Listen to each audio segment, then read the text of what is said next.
Okay, all right, welcome back. Baruch Hashem, we are beginning part 2 of our 12-hour marathon. We had last night 3 hours, which turned into 4 hours, Baruch Hashem. Amazing guests. We had Eli Marcus, we had Mordechai Shapiro, sharing their musical gifts with us. My brother Rabbi Taub joined us, my friend Eli Nash. And today, 1 p.m. through 10 p.m., we got 9 hours more in store, and we have, it just doesn't stop. Yankee Lemmer is going to be with us soon, Emirza Hashem. The one and only Avram Fried will be joining us in the studio. I think Eli is even coming back for an encore. And Eli Schwabel, Eli Marcus, from last night, will be back. Then we have Eli Schwabel, 2 different Elis, and we have Benny Friedman, of course. Oh, and we're adding a surprise guest. Was not publicized. Zalmi Schreiber on keyboard, and Reb Aryeh Horowitz, the great chazan, a unique voice. Really soulful voice. We did a project once together for the Alter Rebbe's Yortzeit Chof Dalet Tevis. And Aryeh has a very special gift he'll be sharing with us. So Baruch Hashem, we have a lot in store. And of course, this is the 12-hour learn-a-thon. So we're going to be learning. We'll be talking about Torah. We'll talk about Hashem's wisdom. The blueprint for life. That's what it's all about. And last night, we began the live stream by discussing a little bit about what is SoulWords. People ask, what is SoulWords? So the simple answer, SoulWords is an online platform where I put all of my content. And if you want to find me, let me rephrase that. Not only if you want to find me, if you want to know me. If you want to know what I'm really into, come to SoulWords. Because a lot of people know me in a lot of different ways, but my passion and my soul is really in the Shiurei Torah, the classes that we upload on SoulWords. So I really ask of you, and in fact, I'm just going to throw this in here. I don't even know if I should say this, but because I write an advice column, okay? I write an advice column, and because of that, for some reason, people got the idea to call me for advice. And the truth is, I'm not good at advice. I don't know how to give advice. I read a column about Torah, which people think is advice. It's not advice, it's Torah. And what I always tell people is, don't call me for an answer to your question. Come learn with me, and then you'll answer your own question. In fact, I think, Chaim, we're going to speak about that a little bit later, about how to get clarity. Then we're going to reveal the formula. It's going to be open source. Everyone's going to find out the secret, how to get clarity, and we're going to share it with everybody for free. So Amir Hashem, that's a little bit later in the afternoon. So SoulWords, that's the simple answer. It's my platform. It's me. I put my soul there. That's Nafshik Sovas Yehovas. That's where I put myself. But the meaning of the name, which we spoke about last night, we'll repeat again now. Everything in the world is energy and container. The energy is the spiritual, the abstract, the vitality, and then the container is sort of that which grounds the energy so that it can actually have an effect. So SoulWords is basically that same dichotomy or paradox. Soul is, lofty, transcendent soul, spirituality. But the words are the containers.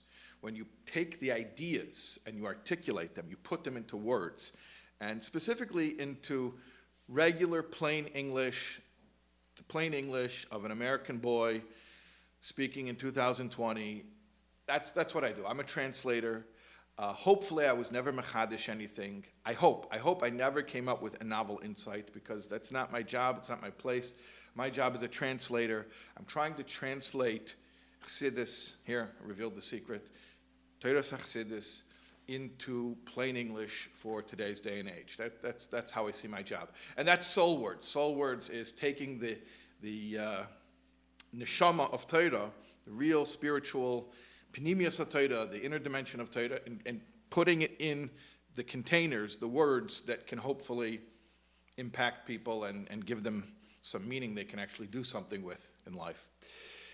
Anyway, so that's the conceptual part of it, but obviously this is a fundraiser as well, so I'm gonna, regarding the technicalities and the logistics and the actual practical side of the campaign, I think I'm gonna hand things over to my dear friend Chaim Cohn, who was with us all last night and has really been really indispensable here in keeping things running orderly and smoothly, and everything looked so seamless, I'm sure, on camera, but it was because Chaim was running around behind the scenes and making sure everything was running smoothly. Yeah, there's an old Yiddish expression, the Schuster's Kinder gehen Burvis, the children of the shoemaker go barefoot.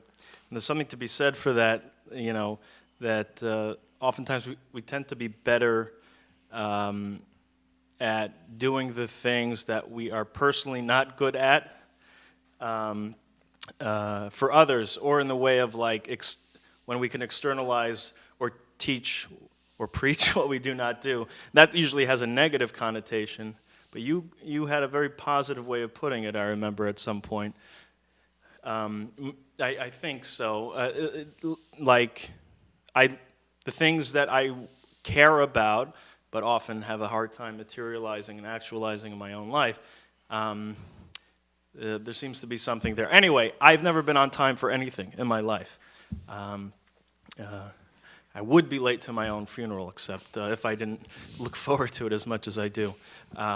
Okay, we're going to get dark later. So, Promise. Yeah, that's not something I have a hard time living up to. Okay, is anyone else play their eulogy in their head on the way to work? You know, there's the famous story, the Alfred Nobel story that all the Darshanim use. You know, the famous Alfred Nobel, he invented dynamite, but he wouldn't like that actually because, well, that's the point of the whole story. Basically, Alfred Nobel, he invented dynamite, and someone reported that he had died. He didn't die, whereas Mark Twain says, reports of my death have been greatly exaggerated. Okay. Anyways. Today it's a real problem because they have these what? Tributes ready to go in a second. Ready to go, and somebody pressed send. Who did it? Which politician? They did it a bit too early. They eulogized him a second early. I don't remember. Yeah. Andropov. Yeah. The premier of the Soviet Union. He was dead for like a month before they told anyone. I remember that. Yeah, back in the 80s. 80s kids will remember. Anyways, Chernyenko. The history is known. It's the future is known. Anyways, what were we saying? About Alfred Nobel. So they incorrectly reported that he died, and then he read his own eulogy, and it said the inventor of dynamite died, and he was like, wow, that's how I'm being eulogized, as somebody who brought destruction upon the world. So then he used some of his dynamite money, and he made a fund, and he started the Nobel Peace Prize. He says, now I'm going to be remembered as the guy who started the Nobel Peace Prize. Although, because of all the Darshanim, now he's known as the guy who tried to be known for the Nobel Peace Prize because he invented dynamite. So it backfired in the end. There's something to be said about thinking today might be the day. Is there some source in Torah about you should live every day as if it's your last? You should do teshuvah on the day before you die, but how do we know? But last night you were talking about that in our times, we don't have to wait for death. We don't have to wait for tragedy. We don't have to wait for a crisis. That was one of the themes last night. To do teshuvah. You don't have to wait until life falls apart to turn to Hashem and say, Tati, I'm yours. Yeah. Doesn't have to be done out of desperation. We can do it with dignity. You were talking about in the recovery field, we talk about bottoming out. That's a big theme. And sometimes people who look to the recovery community as people who kind of completely transform. And, I want a piece of it. Like, do I have to completely, right. destroy my life first? And I saw a fascinating Hayom Yom on the day that someone you were expressing that sentiment of the Rebbe saying this idea that there is two types of tshuva. One that comes as a way of, like the song last night about Me'igra Rama, like you have a fall, but that actually there's a way to tap into truth through like meditation, through coming into consciousness with the gift of life and why God made us, and that could be as impactful, if not stronger, as desperation. Is that something? I remember a Hayom Yom to that effect. You're reminding me of something I saw in a mimer of the Frierdiker Rebbe. where he talks about nisyonos, challenges in life. He says, well, I'll give you a little background. So everything in the world has a nitzutz eloki, has a spark of godliness, or it wouldn't exist. So we engage with those sparks and refine the world. Avedis habirurim, it's called. So anyways, mostly what we do is we engage sparks that are, you pick up the cup of coffee and you make a bracha and you drink it and then you use that energy to daven, so that's refining the spark. Or even more directly, something that's used for a mitzvah. So the cowhide is turned into parchment and you put it in a tefillin and you elevate the spark. Okay. Those are actually relatively low sparks because they're sparks that we can handle. Literally, tate mashma on both levels. We can handle them, meaning we can pick them up and manipulate them in our hands. We could pick them up and use them. And also, handle like we can manage. We can deal with it. Like it's not too lofty for us to be able to engage. Then there are sparks that are so lofty that the only way we can have a relationship with them is a non-relationship. And those are the sparks that are in forbidden things. So we can't handle it. So don't say, oh, I can handle it. You can't handle it. But the way you elevate it is by not engaging. So you walk past the forbidden thing, and that elevates it. Then the Friedrich Rebbe says there are even loftier sparks than that. And those are so lofty, they can't even be invested in a physical object, in a thing. They become invested in situations. They're really lofty sparks, and what they do is they create a whole situation in life, and that's called an asoyan. An asoyan is basically this really super lofty spark that's so lofty, not only it can't come into a thing that you could pick up and use, it can't even come into a thing that you can ignore and walk by. It has to come into a whole situation in life, and the only way to elevate it is by going through the situation. Or like Churchill said, if you're going through hell, keep going, right? So you go like through... the story last night, the guy had to go through that experience of losing for his home and everything, and then until it came to the cow or the the scrawny cow. The scrawny cow, meaning he had to go through that in order to find and come out on the other side. Yeah, right. So then, when you do that, you have elevated the spark. Okay, but here, going back to where I started. So the Friedrich Rebbe says in this mimer that when you go through it and you elevate that spark, obviously because you elevate it, you get a benefit from it. And what's the benefit? That spark comes to you in the form of tesefes das. Call it insight. Call it wisdom. So ein chochem kabal nesoyin, somebody who's been through tough stuff in life, been through experience. About the guys, by the way, one time there were two guys. One guy had some money. He wanted to make a business, but he had no experience. And the other guy had experience, but he had no money. So they partnered up. And by the time they were done, the guy with the experience had the money, and the guy who used to have the money, he got some experience. Mm-hmm. Anyways, but school of hard knocks, right? You live and you learn. So you go through an asoyan, you go through a challenge in life. You go through hell, and you come out the other side, and you become wise. Which is why, by the way, all the healers, all the insightful people are people who have been through stuff, okay? But here's where I diverged onto this path. At the end of this whole description, the Friedrich Rebbe says, by the way, I think it's a mimer in Parshas Vayera. It's interesting, Ashkach Pratis, because the Friedrich Rebbe there is speaking about the Nesoyin of the Akedah. I think it's a mimer of Vayera, Tafshin. Actually, the people can look it up. But he says like this. When you go through the Nesoyin, you come out the other end, and you get this knowledge, okay, this insight, called insight. He says, however, here's the thing. Since the whole purpose was only for you to get the insight, if you would have gotten the insight first, you wouldn't have had to go through the challenge. So he says, if you learn Chassidus and you meditate, obviously you can't just read the books, you have to think about it, then you get the lesson. So really, the experience was for the sake of the lesson. So here's the good news. We can save ourselves from going through painful experiences by learning the lessons through study and meditation. But just in case anyone thinks they're going to get out of jail free, get out of jail free card, right? What happened? Because we're here for nisyonis, we're here for learning lessons. So all that really happens is you just get promoted to a higher class. You learn higher level lessons. But Baruch Hashem, that's what we're here for. We're here to learn lessons. The point is, in our day and age, it seems more and more that problems seem to feel like the currency of self-growth.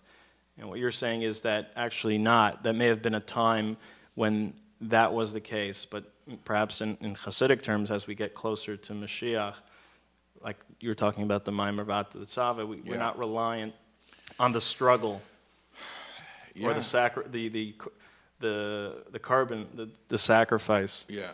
Well, we can come to the same conclusion, but we can do it willingly and with dignity and. We spoke about Mesiras Nefesh, but kind of like that's the Mesiras Nefesh. We spoke about that yesterday, like Chassid Reuven Dunan said, there was a time when we had to serve God by being cows, like in Russia, self-sacrifice, cows for the sake of being slaughtered. Mesiras Nefesh, like Paral Mamish. He says, today we have to be cows to give milk, to produce. It's not, sometimes it feels even easier to just, die, literally or figuratively. But it's like, no, we actually have something to give, to offer. And you help so many people tap into that, what they have to offer. I can say that in the first person. And so many of the classes you give, and it's so diverse. And I, growing up in yeshiva with ADHD and dyslexia and just being generally uncomfortable, like as if I need a reason not to be uncomfortable. Do Jews really need a reason? No. It's like... by the way, just so we could, to be melamed schos, I'm not even saying it to be like Levi Yitzchak B'Ditcheva. I really, this is like, what's more uncomfortable than taking infinite godly energy and plunging it into a physical container called a body? So just embodiment itself is profoundly uncomfortable. Right. Yeah, sure. Right. Yeah. Like there's some memes there, but I'm not going to take a risk. I don't know what's going to come out. Yeah, but, we're live. So. Okay. But so when I hear even certain words like schedule, math, time, structure, test, homework. Those are trigger words. Trigger words. One of those trigger words were always, so let's look inside.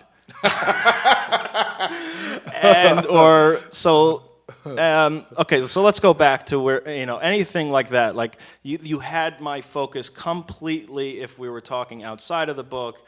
There was a reference, there was an anecdote, a story, and then all of a sudden, okay, so let's look back. And it was like, all right, I'm out.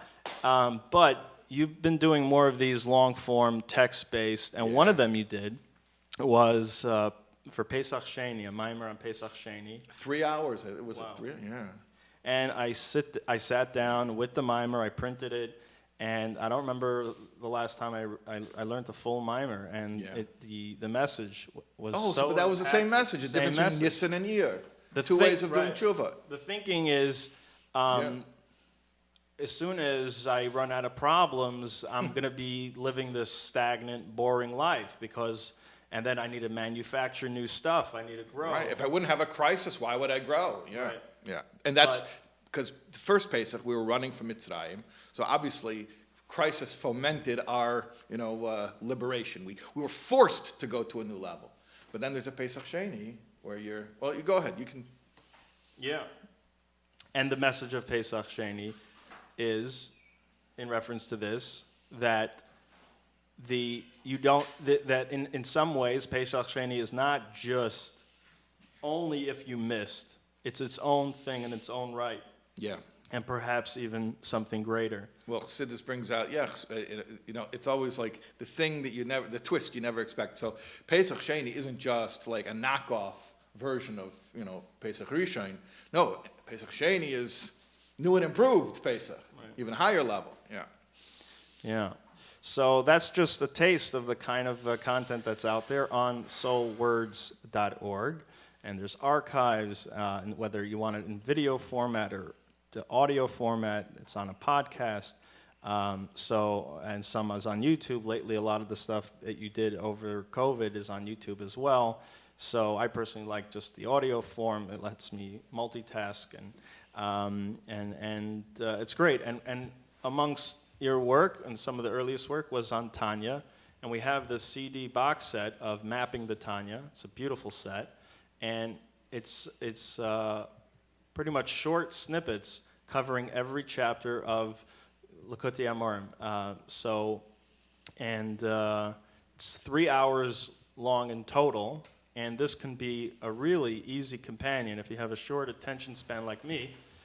This is so great, and this could be yours. We'll send it to you straight, free shipping, free. This was recorded live, by the way. Oh, really? So it has that. It has that flow. It was. We did this in Sydney, Australia, and it was a 3-hour. Well, we did a break in the middle. We did an hour and a half, and then a 15-minute break, and then another hour and a half. So it has a real flow, and that's it. Yeah.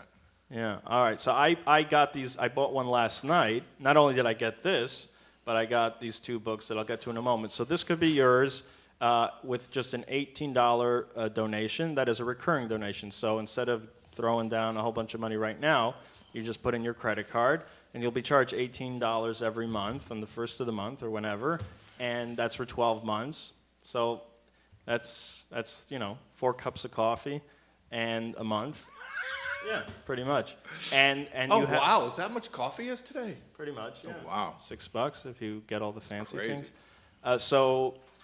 And this is yours. So, and that's a beautiful way to stay engaged, because you're going to get that reminder once a month, and you'll know it's time to tap into some Torah, and maybe that will be a kick to get back on the website to learn.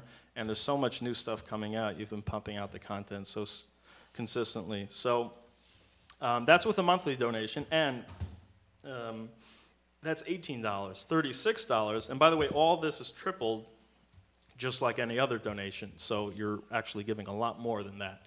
And even though it's over the 12 months, it's being tripled right away.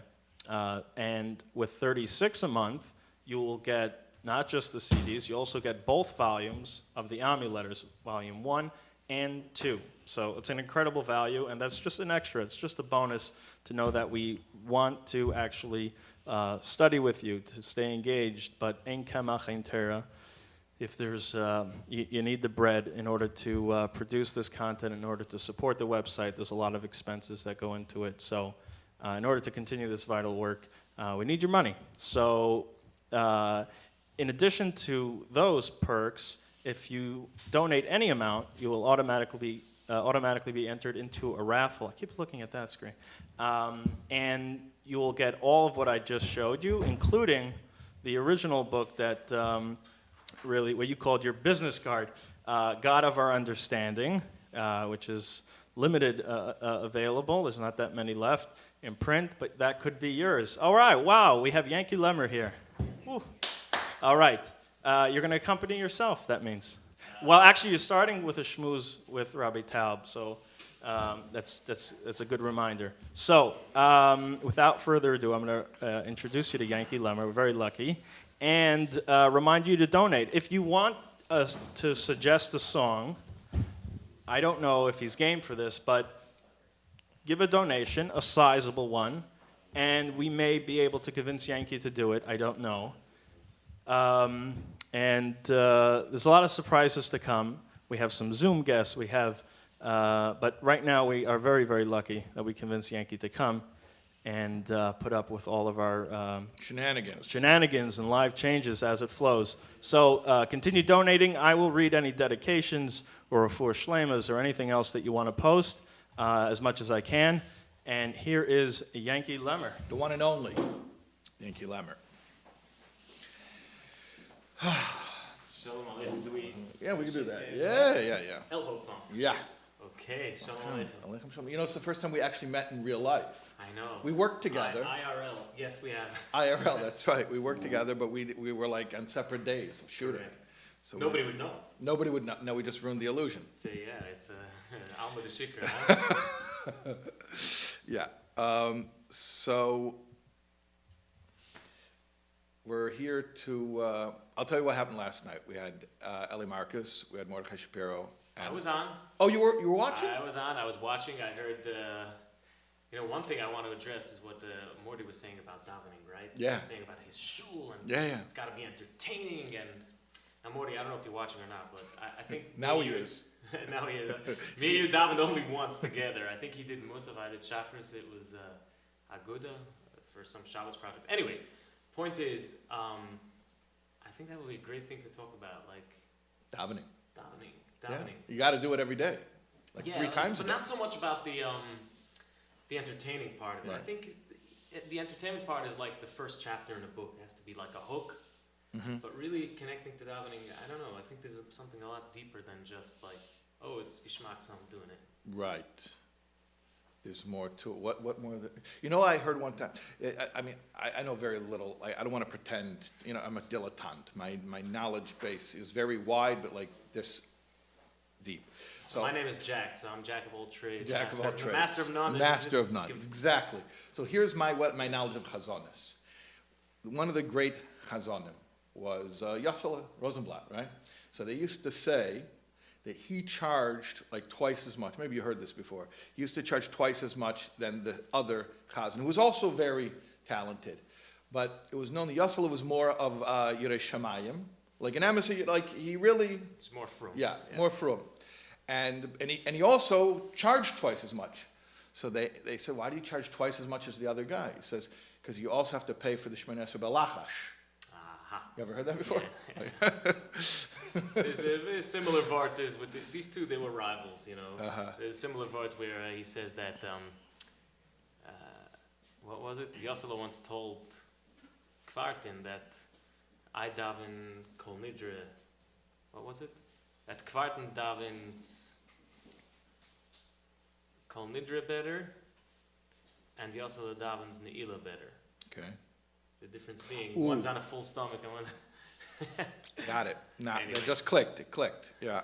Anyway, no. What I thought about the deeper part, I just, you know, I'm 36, and I'm doing chazonis for I don't know what, like 10, 15 years, and I always thought about davening. You know, it's that in a little bit of there's like a narrow framework of like you do this, you have to have kavanah, you have to, the nusach, and this and that. Until I picked up this book, Jewish Meditation, by Rabbi Aryeh Kaplan. Chaim, you know that book? Jewish Meditation by Aryeh Kaplan? Jewish Meditation, Aryeh Kaplan. Famous classic, yeah. It's a classic, and I'm telling you, it changed the way I daven. So I don't know how an entertaining davening is going to hook you into that, but, well, maybe it is only going to hook you in, but it's, so I wish we could talk a little bit about, till Eli arrives, about like the meditative part of davening, which I'm just scratching the surface of. I'm ashamed to say it, but like that would be really beautiful. I heard you speak on the way in. I heard you speak with Chaim about when you meditate on Chassidus on a lesson, and it's. You know, speaking of meditation during prayer, there's a story about the Mezritch Maggid. I don't know if you heard the story. The Mezritch Maggid had a friend, and they both sort of grew up together, and the Maggid became the Maggid. This other guy became a businessman. I mean, it was a frumer. I mean, it wasn't. It was. Yeah, I mean, he and the Maggid were chavrusas, but the other one, he became a businessman. Anyways, he came and he visited the Maggid, and he said, "I noticed, you know, you're davening shachris for so many hours." He says, "Look, we both learned the same kavanas harizal, you know, the kavanas of Yitzchak Luria, the Kabbalistic intentions. You know, you think different shemais for different words." He says, "I do that too." And obviously, when you think the halavai, we should daven with Pirush Hamilas, just understanding the literal taich of the Werte. But he was talking about even beyond that, kavanas harizal, different Kabbalistic intentions, you know, different divine names, different spherois, yichudim. So he says the guy says to the Maggid, says, "I do the same kavanas that you do, and it takes me this long to daven, whatever it is, and you do the same kavanas I'm doing, but it takes you like twice as long to daven. I don't understand. What are you doing with all that time?" So the Maggid says to his friend, "You know the story?" No. Okay, good. I'm so glad. This Pearson Rishai. Okay, so he says to him, "Listen, you're a businessman, right?" He says, "Yeah." "How do you make a living?" "You go to Leipzig." Leipzig was the fair. That was like, you know, eBay back in the day. So so anybody who bought and sold, you had to go to Leipzig, and you would stock up on merchandise, and you would go wherever your region was, where you would, you know, sell, or you wholesale or retail, but you had to go to Leipzig. That's where the scheda was. So he says, "Every year, how much time do you spend going to Leipzig?" going to Leipzig and coming back. So he says it takes a few months, the whole journey there, and then to Handelsach to do, buying everything, and then to come back. And it's a few months a year. He says, I don't understand. Why are you wasting so much time? You know the journey to Leipzig like the back of your hand. So one day what you should just do is you should sit down, close your eyes, and picture all the different things. Picture the carriage, and you're getting in the carriage, and picture you're coming to this inn, and you're stopping there, and then you're coming to the next inn, you're stopping there, and then you're coming to Leipzig, and then you're buying from this supplier, and you're buying from that supplier. Imagine the whole thing, and then imagine the return journey, and instead of it taking months, you could finish the whole thing in a day. So do it that way. He says, that's very cute, but it's not going to help. He says, why won't it help? He says, because I have to have the real schroeder. I have to actually have the schroeder. And imagining it, I don't have the schroeder. I only have the schroeder. If I go there, I have to actually make the trip. The Maggid says, that's why it takes me so long to daven. I have to actually have the schroeder. I have to actually make the trip. So the Maggid wasn't imagining these levels. He was going to those levels. Right. So when you say, wow, this is interesting. You say, Halavai, we have Perish Amilas. I think the most eye-opening, and might sound a little controversial, but what he writes in the beginning of the book is that... Aryeh Kaplan. Yeah, Rabbi Kaplan is like that. The way we daven, the Anshe Knesset Agdola, how they put together the tefillah, is like...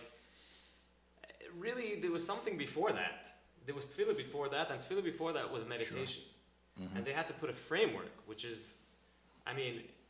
obviously we should do it in the framework, and he goes into the whole, Hishtal shows how it came into being and how we can still meditate through this.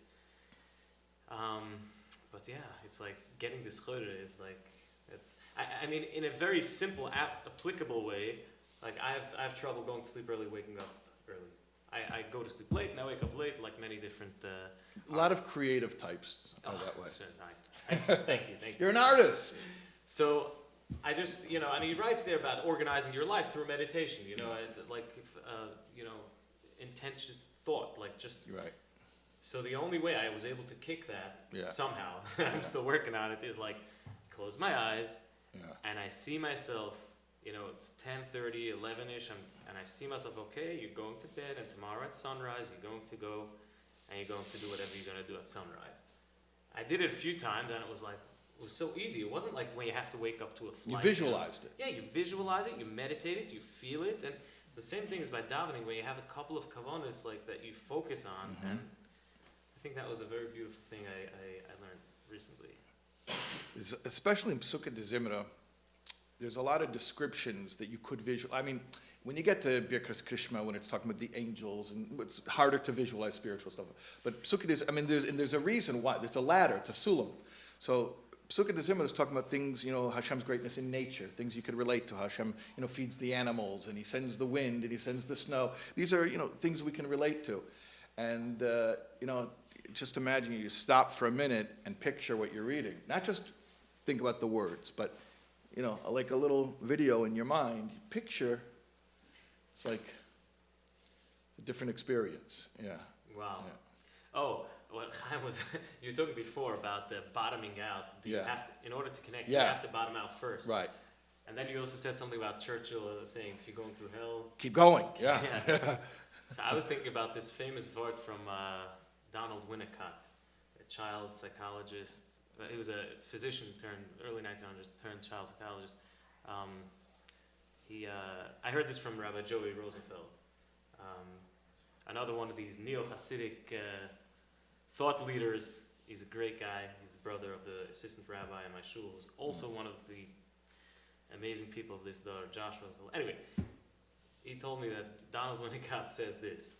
He has this short essay, I forgot the name of the essay, something about imminent breakdown, anxiety of imminent breakdown. Right. Everybody who comes to his office seems to be afraid of this imminent breakdown that's going to happen. Some catastrophe, some tragedy. On the horizon. It's looming, it's coming. It's right, about to strike. Right. Chaim, you know what I'm talking about, right? It's coming. It's something terrible is about to happen. Right. Jews must be even anyway. The Jewish telegram, right? It's an old joke. The Jewish telegram. No. start. What? No, sir. No, telegrams in the old days, telegrams, you pay by the word. So you have to, like, you know, they would be very terse, they'd be very short. So the famous Jewish telegram is, start worrying, details to follow. We'll figure out something. Yeah, so he says, like, you know, the best thing you could tell these people is that you're here, you're in my office, the catastrophe already happened. Ooh. So But Raya, you're here. You're here. The Zohar HaKadosh also says, Mekadme, what is this word? That we're born broken in a sense. So if you have to bottom out, you could just say you're bottomed out. What we were saying that before you walked in, that embodiment is the biggest trauma. To take a precious neshama and put it in a body, that's already the biggest trauma. That's what I So mean. we're already broken people. I forgot the lashon, Mekadme something. That we're broken from embodiment. Like, Yeah, that's being it. born is the biggest brokenness. Yeah, that's it. So we're all broken people, but that's it's a beautiful way to be, because then you can, you know, look for healing. But we don't have to be more broken. We don't have to look for more problems. That's the point you're saying. We don't have to look for crisis to have a reason to return to Hashem. We can. Yeah, it was a beautiful thought how you said that suffering is the currency of growth. Yeah. It's unfortunate. It doesn't have to be anymore. It doesn't have to be the case anymore. Not that. There's levels of, you know, I mean, the Chazal say that no pain, no gain, right? V'tzayda agra. But it doesn't have to be the pain of crisis. It can be like, you know, somebody's working out in the gym. There's, you know, when it burns, it means it's working. It doesn't mean he's suffering. It's a pain of growth, but it's it's self-regulated. It's done with dignity. It's done, you know, by choice. I was saying before last night that there's humility and humiliation. So they both end with the same maskana. They accept their powerlessness, but humility does it gracefully with dignity. And humiliation, you know, goes down kicking and screaming. Like, no, I'm not powerless, until finally, yeah, buddy, you are, right? Wow. So we can all do tshuva right now. We can do tshuva when we're having a good time, we're with friends. By the way, speaking of friends, Eli Marcus just immediately like materialized in the corner. I didn't even realize he snuck in very stealthily. And Yeah. So wow, look at these requests rolling in. I can't sing that. I can't. well, you got to pick one. I mean, I'll pick one. I don't know. you have a favorite. You have something that really. So we're putting Ellie to the test now. I mean, we haven't rehearsed anything because We haven't even done a sound check, really. I mean, this is the sound check. yeah. Sound check from last night. What do you want to do? Am I gonna stand, sit? How are we doing this? Maybe hold the mic. The stool. I'm gonna be next to him. That one chair. I want to be next to you. Filler. Yeah, filler Bastura. Or something more. Okay, let's move on to the challenge. Okay, so you know what? I'll say this short story about Mojits, and then we'll do a Oh, Mojits, you like Mojits or Nigunim? I love Mojits and Igunim, and Really? Yeah. You really? Because I just want to. I heard a little bird told me that Yankee Lemmer is into Mojits and Nigunim. So I was wondering if you've ever seen this. oh my goodness. Because Chaim and I posted a video in his house where there was a record player in the background. You got all excited that you saw the record player. So I thought you maybe like vinyl. I love vinyl. I collect mostly 78s, but I have this one as well. This is not just special because it's like one of the first Hasidic, records, but it's also special because it has Gottlieb's painting. This is one of the most beautiful paintings of davening ever by a Polish artist. I forgot his first name. Gottlieb. It's Neila, it's called. And you can mamish see so many different expressions, and it's really a beautiful picture. We have, here's volume 2 of the Mojits. Here. I guess it went well. Yeah. I don't know who this artist is, but it's definitely not Gottlieb. But it's beautiful, yeah. Schenker. So I think I'll sing this song from. His yard side is on Sunday. Who? Schenker? Vincent Schenker's yard side is Sunday. Wow. Wow. Hold on, Nick. We have a couple more to surprise you with. Look at this. Oh wow. And you know who that is on the cover? Chaim just told me. It's Rabbi Rappaport from Atlantic City as a kid. Atlantic City. Okay, I know Yeah. different Rabbi Rappaport. There's now a chaplain in the Air Force. Do you know him? This one. Do I know this one? You got great ones. Great. It's beautiful. We have a sitter here, or should I just? A siddur? We should have. You have a siddur? Which nusach?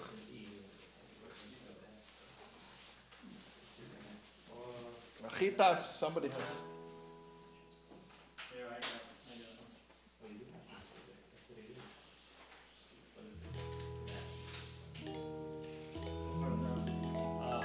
Shabbos. Do you have Shabbos here?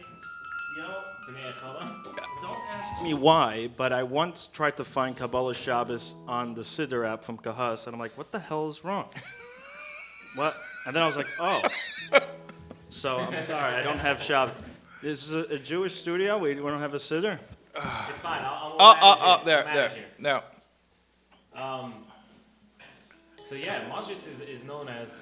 Why did I choose this? I think. but first it's of at all- the end of the chitas is Yeah. the siddur. Up there. Shame. Okay. I should know this on my own. My Zayd used to learn Chavru sister Rabbi Khan. Really? Yeah. What did they Rabbi learn? Yaakov Shor. You ever heard this name? Yeah, sure. What did they Who learn? named after him?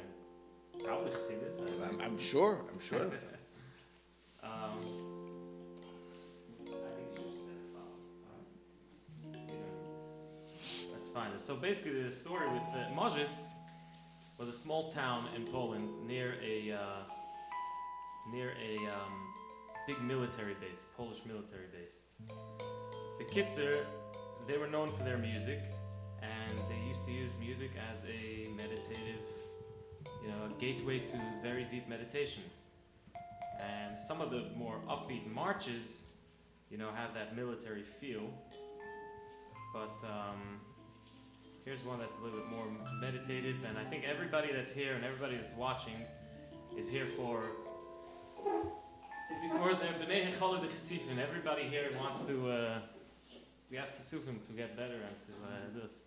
So there's a famous story with the Moshe, the Imre Shol. Well, no, the Divrei Yisrael. He needed a serious operation, surgery, and they were going to give him. They were going to sedate him, general anesthesia, and he said, "No, I can meditate and not feel." They all laughed at him. Like, "We're amputating your leg. We're not, this is not a COVID swab. This is." He said, "No, trust me, I can do this." And he started composing Eskara, a 36-verse opera, and everyone's astonishment, he literally didn't do anything. So this is from his son, the Reb Shol, B'nai Echala de Chesifin.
V'yavadu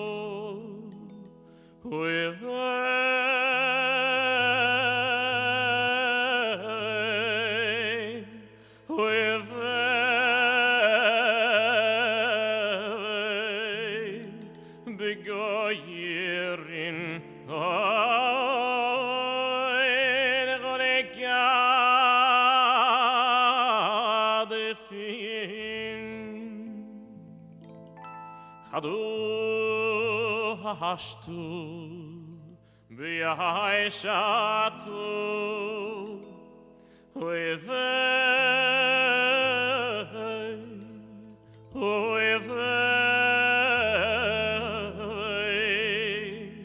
the Beiravu,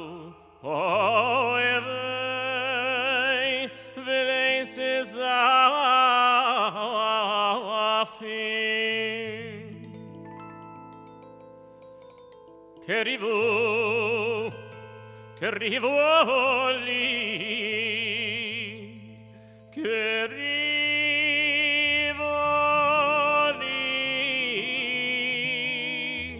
Chazocheli Videleveis Dinin Dizikifin Levaharnatelin Velolin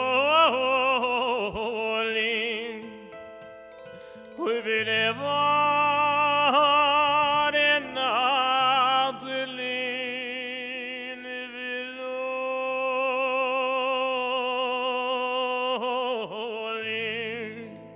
Viyanei Kalbin Dachatzifin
Yababam, yababam, yababam.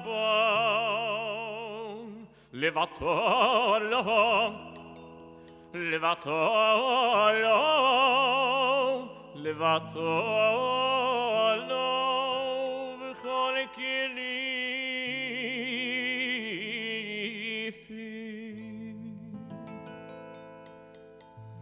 Yishav Elohim benoi kvehoin vitamrun begoy chefun. Yishav Elohim benoi kvehoin vitamrun begoy chefun.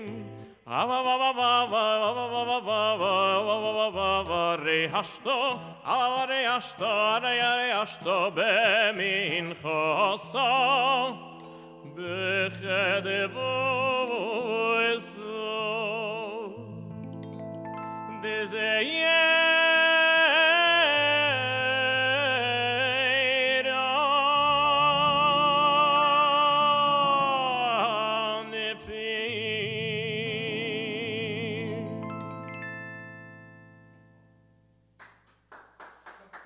I hope that wasn't too heavy for a rainy 1:30 p.m. whatever it is, 2 o'clock. I thought it was Shabbos afternoon. I was like, wow. That was if the suffering is still the currency.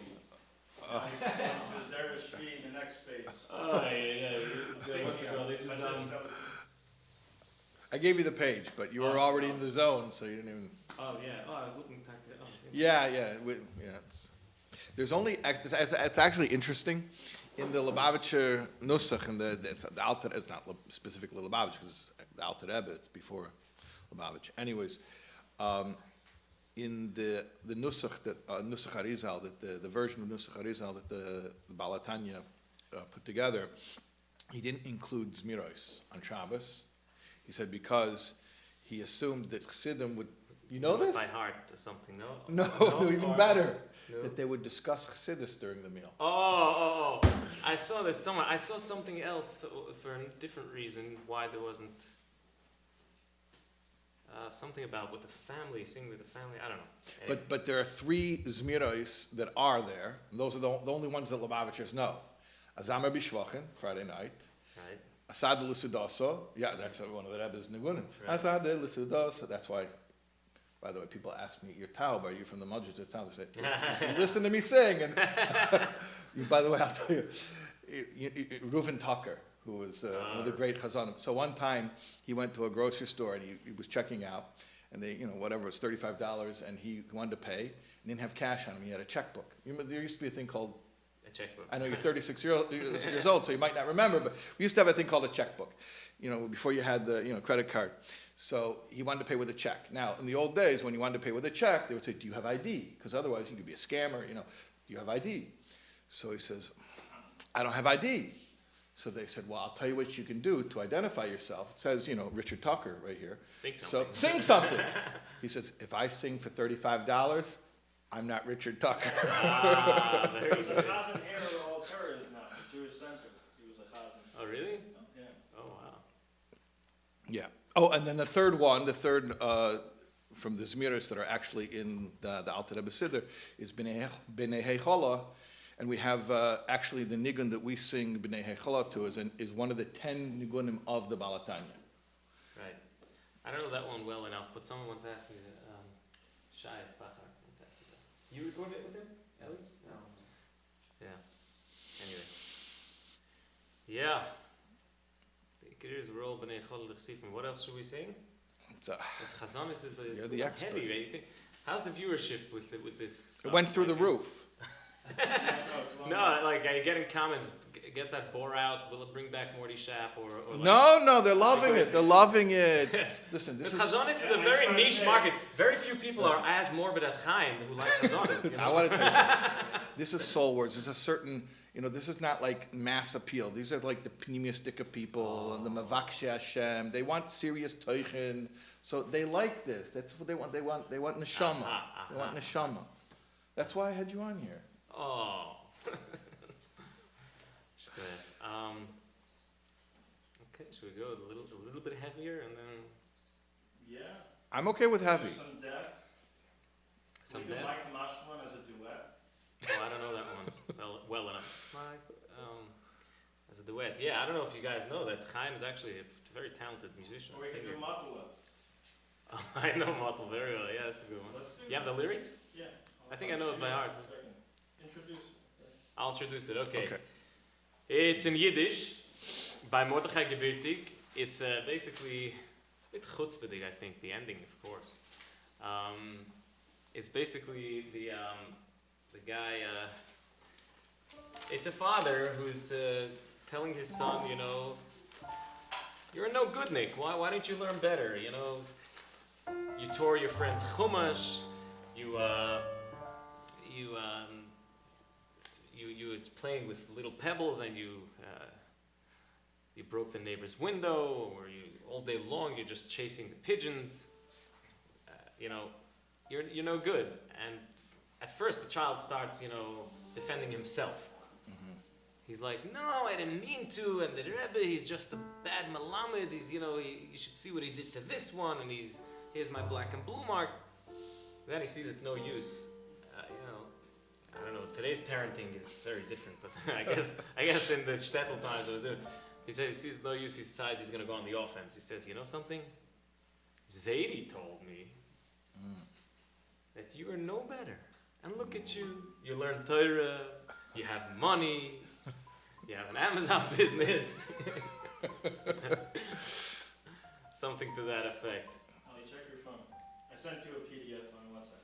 On WhatsApp, I don't have my phone with me. I out of respect, I don't want Rabbi Taub to see how addicted I am to my phone. I believe most people who are watching can identify, right? Send it to me, Chaim. We'll put it on the Very good. we'll put it on the screen right here. Oh, Givaldi. Okay, we have. So, Chaim, do you want to be the child? Yeah. You wanna do you're some- Oh, you- it's you it's wanna like do a the back inner- and forth. wanna See, do I'm the not inner- aware of this. You want to do the inner child Dialogue, work? yeah. The inner child? The inner child. Can I say a little something about my inner Ooh. child? Internal family systems.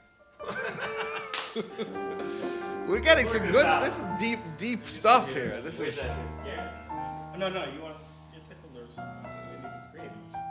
No, I'm sending it to you. What key do you want to do then? Whatever you want. Sorry. It's on your WhatsApp. I see it. Okay.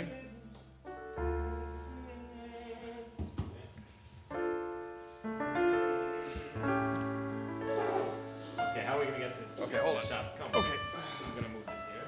I'm getting out of this. It's It's all, fine. It's fine. It's fine. It's good. all on the fly. Oh, it's all on the fly. Okay. Maybe you want to just. Es wird es auf sein Motto, sucht ihr mir, bist genau von früh geworden. Mag klug, dass ich der Rebbe einträgt dir, hat die Geisten seine Jürgen. Sie nicht genieg, die ist nicht lernen gut, dem Rebbe nebert ist die der Zernen. Schluckst sich auch immer, die spielst sich noch, und störst die Kinderlach, das Lernen. Stemmes, ne Stemmes. Ne Stemmes Tate, was der Rebbe sagt. A schlechter Mensch, ist da sei gleichen. Vor was erzählt nicht, wie uns schlagt. Sie taten ju den blauen Zeichen. Ich hab mit a Vremus wird bläu, weil hat mein Chumischl zu rissen. Und der Pfarr hat mit der Rebbe auf sein Scheuß, und noch mit a Nigendo geschmissen. Wenn es auf sein Motto sucht ihr mir, dich keinem suchen, ich mir sei gläuben. Die juckst die ganze Tag auch im Heu, in hab es sich mit Janeks Täuben. Sie schön fein Motto ist sogar allein, mit Täuben sich auch im zu jugen. Hast nächten Motto wieder mit der Stein. Dem Schuchen Scheiben, Mäus geschlug. Ganz nicht Stemmes, ganz nicht Stemmes. Ich sag dir, nicht Stemmes Tate, sind nur koi Marois. Alle Stickel Schoi, me kennes zu klappen. Ah, Zikleb, mich hätte bald geben, ah, Zikleb. Oh, okay, abusive, all right. Ich jag sie nicht, ich guck sie auch noch im Bläus. Wie schön die Teibalach sie fliegen. Wie frei sie springen sich herum in Heu. Wie schön die Kernlach sie pieken. Wie schnell sie geben sich alles Arroif, wenn sie a Fremde Toiv der biegen. Ay, Mattel, was wird das auf ein Mattel, ich frag dir noch. A größe Jink in eine Horror. Wenn ich bin alt gewesen, 13 Jahre, gekannt wie Wasser, die Gemurre. Ich muss lernen teure mit Groß frei, nicht Narrigkeiten sinnen. Als wohl der Mensch, was ist sie Gotten leid, was kann geht lernen in euch Geld für die. Ah, Geld. Also kommt zurück zu Geld von dir, huh? Weißt du was? Der See, der hat einmal gezählt von dir. Fleckst du auf Teibelach. Yeah, you ran after the birds. Jürgen, Bist euch viel besser nicht gewöhnt von mir. Und der Rebbe hat dich ausgeschlagen. Heint bist du groß und hast Geld dazu. Hab Taten ju fahre mir keine Meure. Wenn ich will werden no groß wie du, will ich verdienen Geld und lernen teure.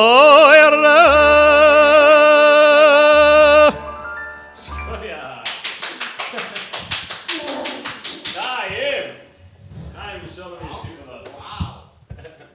Wow, that was not rehearsed? That had everything. It had abuse. It had Torah. Wow, amazing, amazing. Ellie, Azagiloyim, were you ready for this? No, it was a great song. Neither was I. Okay. Wow. Like the raising children videos that we have segments coming later. Raising like R-A-Z-E. we have some segments later about our children, about how to look at our children in the proper way and see their potential, bring out their potential. Yeah. So that song maybe be an example of what not to do. Well, I mean, the Mida Musiyanis, you know, it's good parenting. At least they have any dialogue. At least they're talking. Yeah. At least they're talking. Yeah. Kid talking like that to a father. That's beautiful. That's beautiful. Puts the Oscar and shit. Zeit. That's where it all started, huh? Oh. Wow. What else we got? We should make some plug for donations, I think. Oh Yeah, yeah, time money. for it. Yeah. Forgot about that.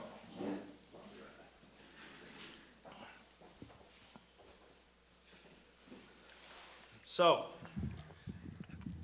yeah, it all comes back to money, like Yankee was talking about. So, a lot of donations came over the night, and are still flying in, and some have dedications, and I promised I'd read those. So, again, any donation of any amount will go into a raffle for all of what you see in front of you: Mapping the Tanya CDs, the Ami Letters, Volume 1 and 2, God of Our Understanding. And then we also have the option to do a monthly donation. And for $18, you get the Mapping of the Tanya and the Ami Letters 1 and 2 and the Mapping of Tanya CDs with a $36 recurring monthly donation. From Mendel and Esther Lifshitz, 216, may you continue to be Mayfitz, Mayanas Chutza, Michael Chayil. Go from strength to strength in spreading forth the wellsprings of Torah and Chassidus. Anonymous, $54. Lini Nishmas, Baruch Avram, Ben Binyamin HaKayin, Atzlachas Kol Mishpachtei, V'banei Chayim Zayna V'kula Revichi. Okay, CT Group. I'm not sure who that is. $300. Really enjoy your classes. Friends from Montreal. Anonymous, $540. Lili Nishmas Chaya. Miriam Bas Baruch. Anonymous, $540. Thank you for your teaching, but especially for Shar HaBitachon series. And then we have Chabad of Central Switzerland. You're an international, yeah. 540. Hemshech Hatzlacha Rabba Maflaga Bafatas Divrei Elikim Chaim. You know, there's something interesting about the donations from the people I'm seeing. They say there are comics, there are comedians, and then there's a comics comic. Yeah. There are some who have that title. They're able to, you know, a shliach for the shluchim, if I may say so myself. And there seems to be a lot of that coming through, that it's not just that you're a speaker on behalf of those who are first coming to learn about Chassidus on an introductory level, but that you have an ability to tap into that community, and at the same time, the people who are teaching Chassidus, like you talked about last night, the series you're doing about the Rebbe Retzer Kinder. Yeah. To me, that's, you know, I learned this from the Rebbe, that you need to magnify your impact. And the way you do this is influencing the influencers. So there are different kinds of influencers, you know. I know the word influencer today became like social media influencer, but I mean balei hashpah, people who have an impact, who have a platform. So obviously people involved in media are influential. Singers, people who are well known for talent are influential. People, I mean, maybe I shouldn't, we said we're going to go behind the scenes. So like everyone here who's singing here today and sharing their God-given talents, they're here because they believe in the cause. And part of my shlichus, I'm Baruch Hashem, I'm grateful that I'm a shliach of the Rebbe. I'm scholar in residence at Chabad of the Five Towns, which is directed by Rabbi Zalman Wallowik, who's a personal friend of mine, and an incredible chassid.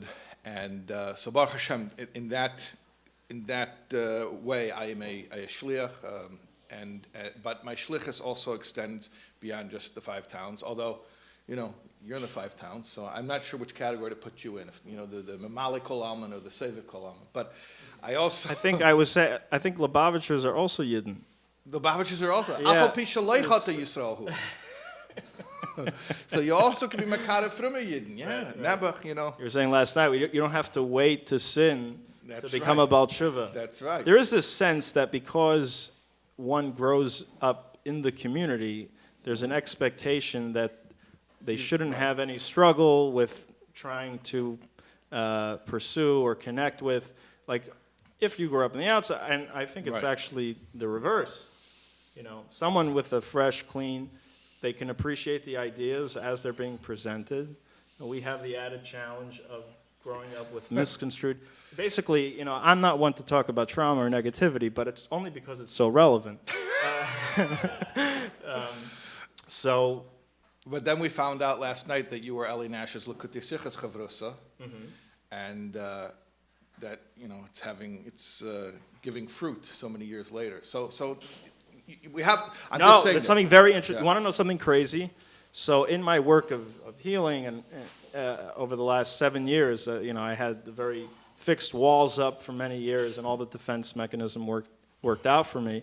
And eventually that started to crack, and we talked about the bottoming out. And I, Baruch Hashem, had that experience, and allowed me to, in the process, you know, there's the psychological frontier of healing, and sometimes we need to start there. In my case, I needed to, but it automatically flowed to spiritual healing because some of those wounds, for good reason, took place in that arena. And I noticed that after whether it was you know, going to therapy or attending some type of healing work, without any intention, I always take a walk after. I try to. And I realized about 4 years ago something weird happened on these walks, usually accompanied by music or maybe a niggin. I would just start remembering things I learned in yeshiva, and yet they meant something completely different. One of the nigunim that I was listening on a walk where I came home, very similar to what you were talking about with Eli Marcus, was the niggin Tashev Enesh Adaka. Yeah. That God brings man to a state The breaking point, yeah. The dako is the, yeah. And- The timer, shuv v'nei adam. he Yeah, says. and he tells him, Turn to me. return, son of man. And, you know, in the past, I heard that in the sense of God is pushing us down actively as a way of saying, okay, now you're going to be pushed to the point Right. of Now desperation. now you're going to know who's as if boss. it's some Right. some game Yeah. or some, you know, ploy to get our attention.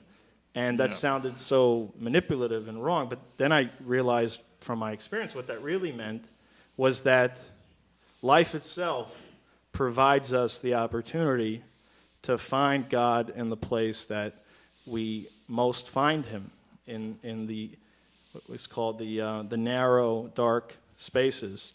Mm-hmm. And again, to bring it back to this theme, that it's not necessarily that we need to go there, but if we're avoiding something, the chances are there's some gold to be found in the place This that you're. treasure. Yeah. Yeah. That's a nigun. I think that's a nigun of the Alter Rebbe. It's not one of the 10, but I think it's attributed to the Alter Rebbe. That nigun. And there's a similar nigun, B'chol Bodcho Aveseinu, which is similar. Has some. I mean, Eli Marcus is the expert in this. He could tell us all about it. Tal Shevenish, B'chol Bodcho. Maybe we'll. I don't know. Yeah. So I want to put Yankee Lemmer back on the spot. No? Okay. You've been ad-libbing like great. So You've been amazing. I would like, did you grow up Bells? Yeah. Could you give us something Bells that you grew up with, or just Bells, the Yiddish song? You got an option. Something that, So many options. meaning something from your youth that you now reconnect on a way, deeper level. on a deeper level with your current experience. Something you appreciate more. Like, what was the Mark Twain quote? He said, when I was 14, I couldn't stand to be around my father because he was so foolish. And by the time I was 21, I was amazed how much he had learned in 7 years. Oh yeah, you know what? So I'll tell you a Bells apart, okay? And then I'll sing something. Bells apart. Urei vanim levanecha shalom al Yisrael. Right. When your sons have sons, that's when peace will reign. Of us, like what's the Shais? So he says like this: when you're a little kid, my father knows everything. You get a little older, okay, I know something too, but my father still knows more. Then you become your father's age when this cycle started, and you're saying, my father's an old man, what does he know? You know him best. Then when this cycle starts repeating itself with your kids are telling you that you don't know anything, you see, oh, mein alten Taten, episode like it is. So then it becomes Shalom Al Yisrael. That's a good word. Actually, I don't even know if it's a Beelzebub, but just to make it clear, I'll say the Beelzebub. Shemona Esrei is so amazing, and we ask for everything in Shemona Esrei. Why don't we ask for good kids, good children? It's a great question. It's a great question, right? Yeah. We should ask for that, that's our continuation, that's everything. People have so much, angst and anxiety about their children. Why don't we ask them in Shemona Esrei? The answer is we do. And where's the remez? Now the question is, why is it in Modim? Why couldn't it be a separate bracha? Why is it? So the answer is Modim is the only thing that has there's a Modim Darabana that the Kahal says in the Ha'ich Shemona Esrei. Why? Because gratitude is something you can't be moitzah someone with it. If you're feeling gratitude, you have to be thankful and you have to verbalize it. So the same works with children. If you want good children, you can't just send them to a moitzah and say, you got to get involved. You have to change if you want them to change. That's great. Wow. It's a good word, no? Yeah. Wow. Okay, so I have a choice. I don't know if I can sing a nigun that means more to me now that I learned in my youth and Or you can pretend that it does. or I can sing some chazanas because that's what people know me as. Did Bells, they were in Crown Heights for a long period of time. Yeah, right? yeah. My father, my shver grew up here. I think there's a Bells and Nigun Samal Chanafshi, but a faster paced one that I think Ellie might know too. Oh, but that's I think it's a little modern. No, it's like. I don't connect. Sorry. Yeah, you I gotta can either do chazanis or this song that. sing from your heart. It's got to be you. Don't listen to Chaim. Chaim's got good ideas. But you There's a gotta. song. Everybody knows this. It's called the Baal Shem Tov's Nigun. We're talking about Chassidus. Let's do this. It's Baal Shem Tov's Nigun, and in Bells they have something called Tmanya Ape, which is on Chanukah they sing certain kapitel Tehillim of Kufi Tes to certain nigun, and I remember there was a hookup to Israel. We would listen to it in Cheder, and episode 1 year I was in Kita Vav. I was like 10 years old, and I remember, man, this song is Pinchas Friedman. He has a deep voice, and I remember thinking to myself, wow, this song is really like it's holy. It's like everybody was playing Kugler, and I'm like sitting there with the tail, and I'm like, there's something there. Like it does something, and it's one of my favorite songs ever since. A couple of ways to sing it, actually. Okay.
dam, oy da dam, oy,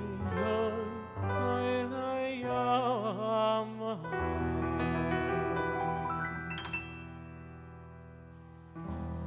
Wow. Shkoyach, Rabbi Beautiful. Taub. Beautiful. Beautiful. Really, wow. Wow. Wow. Baruch Hashem. Shkoyach, Rabbi. Really something special. Really, really, really. Wait, who's next? Rabbi, right? You have your records? No, there's something. By the way, everyone's like, come back. Besides for the records. And by the way, we left in a rush, but there is 78s awaiting you. Oh, really? Yes, I You have. the stroller too? With your name on it. I told you when I was at Evo collecting some of it that I said I'm getting some for you. So they're still in my house. Okay, when you come on to do my podcast, then I'll give you the rest. Okay. Extra sauce. Baby switch. Oh, you know the extra sauce section. Did you? Okay. I did a 3.5-hour episode. Hey, do you want those hours back? Or? No, it was beautiful. It was great. They had Menachem Poznansky had his therapy dog there. Oh, Lucy. well, Yeah, Lucy, the little We even bulldog, and I was the holding Sky her. with Diamonds come too? Yeah. Did you see Sky with Diamonds? Lucy in the Sky with Diamonds. Givaldi. so every the guest. Muslim are flying left and right over here. Rosh Hashanah. Yeah. In Yonah. Yeah, but cake. So yeah, this is a little Many serious yeah. discussions, in Jewish homes between husband and wife happened from the Ami letters. Hashem. saying- FYI, Rabbi Chase is Getting not a the wives therapist, and although he husbands plays involved. one on TV. What's No, that? not. I said Rabbi Chase, by the way, is not a therapist, and he doesn't even play one on TV. What is He's a rabbi. Rabbi. He's a rabbi, but it turns out that since we are spiritual beings, that everything is connected to. Who would have thought? Who would have thought, right? Torah So- has insight on right. relationships, the human Yeah. mind, life. So, Givaldi. thank you, Yankee. It was incredible. Thank you, Yankee. Thank you so much. I'll be back on the Chaim Cohen podcast. Okay, thank you. Extra Looking sauce. forward. That's right. So we have two very special you got your guests. gifts? Okay. Shikaya. Thank you so much. Thank you, Yankee. Donations keep coming in, and I want to announce just a few. First, a few tributes, and then we have two very special guests waiting for us on Zoom, and you'll introduce them. So, guys, queue up the Zoom. We should be ready to go live in 3-4 minutes. First, a few other Mendel and Esther Lifshitz. Yeah, we read that one actually.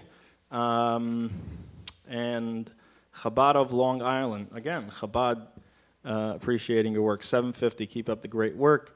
Esther, we cannot imagine the world without the Neshei Chabad newsletter. Wow. Chana and Isaac Zeiler, 540, learning Shara B'tachan in memory of my dear father Yosef Baruch ben Yaakov. And another donation, Asi Spiegel, 540, L'schus, Aviva Bas Miriam Refuah Shlema. Rachel Berkowitz, thank you for the Shara B'tachan classes. So a lot of stuff about Shara B'tachan. Clearly it had a great impact. And a little later, we're going to show a clip that gives a little bit of just a sample of the degree of impact that work had, not just on hundreds and hundreds of people who already listened when you first did it, but already are continuing. I wasn't up to date with it, but I'm doing it now because it's on the podcast. So we're gonna talk about that later. So keep donating, and we are gonna go to our special guest on Zoom, and we'll introduce them. Right? Oh, okay, sure. Thank you for keeping things running smoothly, Chaim. Wow, Yankee Lemmer was amazing. Like, mamish, like, wow. Yeah.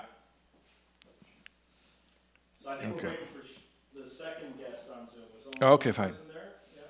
So. Okay, so he may come back on, so if we maybe just introduce the second. Okay, fine. So, yeah, I should introduce it over here? Yeah, Rabbi Yechanan is on? Yeah, I can't see if he's with us. Yechanan is on the Zoom? He's Yeah, I see him now. Now I see him. Okay. All right, so we're introducing a friend of mine, Yechnan Polter from Detroit, from Oak Park, Michigan. And we are working together on a project. I mean, working together. It's really his project, and he put together all the talent, and I have a very, very small part in it. But I wanted to, since we have such a large platform right now, so many people watching, I wanted to give him a chance to talk about the project, about Fresh Start. Hello, Rabbi Taub. Can you hear me? Yes, I hear you loud and clear, Rabbi Yechanan. Fantastic. First of all, thank you for everything you do for Klal Yisrael. And you should continue to be benched with many years of Meva Shana in your holy Avodas HaKodesh. Amen. Thank you. So yes, I like the way you're very humble, and I have the voice notes to prove that you're not so minimally involved, but we can argue about that at a later time. So what is the Fresh Start? The Fresh Start Recovery Center is something that I think many who are involved or active in the frum world when it comes to emotional trauma and mental health challenges have been dreaming about for a while.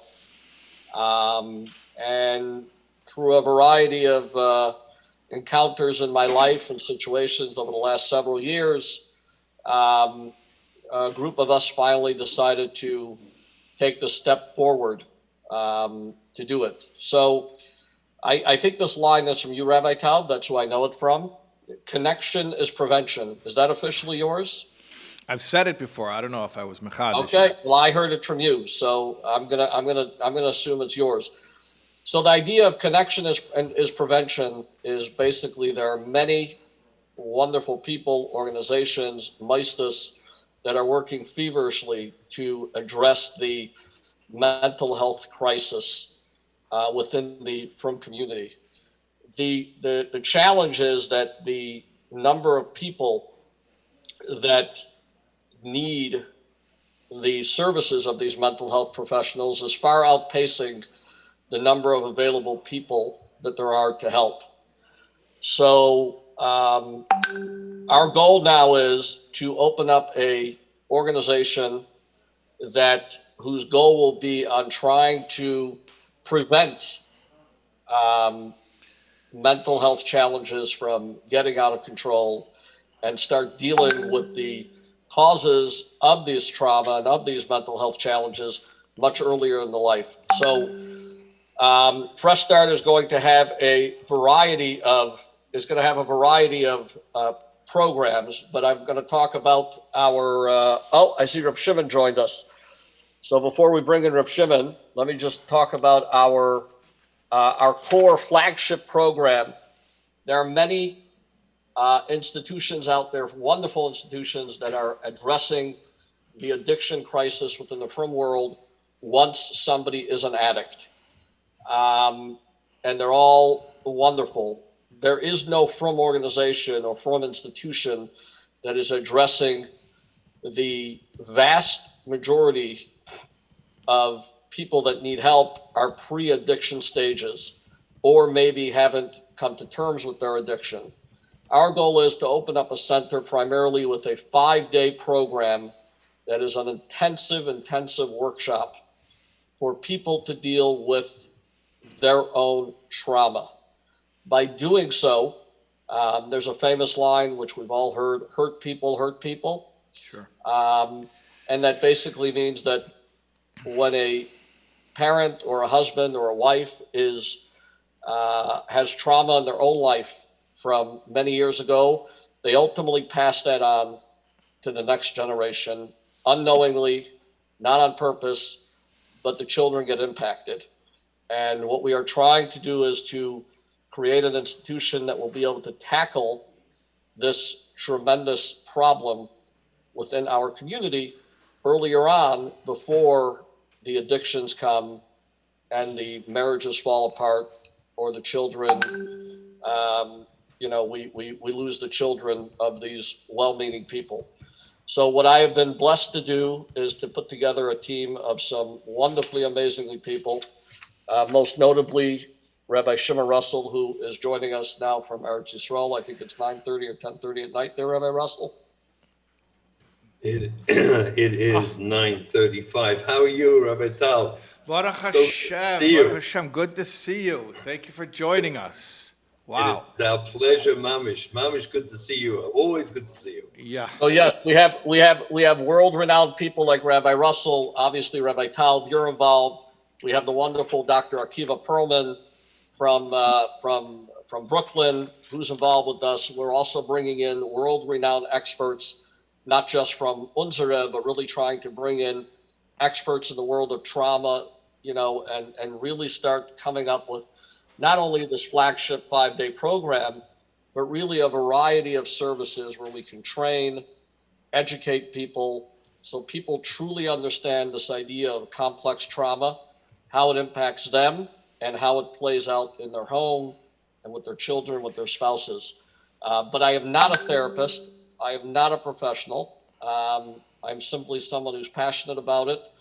So this is really being created with the vision and the guidance of people like yourself, and as I mentioned, Rabbi Russell at the helm of it, taking his 35 years of experience in the field, in the frum world. And as I told Rabbi Russell, he's hiding in a basement in Givat Zev, an apartment in Givat Zev, and he's doing a wonderful job saving the shamas, but he has a 4-year waiting list. Yeah. And that's problematic. So our goal here is to help minimize those waiting lists and to really bring this topic to the forefront so we can start, as Rabbi Taub, you said, prevention is connection is prevention. But that being said, Rabbi Russell, please chime in.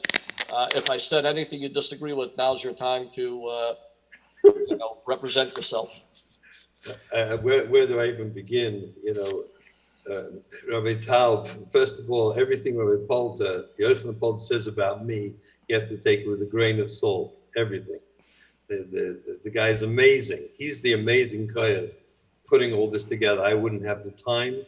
I didn't have the time, or the patience or the resources that he puts energy into creating this is remarkable. It's truly remarkable. He's pulled together, as you well know, people, a team of people, advisors, guiders, therapists. I mean, just amazing people who want to help and create something very, very special for our community. And I think the time is right. The time has come. Years ago, it wouldn't have happened. There's no way you're going to bring a whole group from people together to talk about their childhood trauma and process. So over the years, those of us in the field, have all been sending to the wonderful programs that exist, and they do exist around America, the secular programs.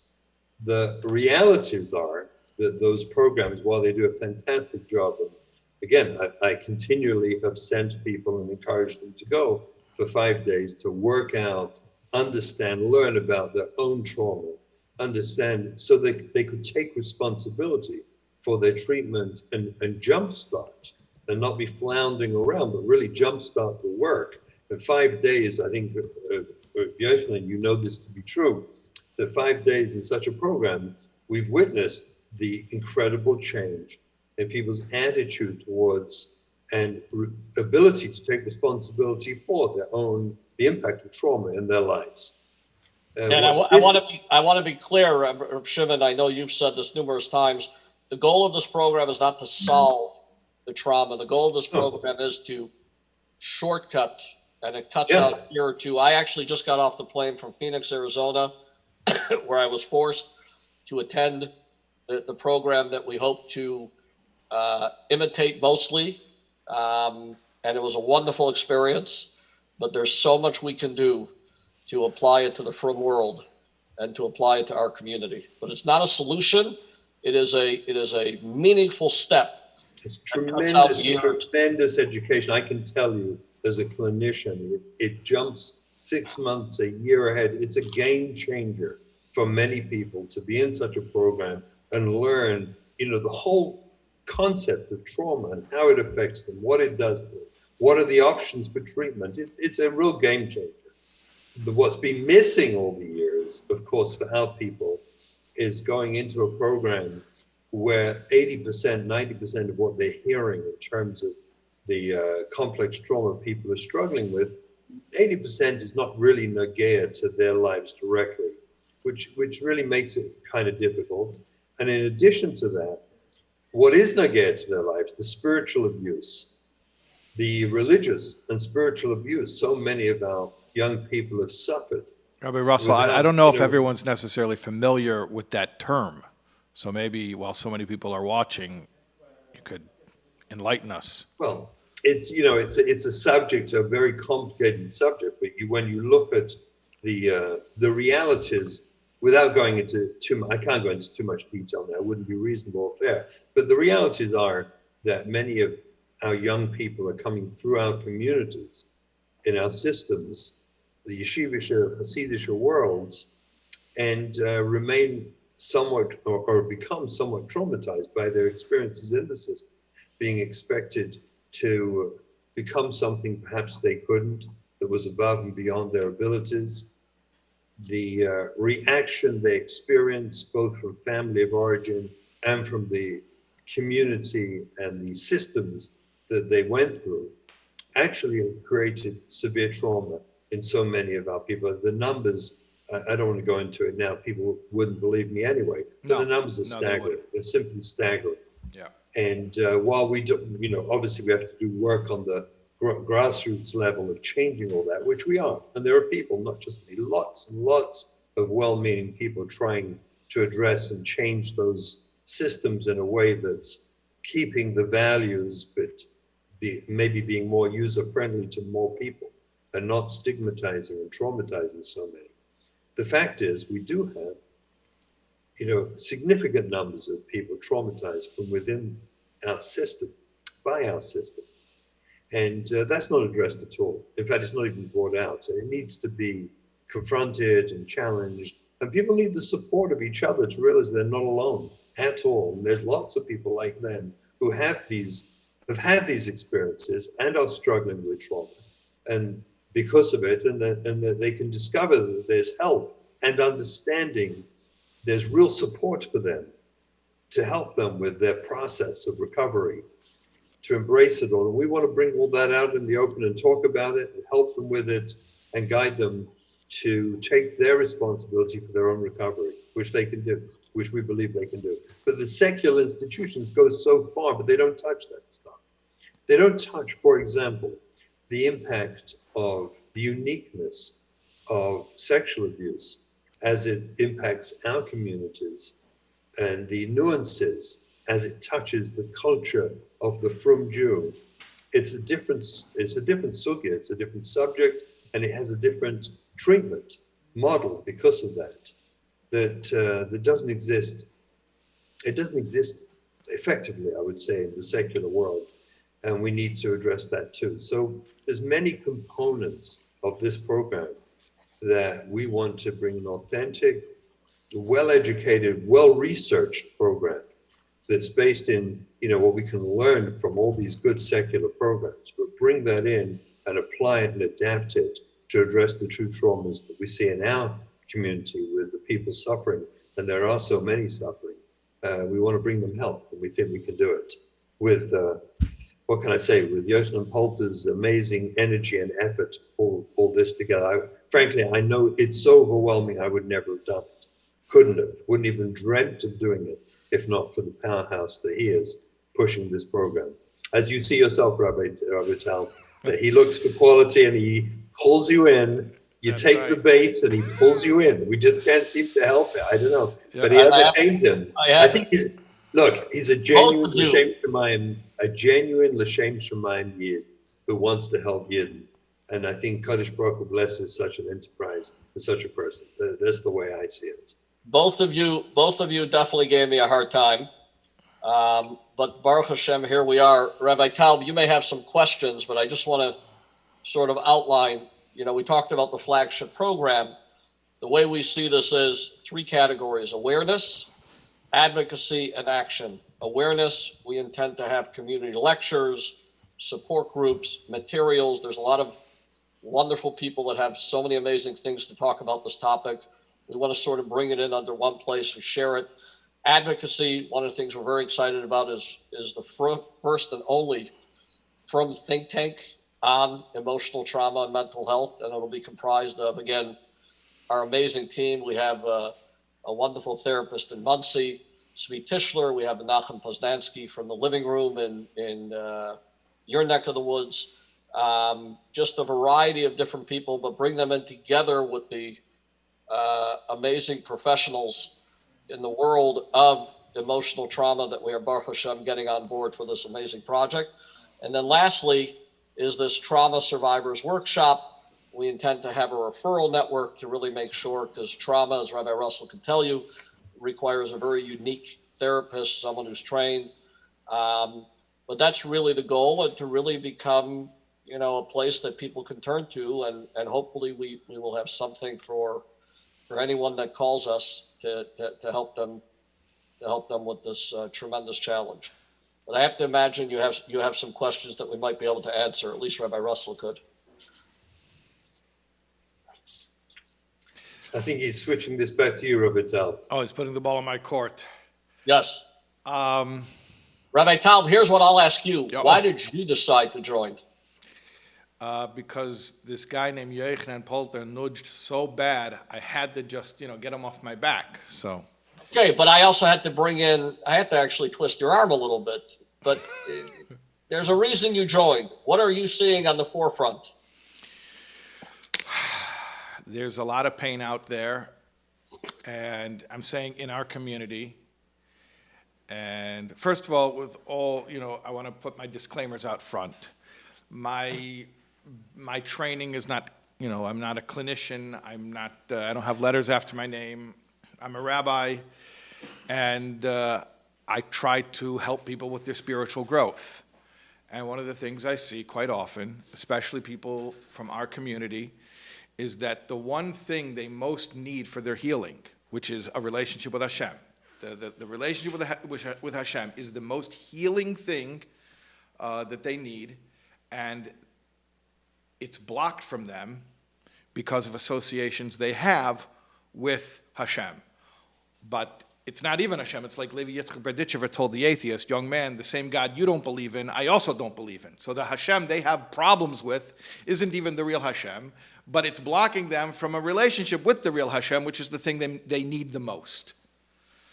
So something that caters to trauma and allowing people, this is the way I see it. There are many angles to look at it, but the one that uniquely interests me is getting the trauma out of the way so that people can actually return to their intrinsic connectedness with Hashem, and then from there return to their intrinsic connectedness with themselves, with others, with life. And the two are intertwined. Our relationships are relationships. There's so much to be said, for healing these connections. Or like you said, connection is prevention. So, and you said that I said, but we all tag you're it. But it's about connection, and anything that interrupts connection that's our challenge, to remove that blockage, because I believe we're intrinsically connected. Our true nature is to be connected, and the disconnection is sort of an interruption of that. Well said, well spoken. I tell you, one aspect for myself, if I may say, is what I try to do with my life every day is helping people give voice to their pain, to what they've experienced, to realize you're not alone. Other people have gone through this and are going through this, and you can share that and be understood. And there are those of us who can help hold that pain with you while you process it, and then recognize how it affects you. I mean, to really understand how trauma works, the mechanics, the science, so that you understand how it keeps affecting you and triggering you. It's not something you just get over. I hear this all the time from families. Why can't they just get over it? Like, get over it. And, painfully, that's just not the reality. You don't just get over it. you work it through and you let it go. It takes a lot of work, but you can do it. And imagine doing that together with other Frum Yidden together in a group for 5 intense days of learning how to do that and having hope and support. This is something I see the benefit people have from doing that in the secular programs. Can you imagine if we can pull that off in a religious context where you can actually give voice to the religious stuff and the spiritual stuff they've been through and how their traumas affected them, took so much of that from them, and do that in a group setting under the guidance of, experienced and trained professionals who can help them connect the dots to their trauma. I think this is just amazing.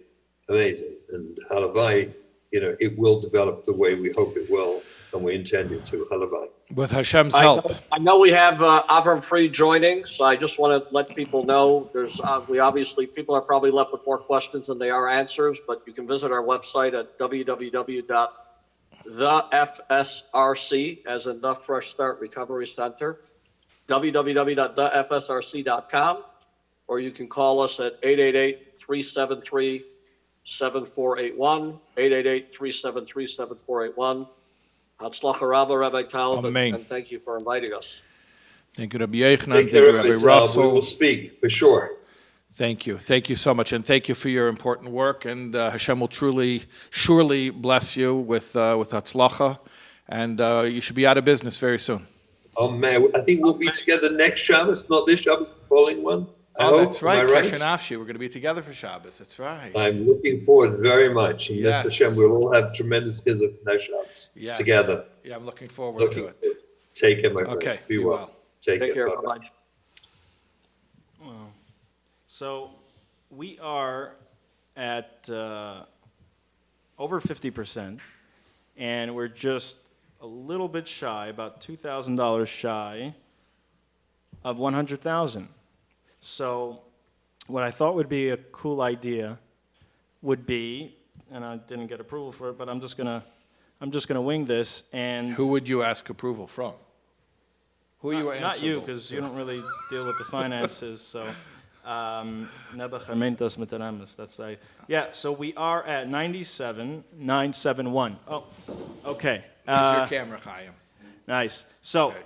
We are 2,000. That's Shamechain from 3-2-1. 3-2-1. Wow. 3-2-1 motion. Shamechain from 3-2-1 motion, running live stream. Wow. So he's like over there motioning Chaim to look in the right camera. Which is this Anyways. one. So we have some donations came that's from from Yosef Palter. So and a few others. I see a few Palters. So the next donations that I see until we get to 100. Automatically get the mapping of the Tanya. All right? Any donation over $54, because otherwise we're just going to lose money. Any donation under $54, I think we're losing money. All right, I already said it. I'm sorry. What'd you say? We're just going to go crazy. Any donation over $54. Yeah, what? That comes in. Oh, that's crazy. What are you going to really do? Messed up. No. $54 was the one. It has to be tripled. So. You put in 54, which turns into what? I'm not following. Okay. Any effective donation of over 160, that means $54. I'm not doing the math right. So that comes in until we get to 100,000. If you give 54, that would be 12 plus 150, 162. It would be effectively 162. All right. So anything I see 162 or above, we're going to note right now. Yeah. Anything that comes in after Yosef Palter, that is for 162 or above. Right. And until we get to 100,000. Until we get to 100,000. Right. So anything that comes in between that point, mark it. This is being recorded. We'll automatically get the mapping of the Tanya. Okay. So you're documenting this because I cannot keep track. So that's what I said. Okay. Now, anything that comes in after Yosef Palter, I'm going to refresh my screen. And as you heard. From our guest, we have someone very special coming in any minute, and that's Avram Fried. You said something as you just closed that out. You wished that they go out of business quickly. Yeah. So a friend of mine, he mentioned Menachem Poznansky who's a close friend of mine, that he's also involved in this organization, which sounds incredible. There seems to be an avalanche, a positive one, coming out in the Frum community, dealing with something that has been long necessary, dealing with emotional, psychological, and spiritual trauma. Mashiach is coming, and we have our last few moments to, deal with what we got to deal with. So we're dealing with it. That's how I see it. Right. Anyways. Yeah.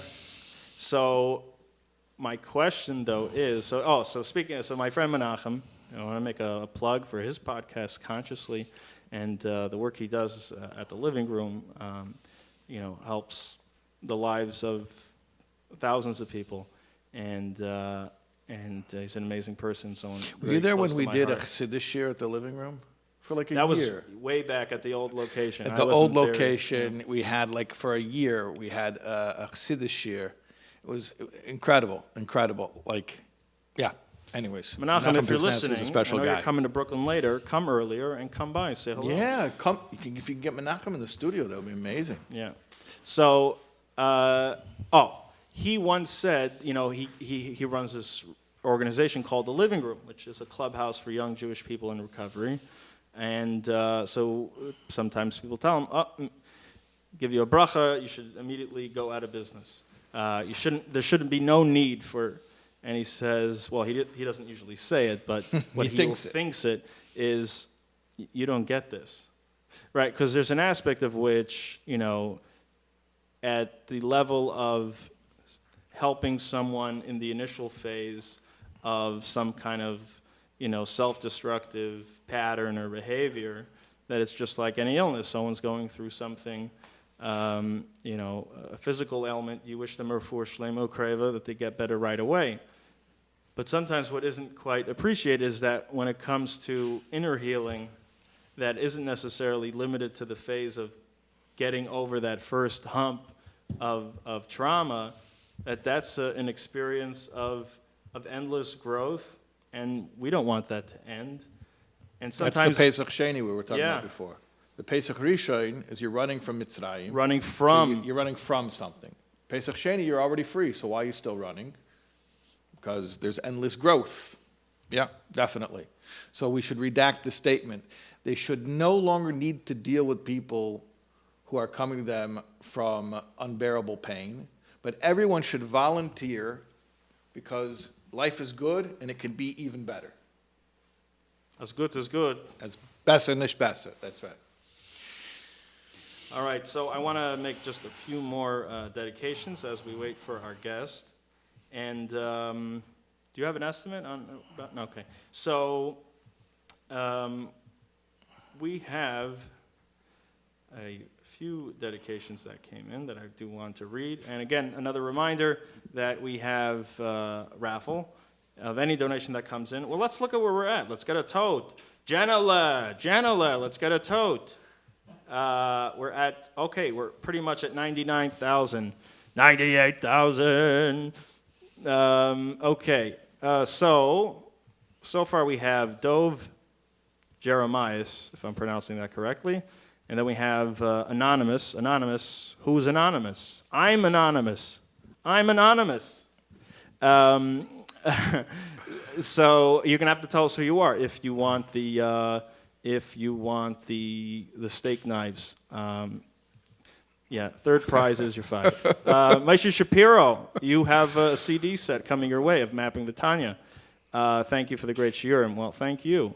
And MC. Oh, okay. I don't know if you get that. Someone in the studio just donated. Okay. Yeah, absolutely. You'll get your prize right there. You can take it yourself. Friendship Circle of Michigan, $3,000. Wow. Okay, so that takes us right over the top. Let me refresh. Janela, we are at 102,000. Wow. Okay, Ellie, go play the telethon song. Let's go. Dancing Rabbis. Yeah, let's do it. It's cringy for you, right? Did you watch it on repeat when you were a kid, like we did? Okay, all right. So I think we were talking about being able to re-experience things from a place it's not cringy anymore. It doesn't have to be associated with whatever the context was when you were 8 and 9. So come on, come play it. Let's get cringy. No? Dun, dun, dun, dun, dun. Oh my God. The Dancing Rabbis things. Guys, it's been played. It's just Baruch Hashem, gone. we're in triple digits now. All right. 100,000. This is the next Baruch phase. Hashem. Yeah, it's onward and upward. I want to get to, we said yesterday that we are playing clips, different segments of work that you've done. Yes. And let's get the door, see who that is. Knock at the door. And there's a selection. Oh, it's from that side. All right. Who do you think is there? That's Avnat. If it's Avremel, he gets a pass. But if not, we have some problems. Amongst the clips that I selected, I Life thought in it would be Crown good to Heights. start because there's a lot coming. We're just like in the beginning stages. We're only 2 hours in. We're only 2 hours in. We have and 7 there's hours to go. 7 hours, and Yesh Leimer a lot more. So a lot of what the Ulai material that Yesh we're Leimer. Ulai, yeah. So they say by a Rebbe is Yesh Leimer is a Tzarech Leimer, and you're a Rebbe, like my friend David Leader would say, and you're a Rebbe.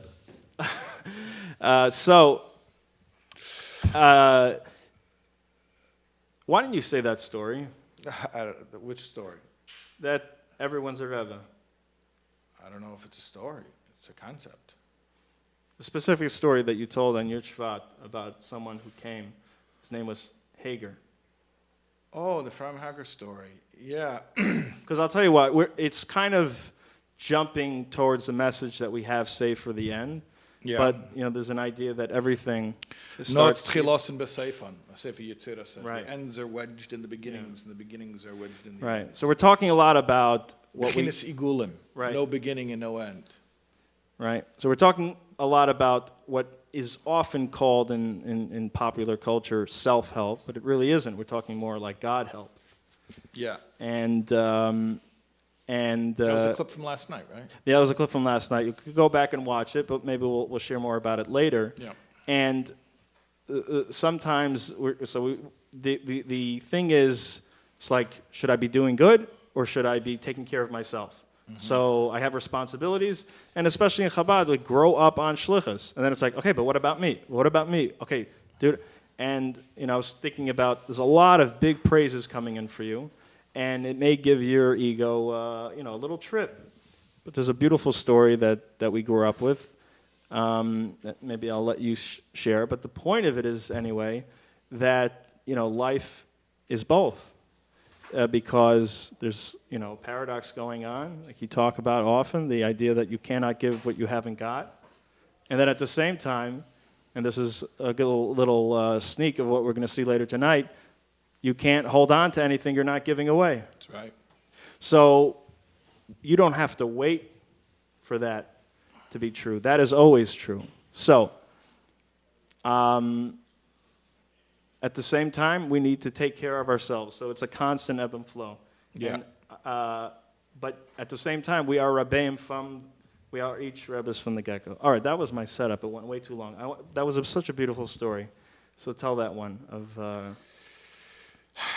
So first of all, I'm going to do something which Chaim and I have discussed in the past, which is to tell the punchline of the story at the beginning.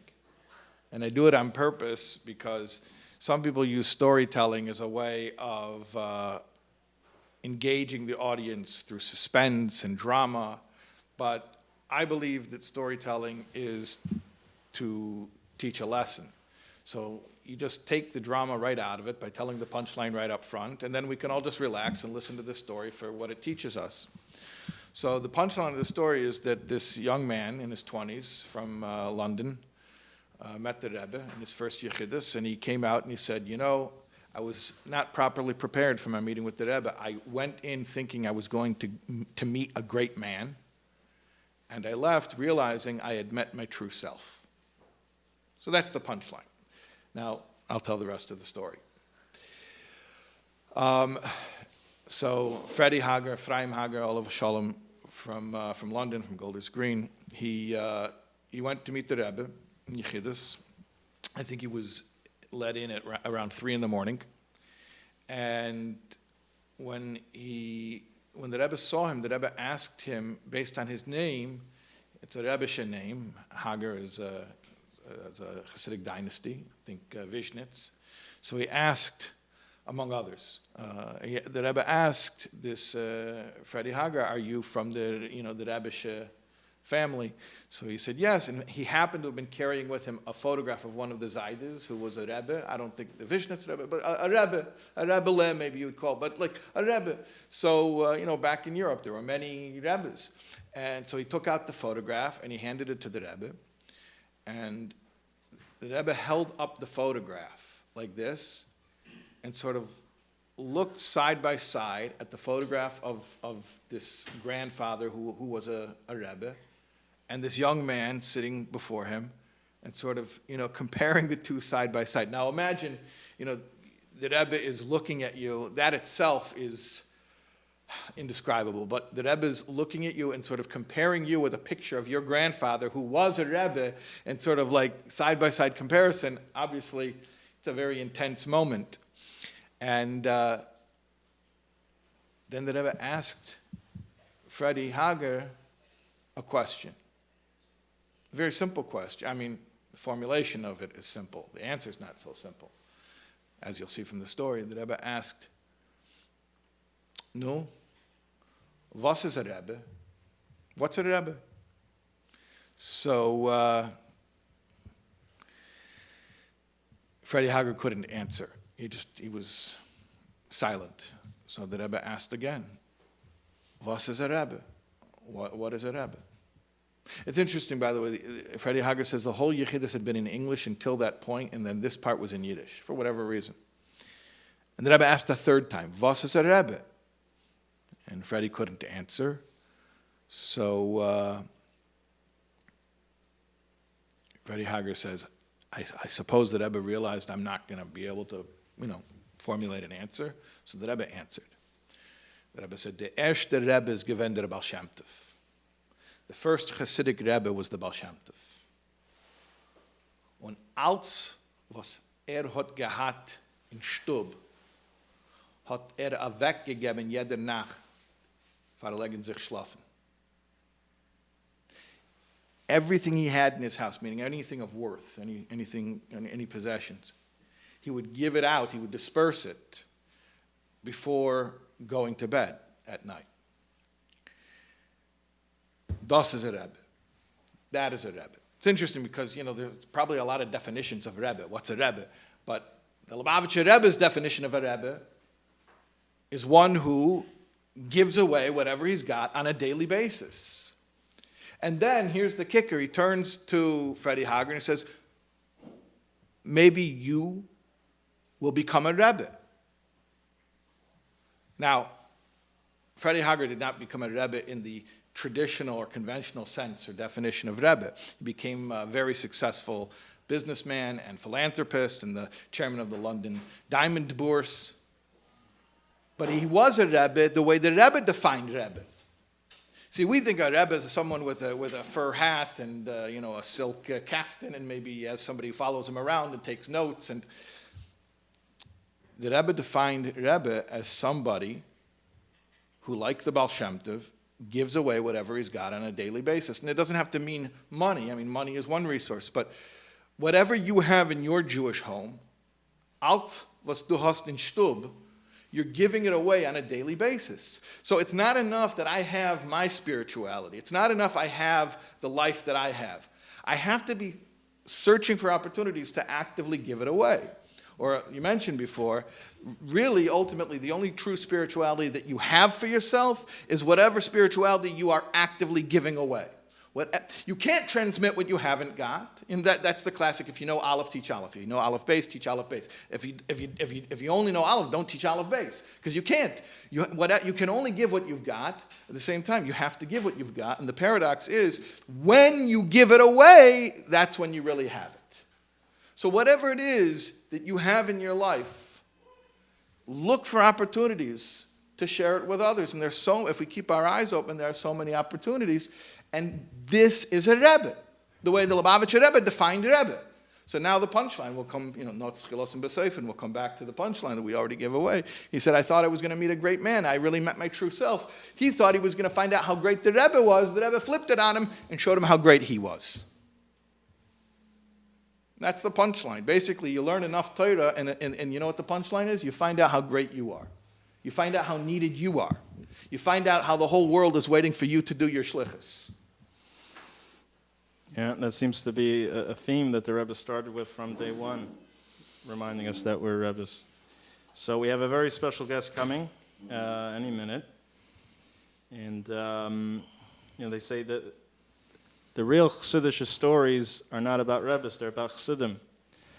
That's the, we have a bunch of new donations come in, but Rabbi Poulter just messaged me, and he says that Mr. and Mrs.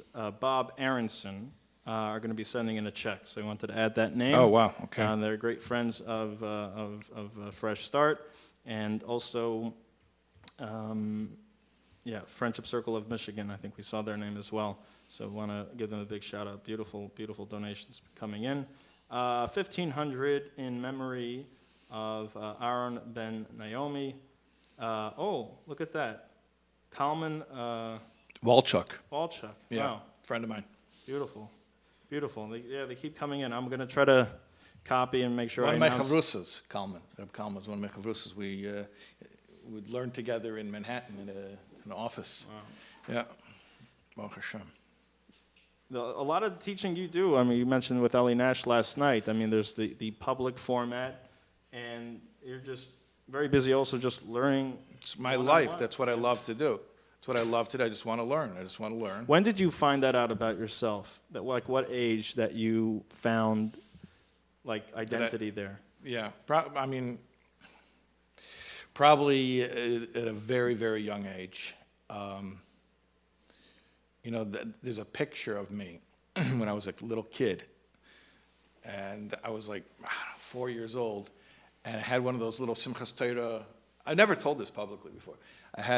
You're like bringing it out of me, Chaim. Those little Simchas Torah paper... Flags? No, not a flag. Actually, had trauma from the flags because the kids would wave them around, and it would make me... I would go in the corner and cry because the kids were waving the flags. It was very, very sensitive. No, but like those Simchas Torah Torah scrolls that are paper. Okay. So, but I had one at home. Made out of like paper towel rolls? And no, real ones that you unroll it and it actually has like Ksava Shuri inside and it.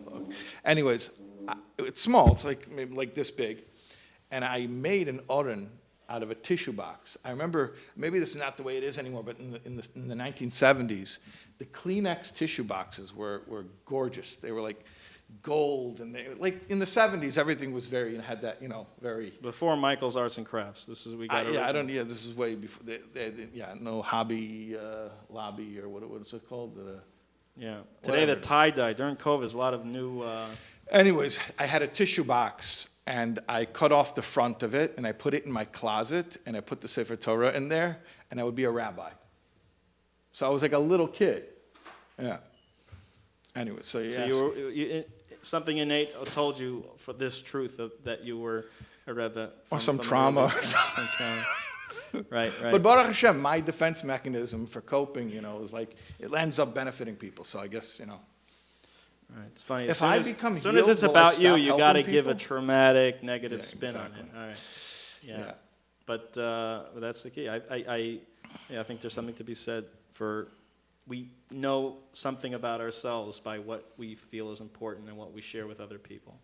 And so why is it that I could say some of the kindest things? It was a great meme. I'm not going to reference the movie that it came from, which is The Joker, but there was a great meme that came out.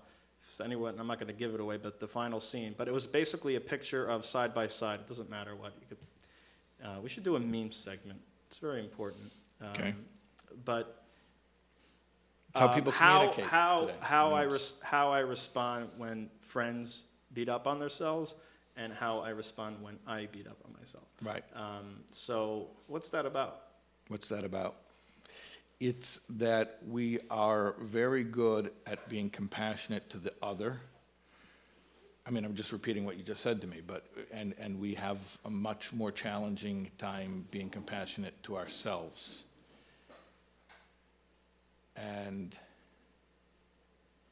you want to talk about that? Like Yeah. why I think that is? You were talking about Perek Lamed Beis of Tanya, which talks about seeing how we are all one, and that's Yeah. the. So I'll tell you about Perek Lamed Beis of Tanya, because Perek Lamed Beis of Tanya has a context. And the very first line of Perek Lamed Beis of Tanya, it's interesting you mention this, you know. The reason I reference it seems like sometimes it's easier to see the innate goodness and soul of someone else than our own. So Perek Lamed Beis, v'hinei, al yidei, kiyum hadavorim hanal, that means hanizkorim le'el, that were mentioned already. Chapter 32 begins by saying, by doing what we learned previously, meaning chapter 31. Chapter 32 is how to see others as a soul. Chapter 31 is about how to see yourself as a soul. So the Alter Rebbe's premise is, first you have to identify yourself as a soul, then you'll be able to do that for others.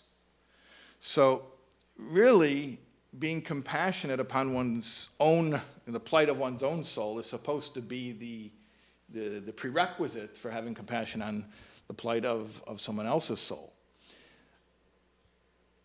In chapter 45, so as long as we're talking about Tanya. Shameless plug for mapping the time. Yeah. Which can be yours for free, $35 value, if you donate $18 on the recurring monthly thing. So you don't have to shell out a whole bunch of money, Ooh. you just do $18 a month.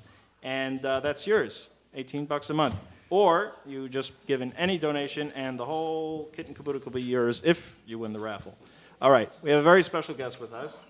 And I'll let you introduce him. Ellie, you want to come up first? You get a drum roll?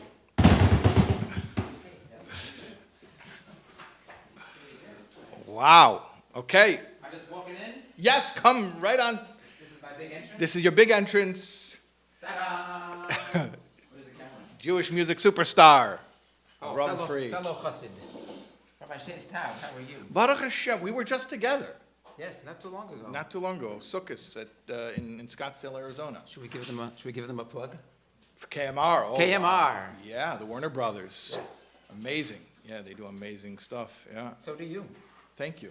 That's why I'm here. You gave me a shout out on stage, which was very humbling, and my kids were impressed. So, Baruch Hashem. I must say that I really came here just to really say thank you.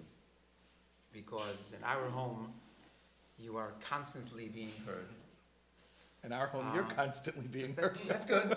That's why we're a good team. That's great. My wife especially is very much appreciating your Shara B'Tochin, as many, many thousands are around the world. So I basically came to say to you, Rabbi Shais Taub, Yasher Koyach, you're changing people's lives. And by the way, you've taken words to a new level. Because usually when we say soul, we think about melody, right? Alter Rebbe said, melody is the pen of the soul. That's right. You've taken words now to soul words. Yes. So I guess you have a koyach that even your words touch the soul. So that's a whole new level. That's Blew deep. you away, huh? Yeah, you totally blew me away. Wow. Okay, amazing. What was the word you said about? You said in Arizona about the difference between singing and speaking. You mean you've forgotten? I forgot the word. How could you forget such an amazing It was such word? a good word. I asked you a question. I said, what's really the bottom line tachlis difference between speech and nigun? You're a great speaker. You've changed people's lives. You made people cry. You make people laugh. Singing does the same thing. So what's really the difference? Where do you see a real, tangible difference between dibur and nagina? And I told you the chiluk is you can only dance to a song. Only a nigun can get you off the ground. You can cry to a speech, you can laugh, but you can't dance to a speech, huh? That's right. Sorry, Mr. Rabbi Taub, sorry. So what else is new? Baruch Hashem, we're doing this campaign. You good? You're pumped? You got Yeah. to go another. You have another few hours to a few go. hours to go. I Yeah. think, well, how many more hours? 6 Who's hours. counting? And, who's counting, exactly. Baruch Hashem. Yeah, we're doing great. Ellie Marcus has been here for a I lot of the have time. been talking that you will surpass your. Surpass. You will surpass. Ladies and gentlemen, you heard it here first. Yes. Avram Fried says, With betochen. with betochen, Yes. trach gut wird sein gut, and we're going to surpass our goal. Is Avram B'Gematria betochen? I'm not sure. Yes, Eli Marcus. I wouldn't move without him. Eli's here, so I'm here. I say the same thing. That's If it. Ellie's there, That's it. I'm there. If Eli can, ani can. That's it. Yeah. So, Baruch Hashem. what's the good word for this week for Vayero? Vayera, you want me to move over? Yeah, here, okay, Oh, sorry. okay. Oh, this is Shmaya Hackner. This is souls getting too close. If souls get too close, Shmaya Chain with sparks can 3-2-1 motion. Hi guys, yeah. great job. So Quite Vayera, smiling. Yes. you know the story? Vayera. The Rebbe Rashab, his birthday is Chav Cheshvan, which is around the same time as Parshas Vayera. So once he came home from Cheder, and he was crying, because they learned the Parsha that week, and they learned Vayera Elov Havaya, that Hashem revealed himself to Avram.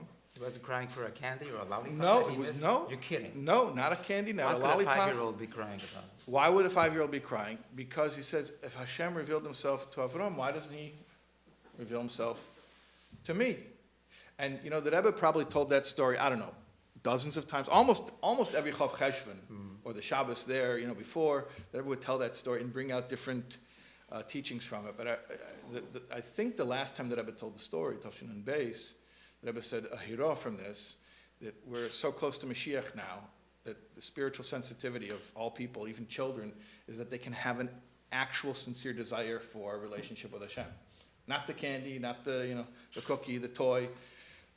An honest expectation that Hashem should reveal himself to even a 5-year-old child. Yeah, and want it so much that it moves them emotionally. So. Yeah, it's amazing. That's chizuk right there. That's good. But you know what? I think we've cried enough, no? Yeah, that's right. We've cried enough. That's right. And I think that... I noticed, by the way, can I say, that, this was not rehearsed Off here. the record? This is very spontaneous, off the record. There's Okay. nobody watching. I noticed, I'm just going to unfilter, the Fabrengen, when we sat together, Chalamoid, Simchas Beis HaShoeva, And the sukkah. in the sukkah, I noticed that you pushed a lot for, there was a lot of nugunim were sung, but you pushed a lot that it should be, you like the freiliche nugunim. Well, it's Masim Chasenu. Okay. Duh, But I sensed that was something like Beshita, that was like something. I think that's today's calling. You want to talk about that a little bit? Well, I think tears haven't done it. Tears just haven't done it. We've cried so many tears, oceans and oceans of tears, and we're still in Golos. I think Simcha is The key. the answer, the key.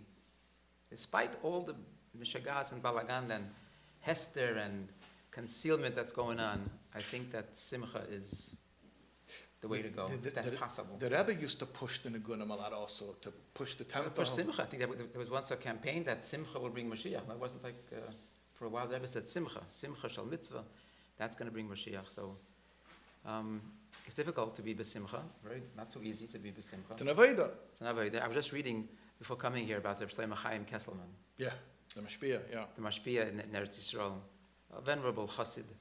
And he would daven for hours and hours. But the problem is, he couldn't even begin davening. He couldn't get to Hoidu, because the story goes, he was walking, pacing back, dancing in his home with his talis over his shoulder. And he stuck at the words, Ashreinu Matev Chalkeinu. He couldn't get past the words, Ashreinu. Forget about Hoidu. He couldn't even get there. So if you hear what you're saying, then the words can become soul words. If you hear Ashreinu, how can you go on? Yankee Lemmer was here, the Chazan, Oh, yeah? who was speaking about Pir Shamilas and missed him, connecting. He was amazing. He's awesome. We were talking about tefillah and connecting to the words, but yeah, Shreinu Matev Chalkeinu is like.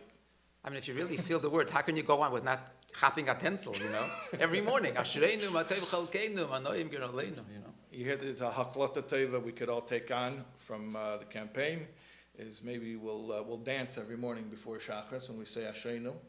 We'll do a little That's a spontaneous achlata. I like that. spontaneous, yeah, it's a spontaneous dancing. Spontaneous dancing. Yes. Yeah. Yes. Wow. So what else? What else do you want to talk about? What else do you want to tell the world? What do I want to tell the world? Yeah, what do you want to tell the world? Yeah. Because Ellie, usually, what you're do on I- what- stage what do I and want like to you're tell the rushed, world? you got to get to the next song. But here there's no rush. You could talk as long as you Oh, want. yeah? Yeah. Register for 1 minute. Someone anonymous just donated $27,000. Are you joking? So I just saw. No, they put in an extra zero by accident. You think? I think so. All right, we'll find out. I mean, But, that's crazy. Huh? Anyway. That was a good interruption, wasn't it? I mean, I it, told you. Assume it's real. I told you you're going to surpass. it does. Either No, way, it's moving. it does. It's a triple match. 9,000 becomes 27,000. Anyway, it's Amex's problem now. Was that anonymous? Yeah. That is wild. Wow. He or she or they should be blessed. Amen. You're a kohen. I'm a kohen. Bless us all. Bless us all. Yeah. Vayidaber Adonai el Moshe Leimer, daber el Aaron ve'el Bonov Leimer, koise varuchu es bnei Yisrael omer lohem, yevarechecha Adonai v'yishmerecha. Amen. Yo'er Adonai panov eilecha v'chuneka. Yisa Adonai panov eilecha v'yosem lecha shalom. Amen. V'samu eshmi al bnei Yisrael v'ani avarachem. This bracha goes for all those listening, those who are not listening, those who are here, those who are not here. Goes for Klal Yisrael. So you're all blessed. So invest it wisely, guys. Okay. That was beautiful. So should we sing maybe a Simcha Elikim? Should we do a little It's Simcha? up to you. Just, Yeah. Let's. yeah. Okay. Let's Whatever do a you're little bracha. feeling. Whatever Okay, you're feeling. Let's There's sing no it. pressure here. Okay. No pressure. I like this mic here. This is good. This is good. What key you in? You're in C. Let's try a C. Let's see how the voice is today. Let's hear it for Eli Marcus. Yisimcha Eloikim kefrayim v'chim benashe la da da da da la da da da da da da. Yisimcha Eloikim kefrayim v'chim benashe la da da da da la da da da da da da.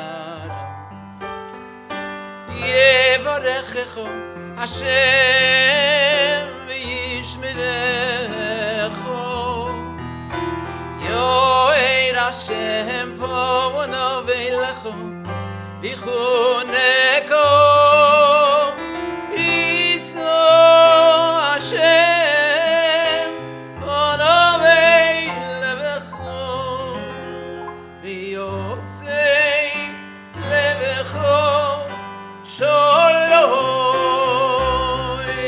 hayayevarechecho Hashem v'yishmerecho Yo'er Hashem pono v'elecho v'chuneko Oh Yiso Hashem pono v'elecho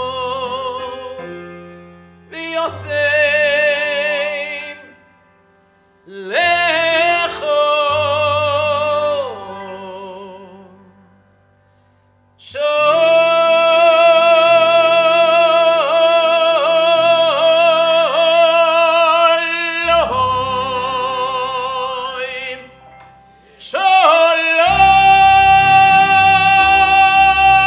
Shalom.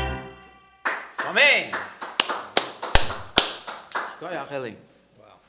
Wow. Where do we go from there? I don't Yeah. All we get benched. That's the main thing. Milan B'Kodesh. Mailim HaKodesh. Yeah. Brachas, sweet brachas, tangible brachas. Amen. Amen. We can use it and we need it. And We need Mashiach. oh Yera, it's time that Hashem Reveals takes himself. off his mask. That's right. Enough with the mask and reveal himself to us. And we want to dance. We want to go to the chuppah with our chassan. The kal has been waiting for a long time. How long can you keep a kala waiting? But we're waiting with betochen Yeah. that auto it's going to happen. So, and Is that a plug? that was a plug, yes. And you know, Hashem has his shluchim. You know, and you're one of those shluchim who are changing people's lives these days and giving chizuk. It's Thank you. an amazing schus, Rabbi Taub. So all the koyach to you with new energy. Amen. Like they say, with a frische chayes, with fresh energy. And we should dance and sing to Asheinu Al Tev Chalkeinu with all of Klal Yisrael, with Mashiach at our head. And all this will be behind us, all this crying and sadness, and we will know only joy. Sounds good. Right? So Father, Yeah. don't cry, we'll never cry again. Another chorus to that one? Father, don't cry. Father, don't cry. I love you too much to see you in pain. And only you who created tears can wipe them away forever. So bring on the day when there'll be only joy. You and I will smile. Oh, bring on the day when there'll be no more tears. We'll never cry, we'll never, never cry again. Wouldn't that be nice? We said that people donate and ask a song. We may try to get in. So, speaking of Don't Hide From Me, someone just asked, do you sing Don't Hide From Me? How much are they pledging? 354 is the total. What? Does that make the cut? 10 grand. It was actually 10 grand we can... I actually did it, so go easy. Look at that, look at that. All right. Hey, you pledged me, I gotta do it. Yeah, I think so. Those are the rules. That's it, those are the rules. Okay, we're not gonna do it. We could do a chorus for you. All right. No problem, we're all family here. What key do you get?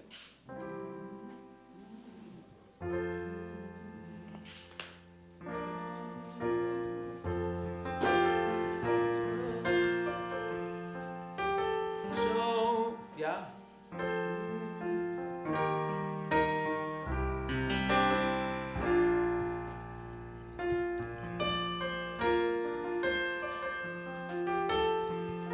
The chorus starts?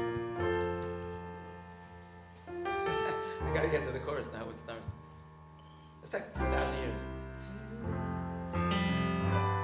2,000 years is a million years too long to search for the light that I have never known.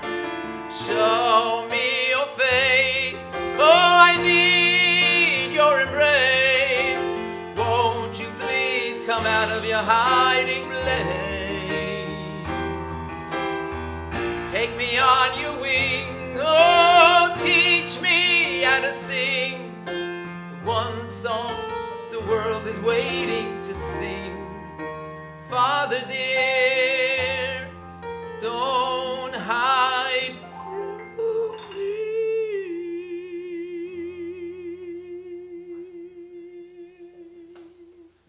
Yeah. Yasher Koyach. How about one Chassidische Nigun? One Chassidische Nigun? Ashreinu? Ooh. Ashreinu, which one? There's a few of them. There's a few of them. Yeah, yeah. What are tell us about the few Ashreinus. I have no inside information on these Ashreinus. I mean, they're all happy tunes, and I know. Some are happier than the others, some are happier than others. That's one, right? And then Ashreinu. Yeah, that's, then there's, Ashreinu, that's the one. Yeah. And then, what else? Ashreinu, Ashreinu. Gotta keep it that. Ashreinu, Ashreinu, Matoy Brilkeinu, Manoim, Manoim, Manoim, Koiroleinu. Ashreinu, Ashreinu, Matoy Brilkeinu.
Ashreinu. Ashreinu. Wow. Okay. Wow. Really. Now you're warmed up. We're gonna. I hope you're warmed up. You have a lot of hours to go. Wow. So we have, wait, remember, we have a special guest coming up on Zoom right now. I'm Special guest? wondering maybe you could say hello. Okay, who's the special guest? Are they on? See the monitor there?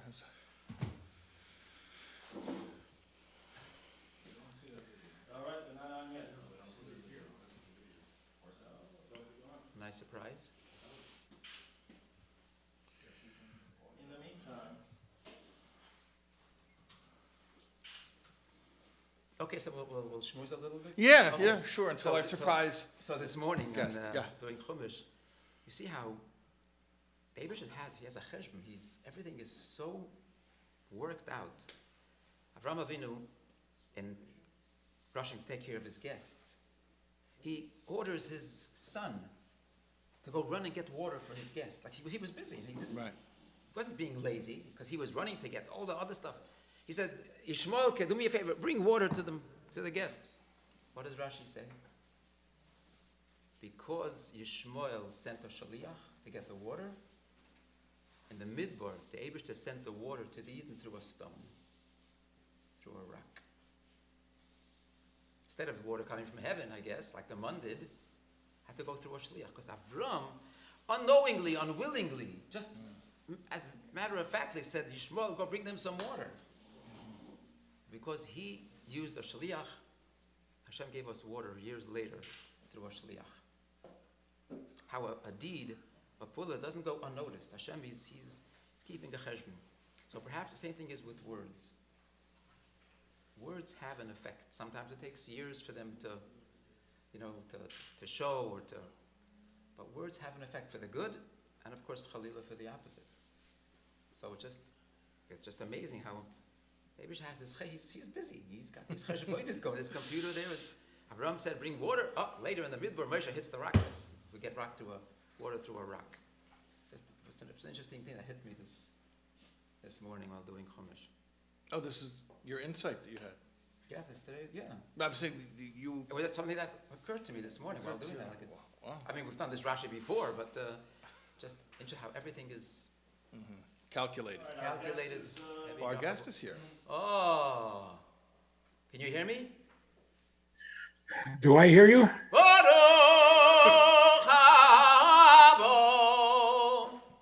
Now I hear you. Oh, that's it. You see, I have to scream for people to hear me. Now I hear you. Shalom Aleichem, brother. How are you? Shais, this is now a discussion with me and my brother, so Yeah, no problem. Just listen. Yeah, Shais had his brother. They did pretty good. I had my brother on last night. You worked with David once. Where? I think Soul to Soul, you guys worked together. You did like a Jono puppet thing with the vest. Remember that? That was. That's my brother David. You guys The are so Ichikaduzi. talented. Thank you. No. Yes. There's a whole discussion about which brothers are more talented, the Friedmans or the Taubs. So we're Kinesofim. I know that. Oh, Yeah. That's David. Oh, wow. I guess it's been a long time since I've seen Mr. Kadouzi. Shais, you see this picture? Yeah. Tim. My kids found it, made an enlargement of it, gave it to me for my birthday. Can you see what it is? Boy, yeah.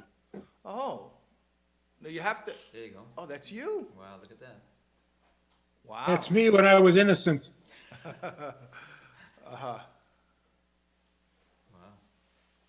Not bad, huh? The Rebbe's getting an aliyah there. You're standing. Yeah, yeah. Were you getting an aliyah, or you were just standing? No, no, no, the Rebbe.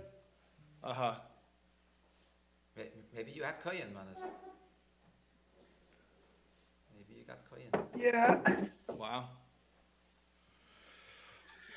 So what did I miss? What did I miss? Ashreinu Mativ Chalkeinu. We were Last night. talking about, yeah, It was very nice. yeah. This is the first fundraiser with Tyson. Or maybe it's Teichen with a fundraiser. Even better. Even Oh, better. Ellie Marcus is leaving. Thank you, Ellie. Thank you. Reb Manis, so we're talking about Ashreinu Matev Chalkeinu. He says that Shlomo Chaim would get to that point in davening. Avremel says that when Shlomo Chaim would come to that part in davening, it would just he would have to dance. So it was very hard to get down to the business of davening Shachris because you had to get through the Ashreinu. So I don't know.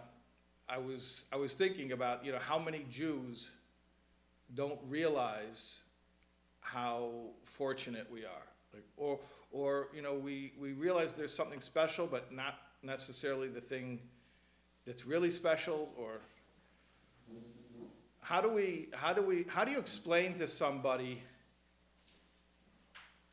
that the gift that they have, the gift that they were already given, So, like, how do you tell somebody that there's this treasure you're looking for and you already have it? You already have it. It's all yours. It's all yours. It belongs to you. I don't know. So those are some thoughts I'm having right now. I don't know if you have any insight on that. Well, you have that great story about the $20 and the car and the job and the house. And We the told it family. last night. We told it. Yeah. You have a life, you just don't realize it. Right. Right. I was thinking about the Baal Shem Tov asking Mashiach, when are you coming? And the obvious question is, Mashiach already answered the question. Hayom in B'kolei Tishmo. So why is the Baal Shem Tov asking again?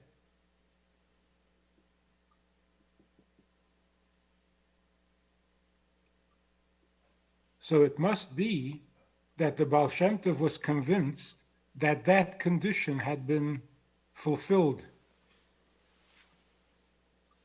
It is Hayom and B'kolei Tishmo.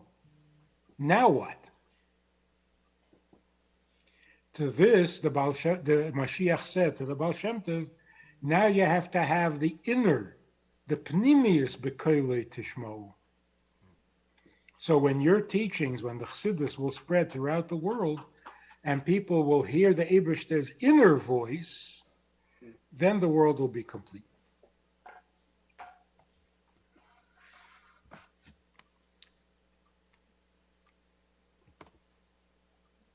So what are we supposed to say today?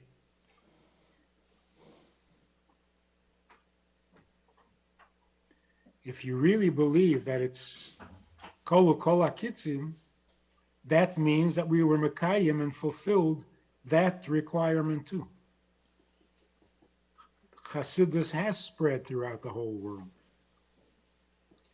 except for a few individuals who are still resisting.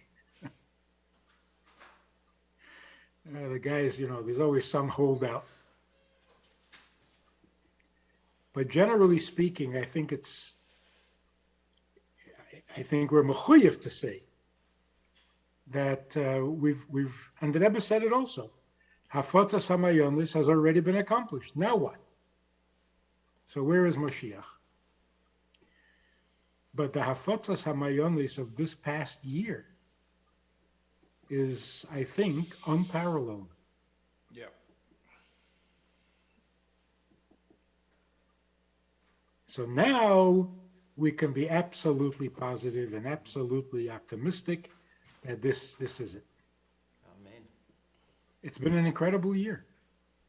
I mean, despite the pain and despite the tragedies, Zoom has become the biggest yeshiva ever. People in the future will say, I graduated yeshiva Zoom.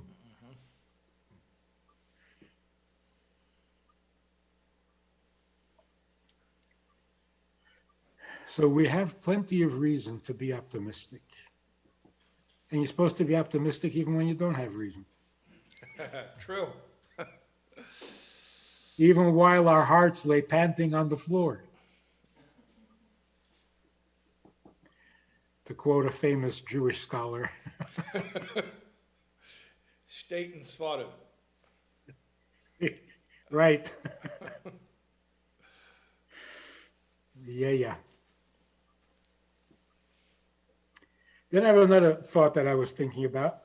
The Tanya of today, of yesterday, day before,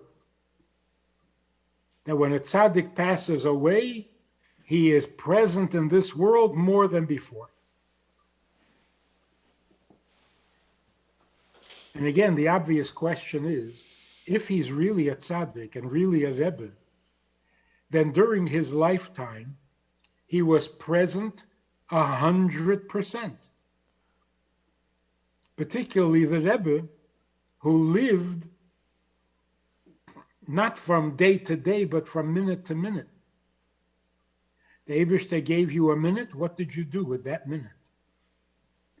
So whatever the Rebbe did while he was here on earth, he did it to the maximum. So what does it mean? That after you pass away, you do more? What's more?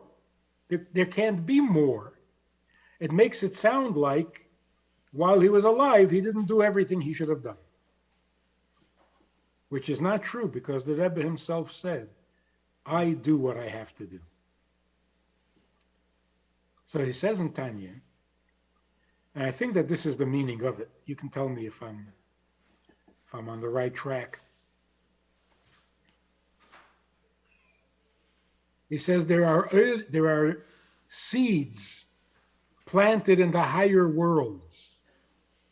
And when the tzaddik passes away and goes back to those higher worlds, then those seeds blossom and add light, and then that light trickles down even into this world.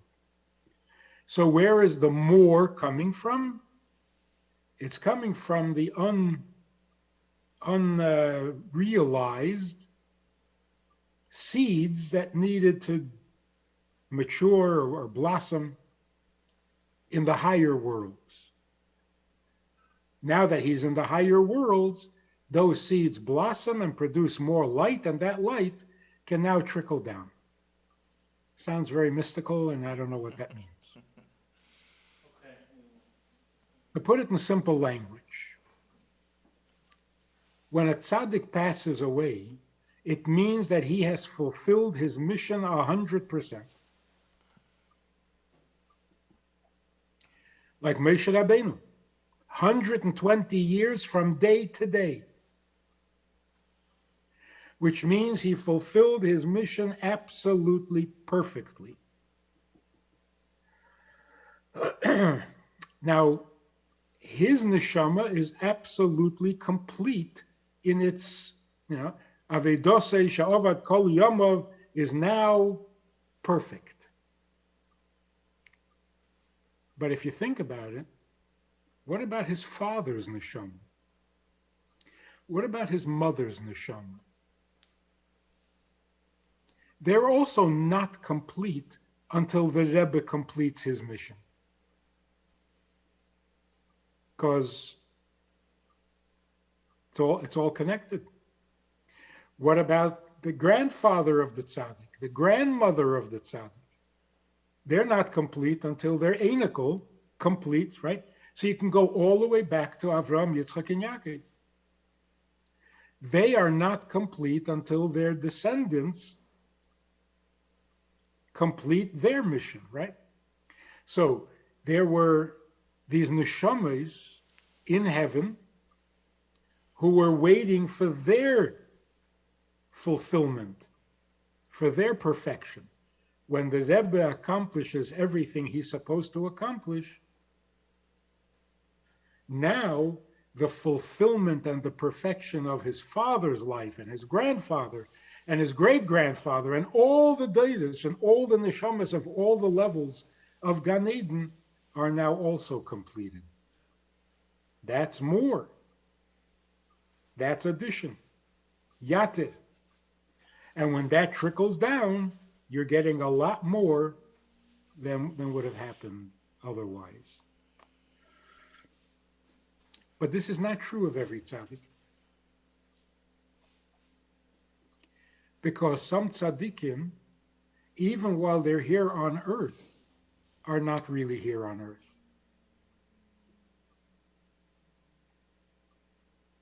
They may be standing on earth, but their head is in heaven. So when they get back to heaven, their effect on earth weakens, not strengthens. It's also interesting how they say, Schusa yogein oleinu. Yogein. Protect us. There's protection and there's blessing. Zechreinei livracha. If you mention him, you bring a blessing into the world. Or, Schusai yogein oleinu.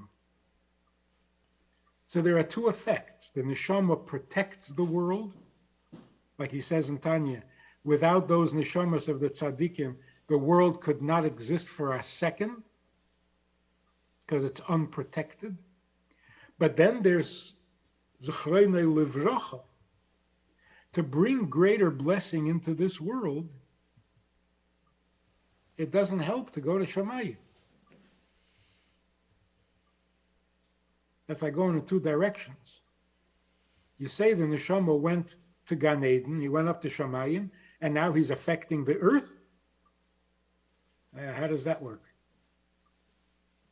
So for many tzaddikim, once they went to Gan Eden, they're in Gan Eden.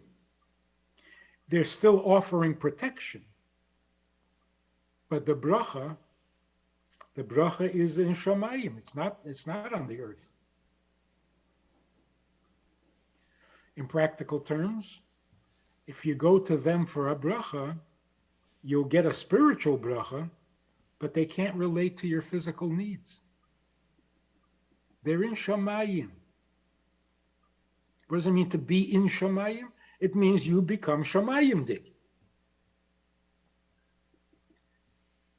And if somebody has an ingrown toenail, then the neshama in Gan Eden has a hard time relating to that. Or financial problems.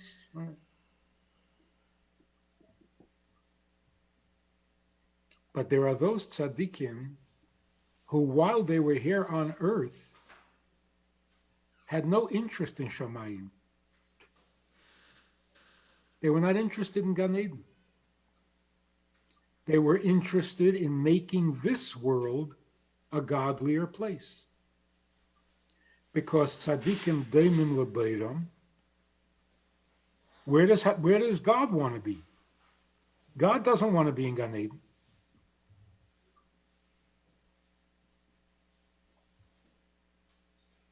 He wants to be here in this lowest of all worlds.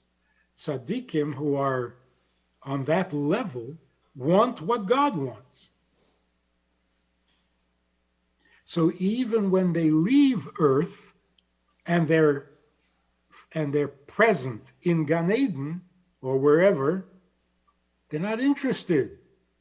Their interest, their passion remains Olam Hazeh, the Dira B'Tachtenim.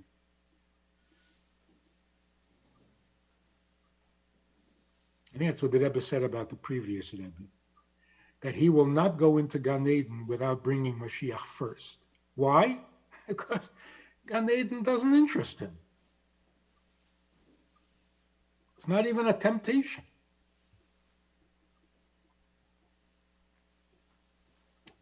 So that's why the message of today, which you bring out so well in all your classes, the objective is not going to heaven when the Eibishter is coming down to earth. And surprisingly, Hasidus agrees with the Ramban. Although the Rambam was the Rebbe's favorite. But in this issue, we agree with the Ramban.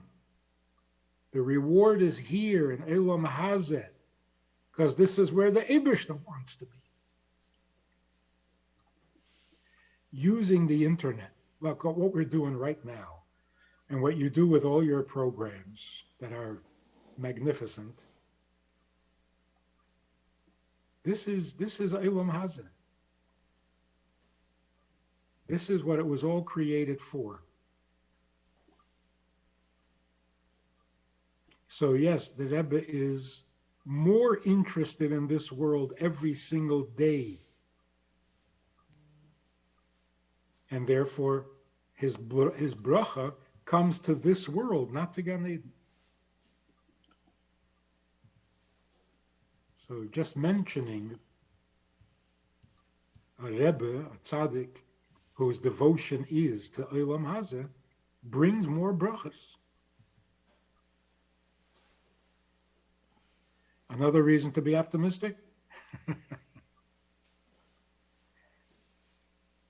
You know the best reason to be optimistic? The world is looking good. It's not even optimistic, it's just realistic. I'm not talking about natural disasters. That has always been a mystery. I'm talking about the morality of the world, the intolerance of evil. Even those who are a little misguided and confused about how to fight evil. But there's an intolerance to it, which is beautiful. There's an interest in Judaism, in Torah, in learning, in Hasidus, in the Rebbe. Amazing.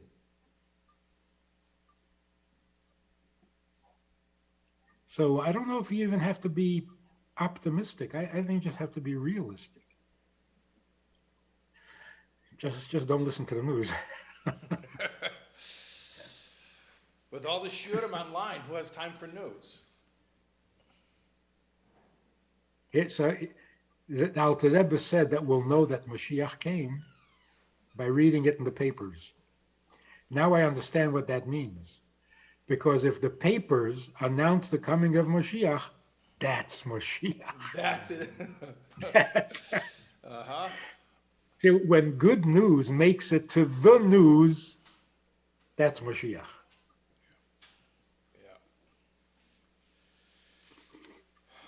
And today we don't even need a newspaper, because newspapers used to come out, I guess they still do, come out in the morning. So you wait till the morning to get the news. 5 a.m., the paper boy comes around. Nowadays, you'll get a WhatsApp with a link, and you'll push it, and Mashiach is here. Just like that.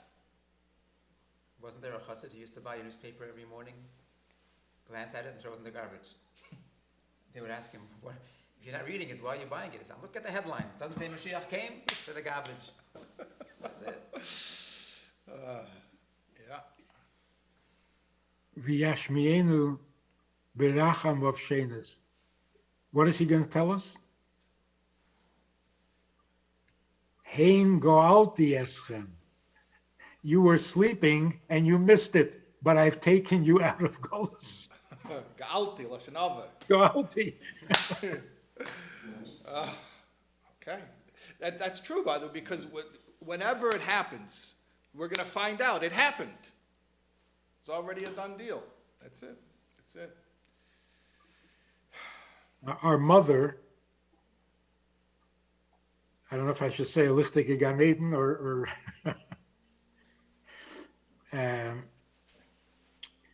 in her last year, she composed a little tune that everybody will know that Mashiach already came. Not that he's coming. That he's coming is old news. We don't want to hear that anymore. Don't tell me he's coming. Tell me he came. Are we there yet? If not, then we're not there. Right. It doesn't help to say he's coming, soon, soon. That's old stuff. Now all we want to hear is, you got a little distracted, and while you were distracted, he came. Sounds good. Speaking of which, we just got a donation. Dun, dun, dun, dun. Big announcement. A request for just one short song to close with, something from the Haim. Maybe that song of your mother's or something. You have a lot of songs that you grew up with. How much did they pledge? And Ellie's not even here, so either you just do vocals or just Your eyes closed or your eyes open? something small. Was there a serious pledge? Because we have a number to No, surpass I here. did it. Oh, hey, this guy's good.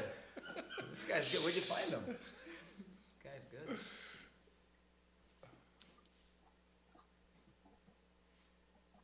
Eshukayach for your wonderful words, Rabbi Friedman. It's nice to hear someone who's so realistically optimistic. When you were younger, did you listen to him? Absolutely. Really? Sure. So a lot of brothers fight and they, We fight. Yeah. Oh, do we fight? but you listened. But we also sing together. So that The family that sings together. exactly. That's right. We fight, but then we sing. We make up. So what would be an appropriate song for this moment? Something from the Haini, but you mean my father's mirrors or something? Like something we used to sing around the Shabbos table? What do you have in mind? I once heard you guys were into Ben Bonus, the records. And bonus. Wow. Which? This guy did Something his with homework. with like a feel, not as. This guy did his homework. My mother used to enjoy Ben Bonus, actually, now that you mentioned that. What song does he have that's appropriate?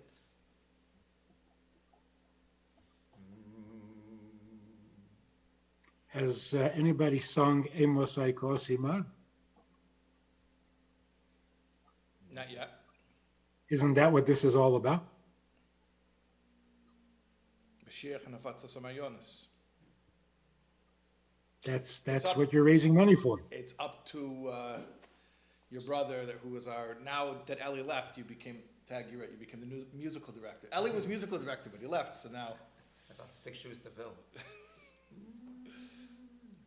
Ay ay la da da, ay ay ay ay ay ay ay la da da, ay ay la da da, ay la ri, ay la da la, ma ma ma ma ma ma ya da da, ay ay la da ba, ay ay ay, ay ay ay ay, hey Mosai Kosimar Lereshe Yavutzu meine Sachachutzu ay ay ay ay ay ay hey Mosai Kosimar Lereshe Yavutzu meine Sachachutzu Mosai, Mosai, Mosai, Mosai, Kobo, Mosimar, Lirshe Yafutsu. Mosai, Mosai, Mosai, Mosai, Kobo, Mosimar, Hai Lirshe Yafutsu. Ay, ay, did la la la la la la la dum. Ay, ay, did ay, ay, did dum. Ay, ay, did bam, bam, bim, bam. Ay, ay, did bam.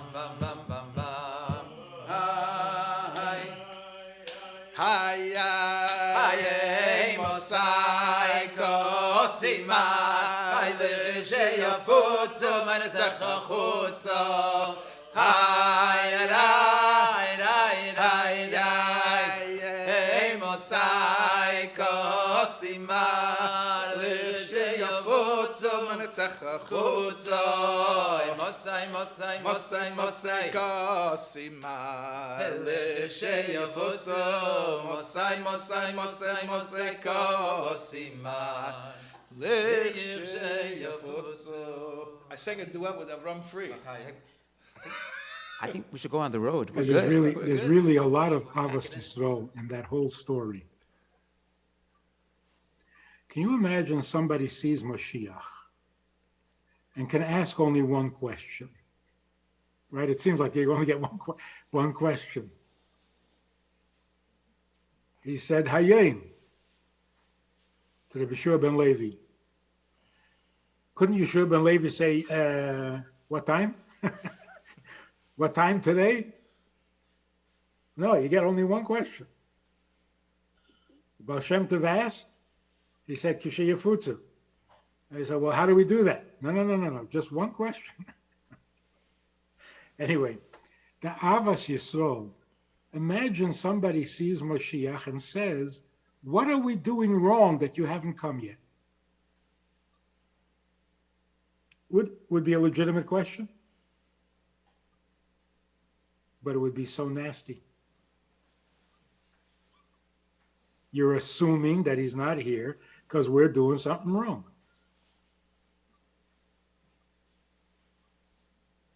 Like somebody who said to the Rebbe that Yidden, many Jews all over the world, don't have parnasa, they're not making a living because they're probably not having the right kavanah during davening. So the Rebbe said, wait a minute, are you for us or against us? Make up your mind. You want Jews to have a better livelihood, but why are you condemning them for not having kavanah? You can't be a kateget and a saneget at the same time. So if somebody would say to Mashiach, what are we doing wrong? For which sin are we suffering?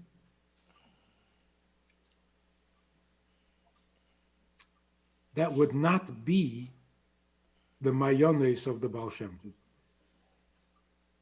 So the mayones of the Baal Shem Tov are evident in his question. We're not doing anything wrong. When are you coming? Don't blame us.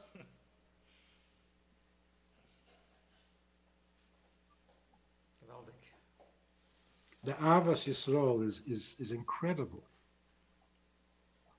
Yeah, I know, you said Hayim. Well, we did it. Don't blame us. That is the mayonis of the Baal Shem Tov. But then you hear people, rabbis saying, this problem came because of this Aveda, because we're neglecting this and we're careless with that. And not the Baal Shem Tov style. The opposite. So just the question itself is such a rich expression of Avos Yisrael.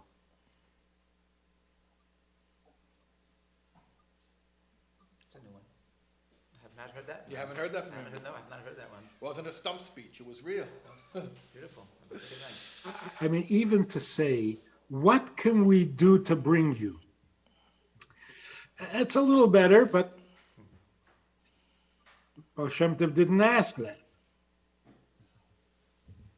When are you coming? We are ready. Good title for a song. Yeah, that's what needs to be spread. That itself. It's not ilu zochinu. Zochinu. Now what? Where are you? Ad Mosai. It's all Avos Yisrael.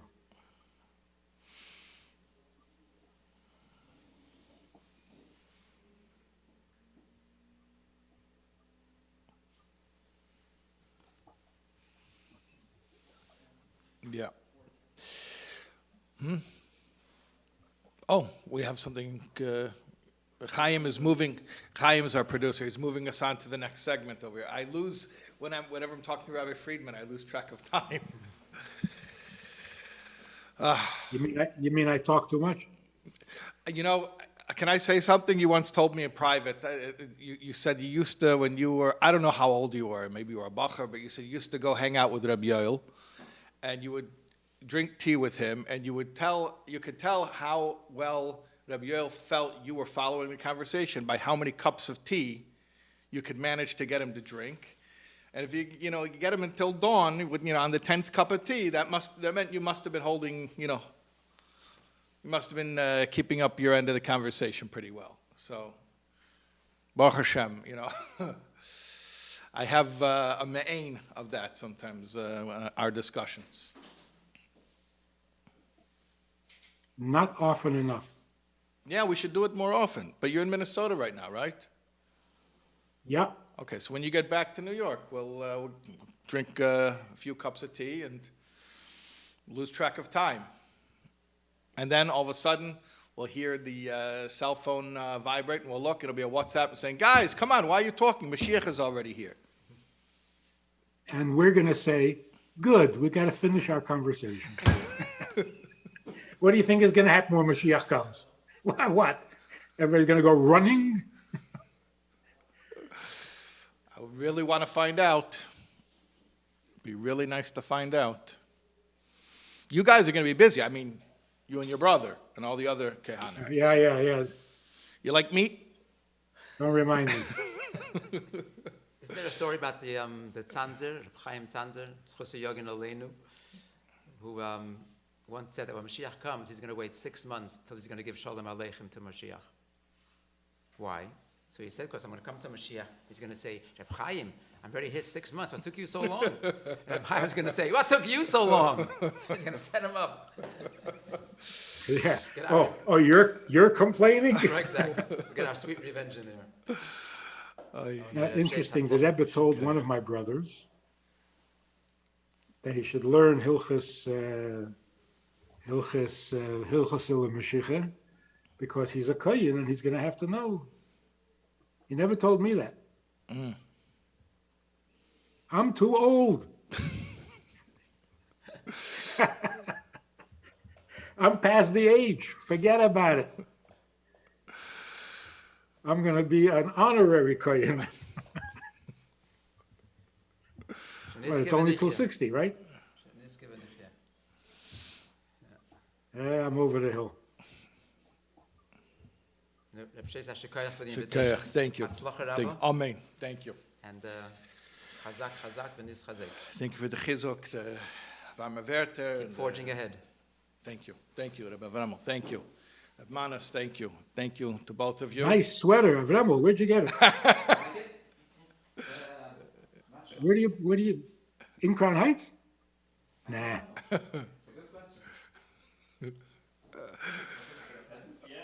Oh yeah, the present. Yeah. All of our guests get a parting gift. That's right. Yeah, that's right. Yeah, there you go. Thank you. Shukayach. Okay, Chaim.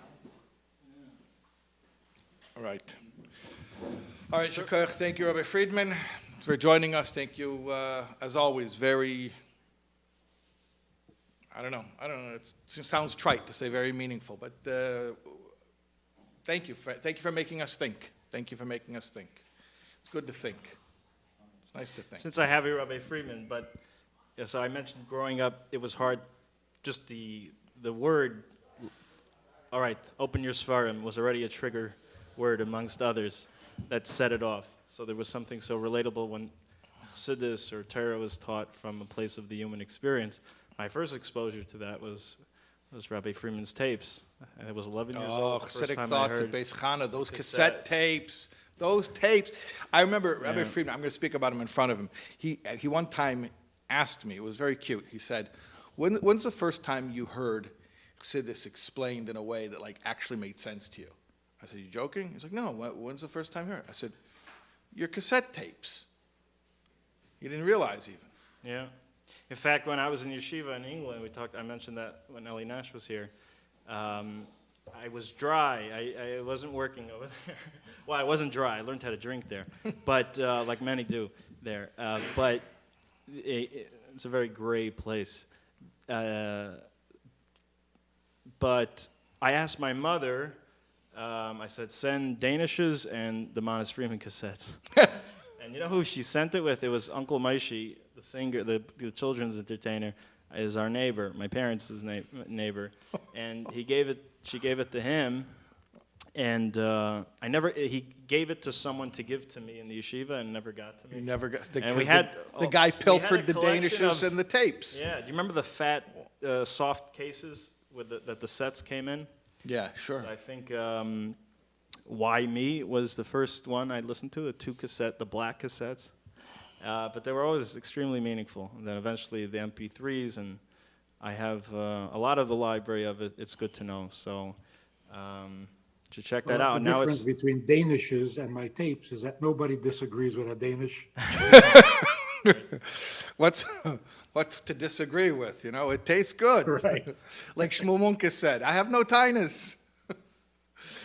Yeah. But also, I want to mention Sichas in English. Way back then, I think it was right after my bar mitzvah or something, Yena Afton got me to do the Tanya, the Chitas Tanya, on the telephone. You know, the telephone that hung on the wall. Remember those? Yeah. So you would dial in, you had to dial 7 numbers. And you couldn't even walk around unless you had like a cordless phone, but then the reception was bad, and yeah, you had to sit there like this. Yeah. Your phone, the ear would get hot. But it really forced me to study Tanya properly and look up every pirush and everything that there was written on it. And it was a challenge. It was good. But I think it was part of the breakthrough into the technology. Mm-hmm. Hasidus in the world of technology.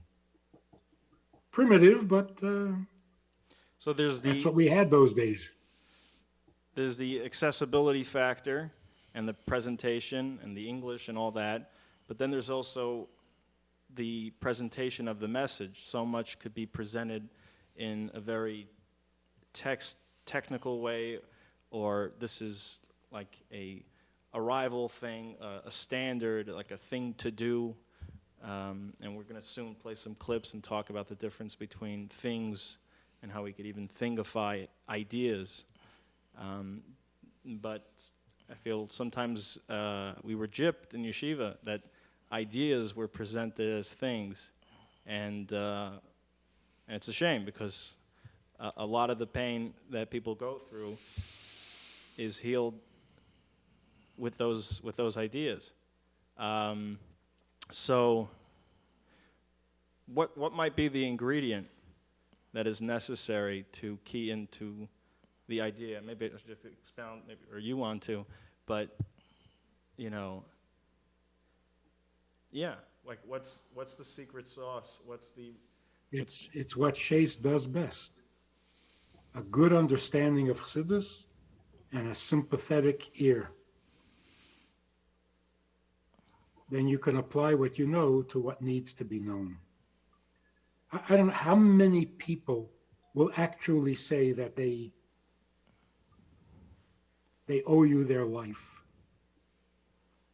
With some exaggeration, but we were everybody talking knows about that, how people tend to like going there very quickly, and because people like to give hagaras. There's no question that Hasidus has become a necessity.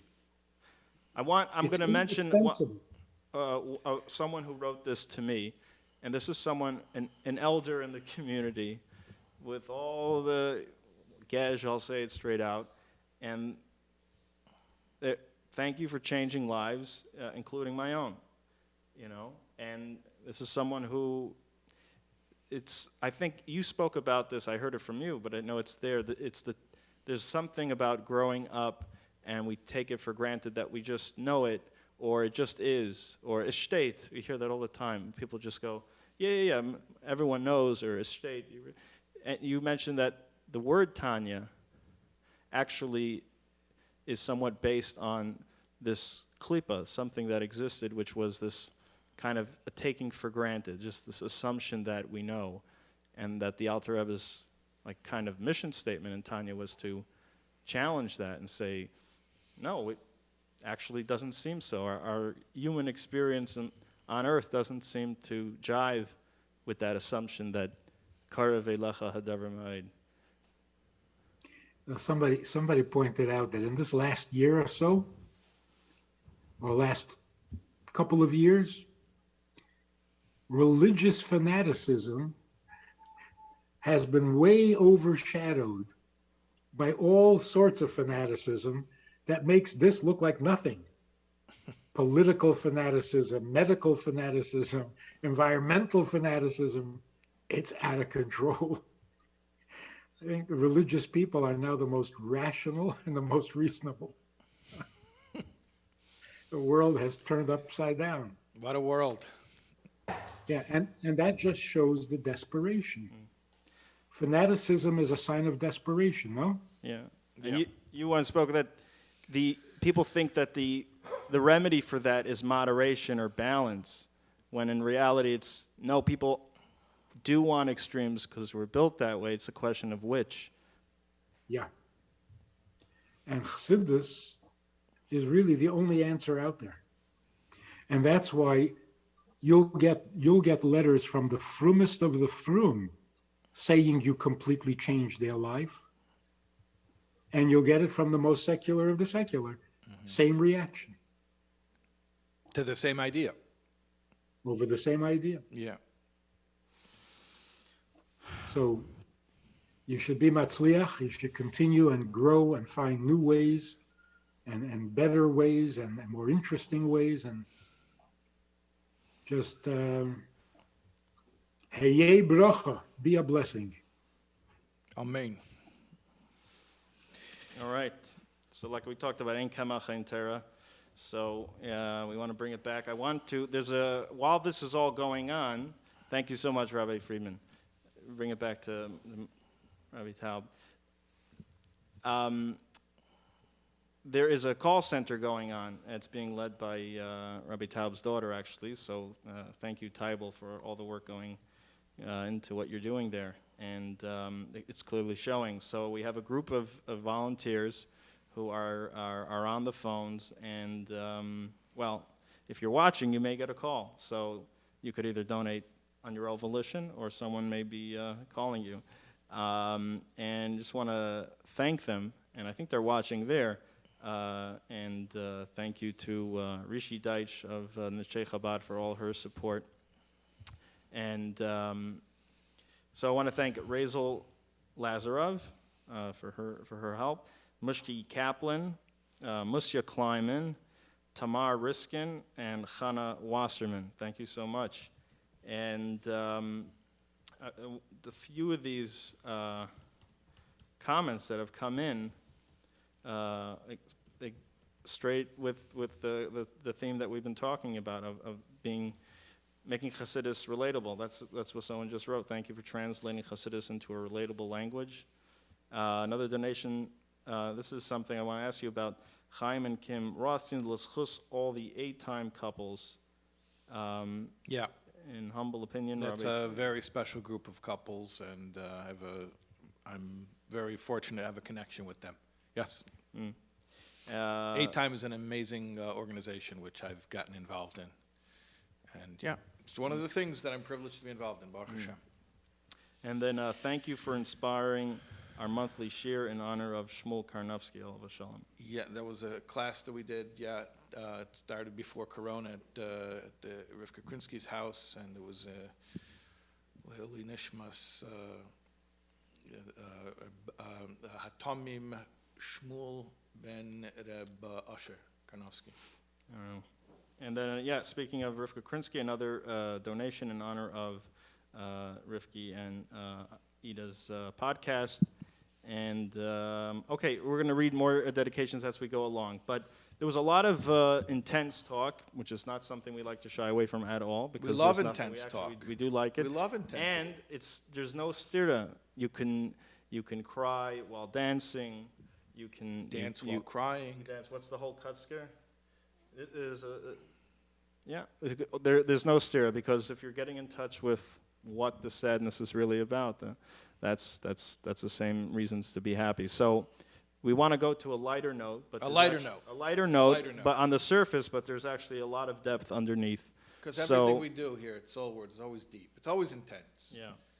Yeah. So just to introduce it, But ostensibly on a lighter note. yeah. Yeah. So we're going to cue video jokes 1. I don't know about some of our viewers, and maybe if you want to donate and comment, we could hear your thoughts. But me personally, I enjoy your humor, which is a distinct style of humor. Sometimes it's punny, Yeah. and sometimes it's dry. Yeah. Often it's dry. Yeah. But there's something unique that, whether you lead with it, like in your Parsha Shiurim, as an opener, or just as you're speaking, it just kind of comes out. There is a direct relation to the topic at hand in a very unique way. And you were telling me the other day that you are very careful to never use sensationalism. Never. Right. And Everything has to be for the purpose of communication, not just to stimulate people, to keep them from falling asleep. It has to be communicative. because it's soul words. Soul words, right. So the words are important, but they have to have soul. So you don't use a joke just because the joke is funny. The joke has to, in fact, I would use a less funny joke, and I do all the time. The less funny of, or the less, how do you guys say it? The less funny joke, if it is more zum Zach, if the idea is more appropriate to the lesson. But just your luck, it happens to work out that I wrote a little piece for myself about during COVID, memes were of great solace to me, and you know, the truthier the joke, the funnier it is. Yeah. And the funnier it is, the truthier it is, and there's a reason for that. There's a common expression. There's a little truth in every joke. Right. You have a spin on it. I don't know if it's There's a your little own. joke in every truth, yeah. So speaking of that, we made a little collage of some of your hits, or things that I liked anyway. It's just my own little rough messing around on iMovie, and then we'll come back to talk about it a little bit. So enjoy. All right. These are the jokes, people. I'll be here till Tuesday. Try the roast beef.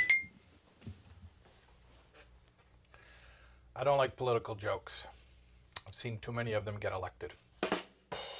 Neil Armstrong used to go around telling people really unfunny jokes about the moon, and when they wouldn't laugh, he would say, "Well, I guess you had to have been there." A little Jewish boy comes home from school, and he tells his mother that he got a part in the school play. She says, "Oh, yeah, Bubala, what part?" He says, "I'm playing the part of the Jewish father." She says, "Oh, no, go back to your teacher and tell her you want a speaking part." The husband says to his wife, "Look here, this article says that the average man speaks 10,000 words a day, and the average woman speaks 20,000, twice as much." His wife says, "Well, that's because women have to repeat everything because their husbands don't hear them the first time." The guy looks at his wife and says, "What? You know about the farmer during Shemitah? Last week, Parshas by Midbar, we had Shemitah. So there's in Israel, there's an Israeli farmer standing out in his farm during Shemitah. So his neighbor says, "Slicha, Adoni, ma ta oseh? What are you doing? You know, it's Shemitah, you're not supposed to be farming." He says, "No, I'm just trying to win a Nobel Prize." He says, "Well, how are you winning a Nobel Prize standing outside here in your field?" He says, "Don't you know every year they award a Nobel Prize to someone who's outstanding in his field?" Okay. The Chief of Staff of the United States Air Force opens up a nearby base to new recruits, to try to get some new recruits for the Air Force. So he's walking along the base, and he sees a couple of twin brothers who have wandered onto the base. Apparently, they want to enlist. So he goes over to the two twins, and he says to the first one, he says, "What do you do, young man? What skills do you bring to the United States Air Force?" He says, "I pilot." "Ooh, pilot. Okay, very good. Sign him up." He says to the next brother, "What do you, young man? What do you do?" He says, "I chop wood." He says, "You chop wood? Well, this is 2020. The U.S. Air Force doesn't need people to chop wood. says, but you hired my brother. He says, yeah, because he's a pilot. You chop wood. He says, well, heck, if I don't chop it, he can't pilot. If a man speaks alone in a forest and his wife's not there to hear him, is he still wrong? What's worse than finding a worm in your apple? Finding half a worm. I'm sure everybody's familiar with this classic joke, right? Because if you find a half a worm, it means you already ate the other half, right? Okay. Well, anyways, by deductive reasoning, one could then further argue, what's worse than finding half a worm in your apple? Finding a quarter of a worm.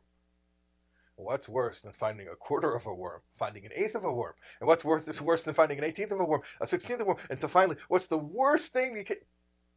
No worm. If you find no worm, that means you ate the whole worm. Okay, but obviously nobody actually reacts that way. Have you heard about the garlic diet? Yeah, the garlic diet. After every meal, you eat a bunch of garlic, and you don't actually lose any weight, but from a distance, your friends all think you look thinner. A drunk woke up with a hangover, remorseful, remembering how he'd gotten drunk the night before and got into a terrible fight with his wife. And he was so angry with himself, he went downstairs, he saw all the empty beer bottles strewn all over the place. He gathered them up, he went outside, and he took the empty bottles, he started throwing them against the wall, smashing them. With each smashed bottle, he would scream at the bottle, "You're the reason why I fight with my wife." And he would take another empty bottle, he smashed it against the wall, "You're the reason why I fight with my wife." And he took another empty bottle, smashed it against the wall, he said, "You're the reason I fight with my wife." He grabbed another bottle, oh, it looks, this one is sealed, it's full, still full of beer. He looks at it, he says, "You, I know you have nothing to do with this, you stand aside."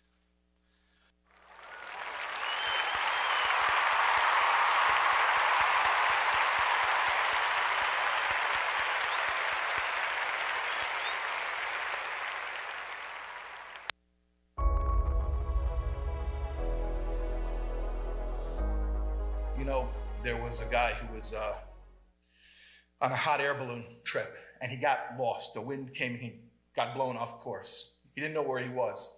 So he was desperately trying to figure out his location. And he was flying over a field, a big open field, and he saw a fellow standing down in the field. And he screamed down below. He says, "You there? Can you help me?" The guy down below in the field says, "Yes, I can help you. What do you need?" And the guy in the hot air balloon says, "Can you tell me? I'm lost. Can you tell me, where am I?" The guy standing down on the ground says, "You're in a hot air balloon." The guy in the hot air balloon says, Yes, I know. But where's my location in relation to Earth?" The guy down below says, "You're about 100 meters off the ground." The guy says, "Yes, I know. I'm talking location, like where am I located in the world?" So the guy down below says, "You are 38 degrees north, 12 degrees east longitude." The guy in the hot air balloon says, "Sir, may I ask you one more question?" The guy below says, "Yeah." The guy above says, "Are you a rabbi?" The guy below says, "Yeah, I am. By trade, I am. I am a rabbi." "How do you know I'm a rabbi?" And the guy in the hot air balloon says, "Because from the moment I met you, every single thing you've told me has been 100% true and totally irrelevant to my situation."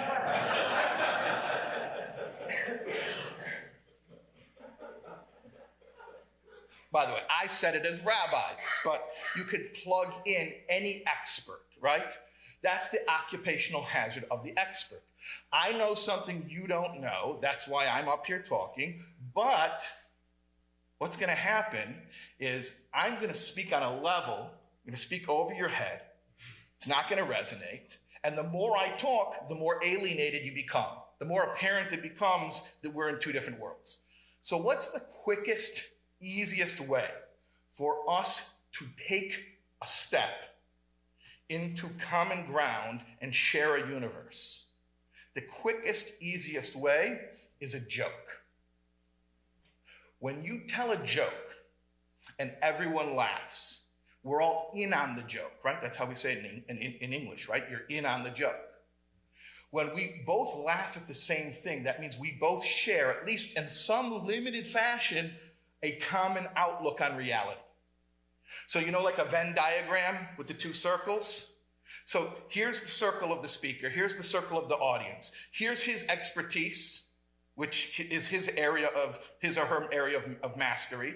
Then here's the audience who doesn't yet have mastery in that area. The overlapping of the two circles is what we both agree is funny. So when I open with a joke, it's not to loosen you up. It's not to prove to you that I'm a nice guy, I'm a cool guy, okay, it's all right. Put you at ease. The joke is instantly to draw those two circles into an overlap, even the tiniest bit of overlap. And once there's overlap, there's some common ground, I can start to pull you into my world.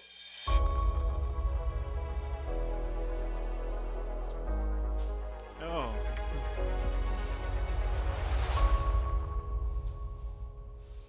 So, Rabbi Taub. Chaim, how you doing? It's not to loosen us. The joke is not to loosen us up. No, it's not. So there's like this Gemara about a Tana or a Meira, It was an right? Ameira, Whatever yeah, it is, who would open with the... Milsid B'duchsa, with the opening joke, yeah. And that was usually understood as an icebreaker type thing, but you have a different take on that. Yeah. Or at least in I mean, your it's my experience. understanding based on the Maimel Chadedi from the Rebbe, which is about different types of connection. And the ultimate goal is to bond intimately. But there's a step that has to come before that. You know, there's a saying, this has nothing to do with humor, seemingly has nothing to do with humor, but they say, people don't care what you know until they know that you care. Well, why? What does it matter if I'm smart? What does it matter if I care? You know, if I'm right, if I have good advice for you, why do you care if I'm compassionate? You know, like a doctor who's brilliant. What do you care if he has good bedside manner? But the truth is, it's not just about the message. It's about the messenger. And just like I always say, don't answer the question, answer the questioner. I don't usually talk about this, but it's not just the answer; it's the answerer.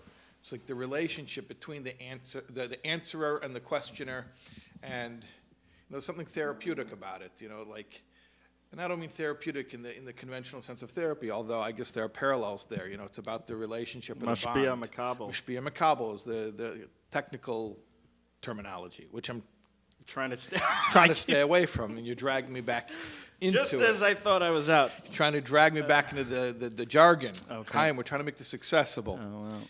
And so, you know, you remind me of, by the way, is that in a roundabout way you remind me of, one of the bedtime stories that I tell my children is a story, a parable, a story about a lowly and despised man who lives on top of a garbage hill. And one day the king is passing by. I mean, I'm not going to tell what the whole thing, like, you know, because then you'll fall asleep, because it's a bedtime story. But, you know, the king comes and takes him off of his garbage heap, and he brings him to the palace, and he brings him into the inner chamber. Anyways, it's actually a mashal from Tanya Mem Zayin. So I didn't tell my kids this is a mashal from Tanya. I told them this is a bedtime story. And I'm just waiting for the day that they'll come to me and say, hey, Tati, you know that story you used to tell us when you tuck us in? That's from Tanya. Like, better that way, that they shouldn't, right? So it's better, you know, we're going to talk about, you know, bonding and different levels of relationships. And then some chassan's going to call me up and say, by the way, I was learning l'chadedi. That's mashpia makabel. Yeah, okay. Guilty as charged. Busted. So yeah. I think what you're describing, I noticed in myself, an old thing I talked about, like, you know, being having certain words or trigger words from school, that almost the mere fact that someone is up there, and I think you mentioned that in that second video, or I don't know if he did, but the mere fact that that person's standing up here and I'm here Yeah. is already Distance. a distance and an assumption of a lack of trust. Like, okay, you're going to need to earn my trust. Right now, you're out there, you're up there, you think you're, Right, you're talking down to us. Right. Literally, you're up at that podium. Right, but there's Right. something that Why should I happens- listen to you? Right. Right, and then what I find myself, someone will, the person up there will say something, and all of a sudden I was like, oh, what was that? And I will even physically lean in at that moment because, well, he just earned my trust. He said something that let me know that he's not coming from up here, and he's not giving me something that's like abstract that isn't relatable, like something that reflects what's going on in here. Right, he proves that he lives in the same world as you do, or at least your worlds overlap. That's the Venn diagram that I refer to in that clip. By the way, that clip that you showed, by the way, I just want to compliment you on the montage, the joke montage.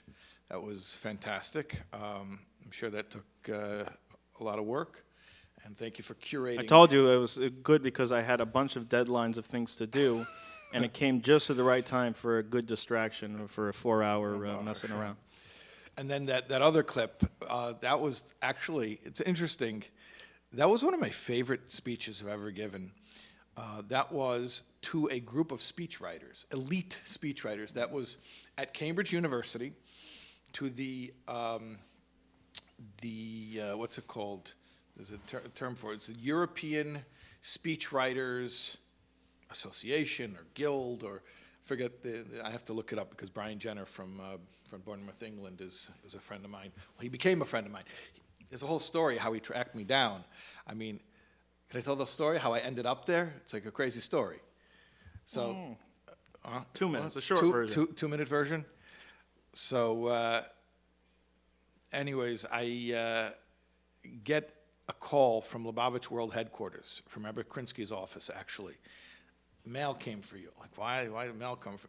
It says, Rabbi Shais Taub, Lubavitch World Headquarters, 770 Eastern Parkway, right? So I was still living in Pittsburgh then, so I was actually getting on a plane, that's why I moved to New York, because I was constantly getting on a plane to New York. So I said to them, I'm getting on a plane to New York right now. I'll come straight from the airport. So I go to the airport, I go to Rabbi Krinsky's office. They give me this packet, and I open it up, and it says the European Speechwriters Union, and it has their newsletter, and it's got a whole bunch of quotes for me, like a speech that I gave, like all like quoted. And I'm like, what is this? And so then I emailed the guy, and he's like, yeah, you're one of my favorite speakers, and I included your work in our newsletter. And I didn't know where to contact you, but I know you're a Lubavitcher, so I wrote to 770 Eastern Parkway. So I said, how do you know about me? This is a non-Jewish person living in Bournemouth, England. How do you know about me? How do you know about my talks? And how do you know about 770 Eastern Parkway?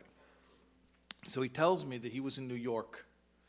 And well, actually, it starts further back than that because he said, I admire the work of Rabbi Sachs, Jonathan Sachs. And I heard that he was speaking at a convention of rabbis. Jonathan Sachs spoke at the Kinnis HaShluchim a number of years ago.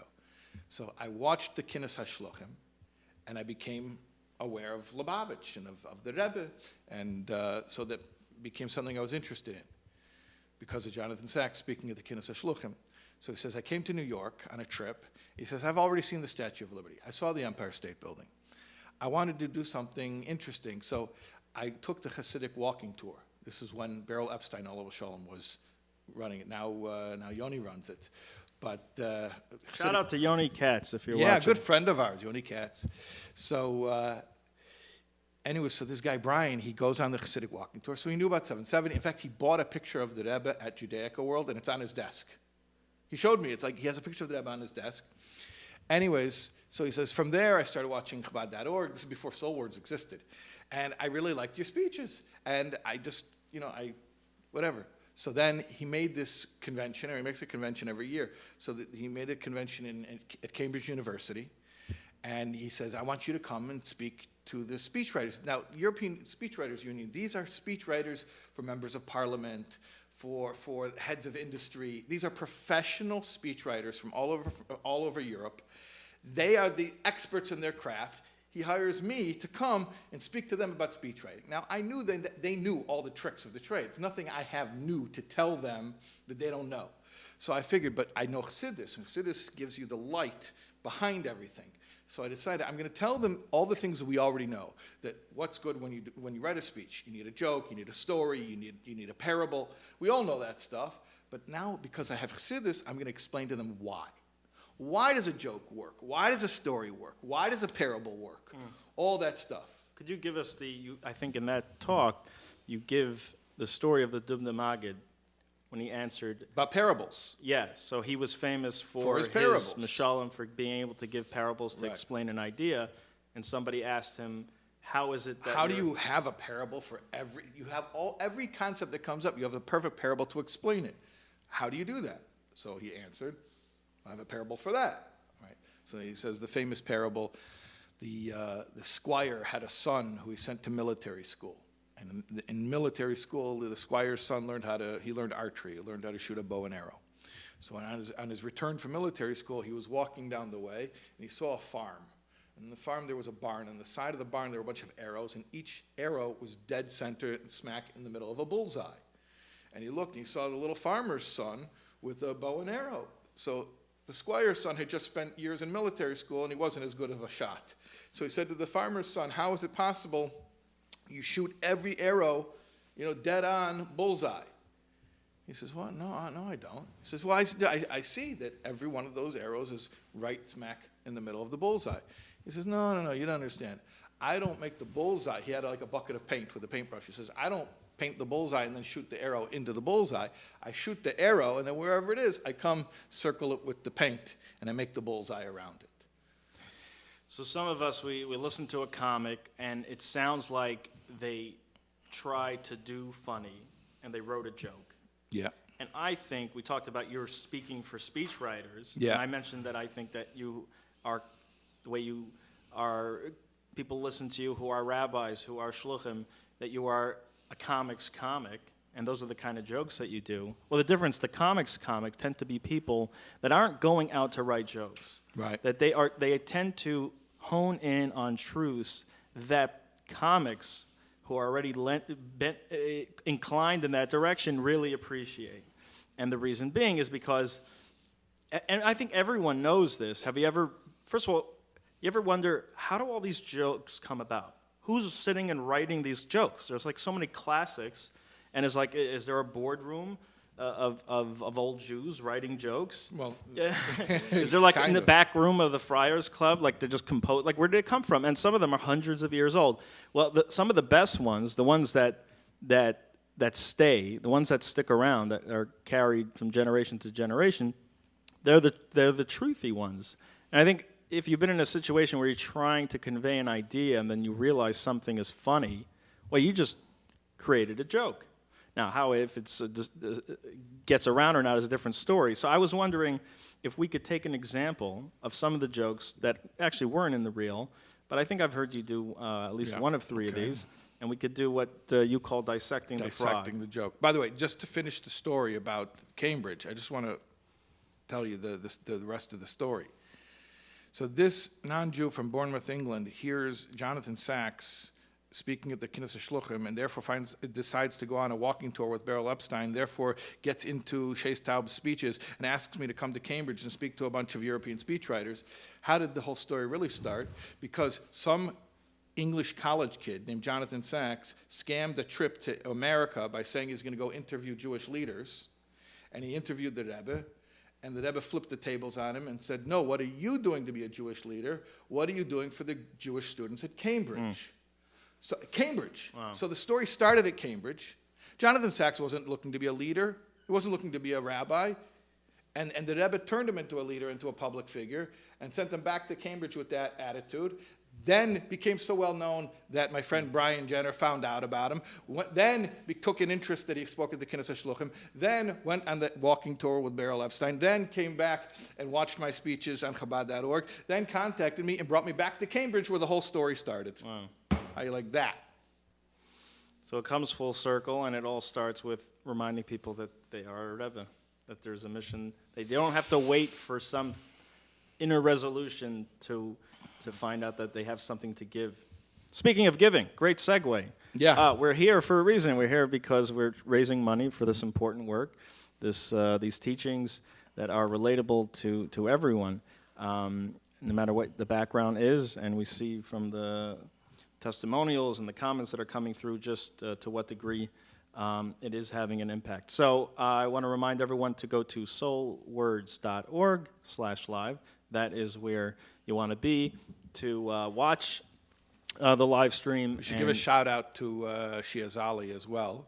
Oh yeah, so it's running on the SoulWords channel on YouTube, and it's also running live, and he's been a great help. What's his name? Incredible. Yeah, but the channel called, not Shizoli, Shiazoli. Shiazali. Well, he said a lot of people pronounce it different ways. Uh-huh. But I think Shiazali is the most authentic pronunciation. It's a great Jewish That's channel. We want to some people call it Shizoli.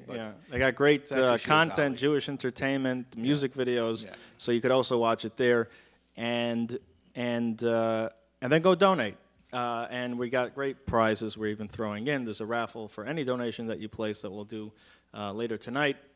And also, if you want to do a smaller donation, you can make it recurring. So a monthly donation of $18 will get you this CD. And it's beautiful, Mapping the Tanya CD set. And for $36 a month, you'll get the CD set and the Ami letters 1 and 2. So it's like an $80 value, and all you have to do is a $36 monthly donation. We're pretty much at $150 last I looked, right? So what I want to do... We're in the home stretch. Yeah, so this is being recorded, so in case I trip up, but I want to do the same thing I did last time. There were 3 or 4 people that are going to get the CD just because they got the donation in right at the perfect time. So the next donation that comes in after the last one that I'm seeing now, which is R.C. Saitlin for $150, anything that comes in from after this until we get to 2,000, we'll automatically get the mapping of the Tanya. So go at it until we get to 2,000. But with the caveat, I messed up last time. We can't be, we don't have enough. There just aren't enough. These things are not going to be around forever as limited quantities available. So the condition is that it has to be an effective donation of over $200. So that means whatever the math works out to. But at the end, it's got to come to a total of 200, and you get the CD from now until we get to 200, until we get to 150. All right? Back to the jokes. All right. Back to the jokes. What's dissecting a frog? What's that? Oh, dissecting frog. Oh, yeah. Well, okay, so a joke is like a frog. When you dissect it, you understand it better, but it's dead. But we're going to do that anyway because you're not in the business of jokes for the effect. No. So I don't even care if people laugh. I happen to love, dry humor, and, you do that when you're giving a speech in public with live people there. Yeah. And sometimes it lands and sometimes it doesn't. And it's better when it doesn't land. Better doesn't land because then they have to actually think or sit in the awkward, which is itself is a big deal. But when you're doing it on these Zooms or just to a camera in your living room, you can't even know if anyone's laughing. No, and I'm just sitting in the awkward and loving it. So can I tell you something, by the way? Yeah. So Rabbi Taub, who was on last night, taught me a trick that I do. Well, I actually used to do it a lot more. I do it less now, but it was like training wheels for me. Rabbi Taub told me that basically there was an actor who used to have this signature of drinking a sip of milk after he would say his funny line. And that was the cue. They asked him, why do you do that? And he's like, well, my older brother was always really funny, and that's what he would do. And so that's what I do. So then after a while, he realized, well, what was it about the sip of milk? Why drinking the sip of milk? He says, I realize it's called timing. By the way, ask me what's the most important part of delivering a joke. By the way, what's the most timing. Okay. So he said he realized it was about the timing, because when you take the sip, it forces you to pause. When you say the joke, and then you pause. So for years, when I would go speak, I would always make sure to have water near me. And when I would say the joke, then I would, because it creates like a perfect, like, yeah. Now I'm a little bit more disciplined. I just stand there. Let it simmer. Let it simmer, yeah. Yeah. Like You those cliches on Facebook. Well, just let that sink in. Let that That's sink like, in. oh. Yeah. You know when you know someone's sharing something that's controversial and they're afraid to say this is what I think? Yeah. They just post the link and write interesting. Like, I'm not saying what side I'm on. Right. I am Right. posting it, Yeah. but I don't want to say. Interesting. Interesting.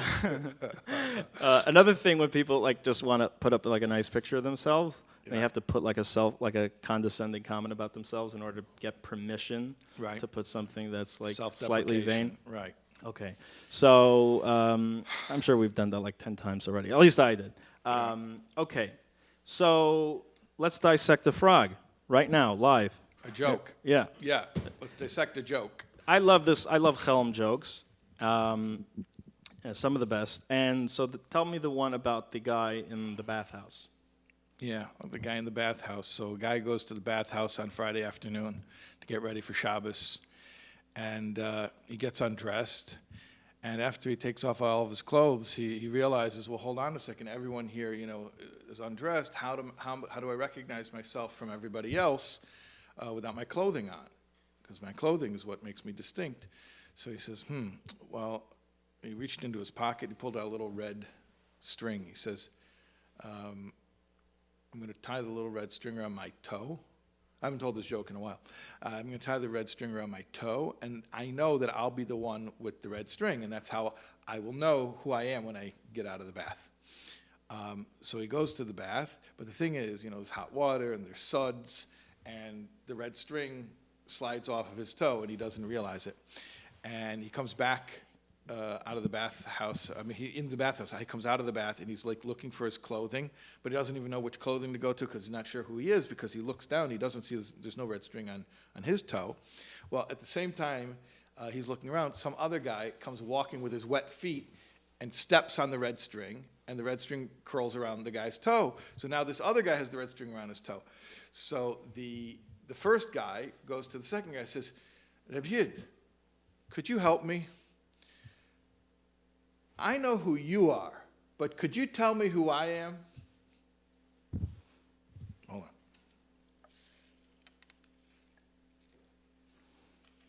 on. That was great. Thank you. That little break. Yeah. Oh, that was funny. You know when people do that? Yeah. Oh, that was funny. Yeah. But that was funny. It's funny because it's true. And it's true because it's funny. So it's a joke about codependence, needing somebody else to give you an identity. Hey, what does a codependent see? What's the last thing codependent sees before he dies? Somebody else's life flashes before his eyes. So that was funny. Yeah, it was funny. Neither of us laughed. So, so identity, right? Yeah. I mean, it kind of is true, right? We're all in our birthday suits. How do you know who's who? Well, we each got like this little red string, right? And what happens when we lose it? Like, who are we then? So, you know what? We're not going to even dissect it that far. No, but the point is, there was a truism that needed to be communicated. The world needed it. The world needed it. And someone wrote this stupid, amazing joke. Let's do another Chelm joke. Okay, another Chelm joke. Guy says to his friend Chelm, how long would it take me to get to Leipzig, to the fair? So the guy says, well, if you get on a horse and buggy, it would take you 4 hours. Say, oh. So that would mean if I got 2 horses, it would cut it down to 2 hours. So he's like, yeah, I suppose. He's like, and that would mean if I got 4 horses, it would take no time at all, right? So the guy's like, yeah, I guess so. So he's like, so then why would I go to Leipzig? I could just saddle it up and stay here. Right. Oh, that was a joke. These are the jokes, folks. These are the jokes. What do you hear there? What's the truism for you in that joke? truism of the joke. I can tell you what it is for me. Yeah, tell me what it is for you. When I read it, and I read it that old book of Jewish jokes that I like, I showed you the other day. So when I heard it, it was, there's the destination and the journey. There's the means and the end. We played a clip last night about self-help and the idea that, we're trying to get to an end. So we're praying. Payoff. A payoff. What's the end goal? Right? So I'm going to do a bunch of things, and there's a result. And so what he was saying was, if all I'm doing is fixating on the goal, the end, then what's the point of even going? If there's no journey, then what the heck am I doing? Like, why bother going? Right. And it was a beautiful quote from someone that's already, all right, we're going to have to wrap it up in a few minutes, who said, we talk about the means is worth the end. That's the trope. He's like, you know what? Any means that is not worth the means itself is not worth any end. Right. Right. The process itself has intrinsic value. It's not about getting there. It's about you are here right now, even in the middle of the process, you're right here. Which sounds like a platitude, and maybe it is. Maybe it is a platitude. That's okay. For a good reason. For a good reason. We spoke about cliches. We spoke about platitudes. Just now we spoke about platitudes. So we're going to play truisms. Mm-hmm. What's the difference between a cliche, a platitude, and a truism? Don't worry about it. I don't know. What I want to do is, we talked last night that we would give behind-the-scenes insight into your work. Yeah. And that included, we saw about speech writing. Yeah. But your work also involves, like we talked about, these books, the Ami letters, which, by the way, you can get both of them and the CD set. Yeah. For a monthly donation of $36. And that's for 12 months, and you could do that right. And that is tripled. In case people were asking about that. And by the way, are we at 150? Almost. All right. So far, there's 1, 2, 3, 4, 5, 6, 7, 8 people that will get the CD set. Well, actually not. Only the ones that were over $200 in the effective donation. So I think that's 4 people. 2 of which are sitting right here. Guys. This is like they could have just stolen a CD. All right. I wouldn't have noticed. And by the way, the recurring donation thing is limited to the first 100 for each one. So get them while you can. So we talked about that we would give a little insight into the behind the scenes of some of your columns, and specifically your columns, the responsive that you do, the question and answer, these what may be called self-help column, but really not that. Right. And there's something very insightful about that we made a mention to. So what we're going to do is we're going to play a clip about that. And then we're also going to play another clip about maybe keeping an open mind. Keeping an open mind. Yeah. Because, I like that. And what you said, what is the effect of the joke? Not to loosen you up. No. Not to break the prove that I'm tension a in nice the room. guy. Not to prove that you're, but to establish a relationship reality. between Yeah. the listener, which is to say, establish the fact that we live in the same universe, that this is not an idea. So or at least our universes overlap a little bit. They overlap, and this is possibly where they do. Right. And the reason that's effective is because I now acknowledge that this idea, or this even solution, let's say, isn't something that I need to implement, and it's hard and it's outside of me, but not to confuse and use Hebrew language, but why didn't you say so? Yeah. Okay. Oh, I know. Okay. But what I mean by that is find out that I actually knew that already. Because like the joke, it's like, oh, it's funny because I already know that. You know what? I said this the other day. I think it was the first time I'd said it in exactly these words. It was on the phone when I was talking to someone, and I said, you make up a lie, you don't make up the truth.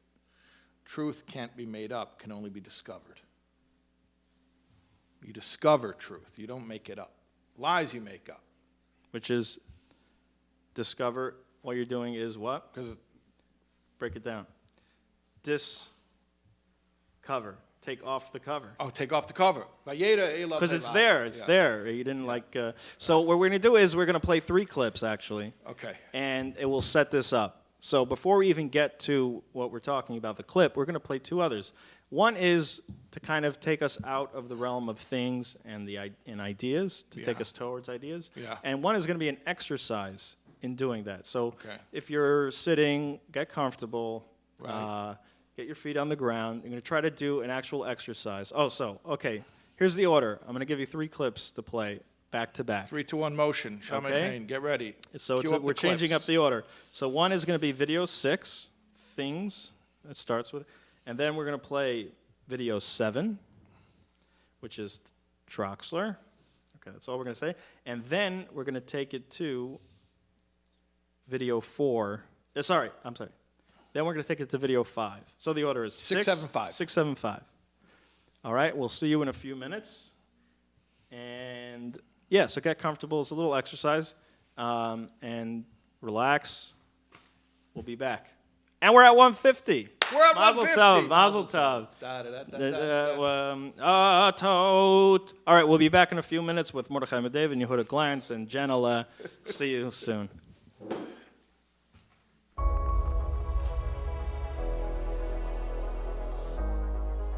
So there are things and there are ideas. Things are tangible, material. Ideas are spiritual. By definition, ideas are spiritual. What do I mean, ideas are spiritual? Imagine I have $1 and you have $1. And you give me your $1 and I give you my $1. How many dollars do I have and how many dollars do you have? It's not a trick question. Yeah, we both have one. We have the same as what we started with. Imagine if I have an idea and you have an idea. I tell you my idea and you tell me your idea. How many ideas do I have? How many ideas do you have? 2. How did that happen? Okay. A physical object, a thing, I mean, I don't know a whole lot about physics, but one of the things I know is that a physical object cannot be in 2 places at one time. That's the nature of physical things, right? And that's why Pentagon Basic Tanya says our bodies separate us. Now, ideas, I have an idea, you have an idea, I tell you my idea, you tell me your idea, now we both have 2 ideas because ideas are spiritual. Ideas can inhabit 2 spaces at one time. The way that most of the world today is trained is an abandonment of abstract thinking and an absolute one-track mind obsession on physicality. In fact, what's even happened is the thingification of ideas. What is the thingification of ideas? It means that even when people sound like they're discussing ideas, they're not, because they have thingified the idea. What do I mean by that? Someone who's a true intellectual, who's really discussing an idea, can discuss it from 2 sides. A good debater can debate the opposite side. Ideas are fluid. Okay, things can only be, they're static, they can be in one place at a time. Okay, so they've thingified the ideas. What does that mean? Not that anyone should be on social media, but if you ever hung out there and you ever saw a political discussion, tell me if you ever saw a political discussion on Facebook ever end with somebody saying, wow, you really got me thinking. I never saw that issue that way before. I agree. Did it happen once in the history of Facebook? It didn't happen yet. Because they're not discussing ideas. To discuss an idea would mean to really explore the pros and cons of it, to look at it from different sides. When an idea is thingified, what it means is words are buzzwords. They already have preset emotional reactions. Political affiliation today is basically about as developed as a choice as which sports team to root for. So once I've decided I'm loyal to this team, so you mentioned the player from the other team, I don't like that, right? So once I've decided this is my loyalty, then you mention a word, then all of a sudden I have a reaction. We're not talking about ideas anymore. We've thingified the idea. The idea just, it's not an idea. It's just it's a cue. It's a trigger. Talk about being triggered. Everyone's triggered. It's a trigger to have this preset emotional reaction to this thing. It's like you walk out and you see a snake, a snake. It's just a visceral reaction.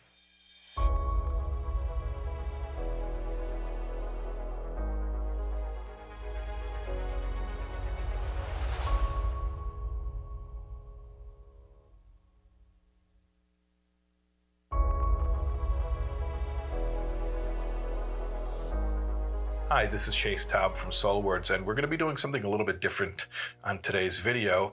We're going to experiment with some optical illusions. But first, what I want to ask you to do is, if you're looking at this on a phone, I want you to reorient the phone so that the video player takes up the entire screen. Or if you're on a laptop or a desktop, just maximize the video player again so it takes up the entire screen. When you have other images in the periphery, it sort of breaks the effect. All right, so what you're looking at here is a Troxler effect, or rather an image which induces a Troxler effect. Troxler was a Swiss scientist and philosopher in the 1800s, and he theorized that when you had stimuli that were steady and unchanging, your brain just sort of filters them out as insignificant. Just sort of like cancels it and it goes away. So take a look here. You see these different pastel hues, the sort of fuzzy colors. You see orange and yellow and purple and blue. And then at the center of the image, there's this black pin dot. So focus on the black pin dot, if you will, and don't try to do anything in particular. Just relax your eyes and focus on the black pin dot. Just try to look at that and nothing else. And what you'll probably experience is that the colors around in the background fade away as if they're not there, and eventually it'll be as if the black pin dot is on a plain, solid gray background. And sometimes the colors might come back into view, but then if you just relax again, look at the black pin dot, your brain eventually cancels them out again, and they're gone. Okay, and that's the Troxler effect. Okay, let's try another one here. And the difference now is that the colors are more vivid and their shapes are more pronounced. So it's going to be a little bit harder for our brains to cancel them out. But let's see if it works. Again, just stare at the black pin dot in the center and relax. And you start to see the colors just fade away as if they're not there. Yep, again, that's that Troxler effect. That's your brain canceling out what it considers to be useless information. Okay, now we're going to do one more image, which is again based on the same Troxler effect. And here the pin dot is a red pin dot, and then around it there's this blue halo. And again, just stare at the red pin dot and you're going to see how the blue halo fades away and disappears. Yeah, you got it? Okay, and finally we're going to do the lilac chaser. This is animated. You're not imagining things. That's actually happening. And again, we're going to stare at the center, at the crosshairs in the center. And one thing you're going to notice probably right away is that the blank space left behind by the lilac dot gives its opposite color, contrasting color. It sort of looks like there's a green dot, but that's just in your mind. But what also happens is another Troxler effect, and some people experience all of the lilac dots disappearing, some experience just a portion of them. But see if that will happen for you. And as you're doing that, I want you to consider the following. Have you noticed the fact that there's been an auditory Troxler effect going on the entire duration of this video? Here, let's stop that noise in the background. Ah, silence. Although probably really not, because there's, wherever you're sitting, room noise, ambient noise, and you've been canceling that out as well. So you see how much we're constantly filtering and ignoring as irrelevant information. Let's turn that noise back on. Oh, now all of a sudden you hear it. And let's cut it off. On, off. But when it was on the entire time from the beginning, you thought nothing of it. And as you're staring at the lilac chaser, I want you to consider, there's an expression in the Holy Tongue, tainug tamidi enoi tainug. Constant pleasure is no pleasure at all. And the Hasidic teachings often explain that the primary example of this is life itself. The greatest pleasure is to be alive. So how come we don't all walk around constantly in a state of bliss? Well, that's a good question. And the answer is because we're always alive. We don't feel the pleasure of the life force filling us and pulsing through us at every moment. But if, God forbid, let's say, for instance, somebody were sick and his life force left him or was depleting and was waning, then all of a sudden he was revived and he came alive again, then that would feel profoundly pleasurable, deeply pleasurable. But because it's constant, we sort of cancel it out. So you can go and extrapolate how much our brains are just canceling out as irrelevant because of it being constant. You know, just the fact that the Creator is creating the world something from nothing every single second is the greatest miracle that ever occurred. And yet, because it's constant, it's as if nothing's happening. So sometimes what we need to do is break away from the monotony, get a new perspective, and all of a sudden realize everything that we've been overlooking. Anyway, I hope you've had fun with these optical illusions and some of the ideas that they get us thinking about. And that's it for now. We'll see you again on another episode of SoulWords.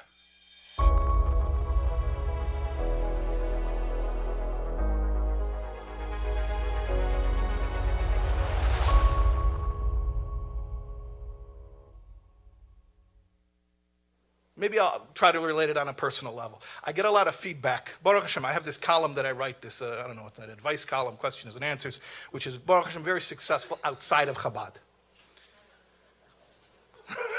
Because the Lubavitchers all know my secret. But I try to tell them, when I speak to the Litvischer, the Chassidischer, I tell them, I say, listen, you're so nespoiled, there's a secret to this, and it's an open secret. What I'm writing is a very, very, very poor imitation of Igros Kodesh. Go get the real thing. But they're so nespoiled, they say, it's amazing what you do. You turn the question into the answer.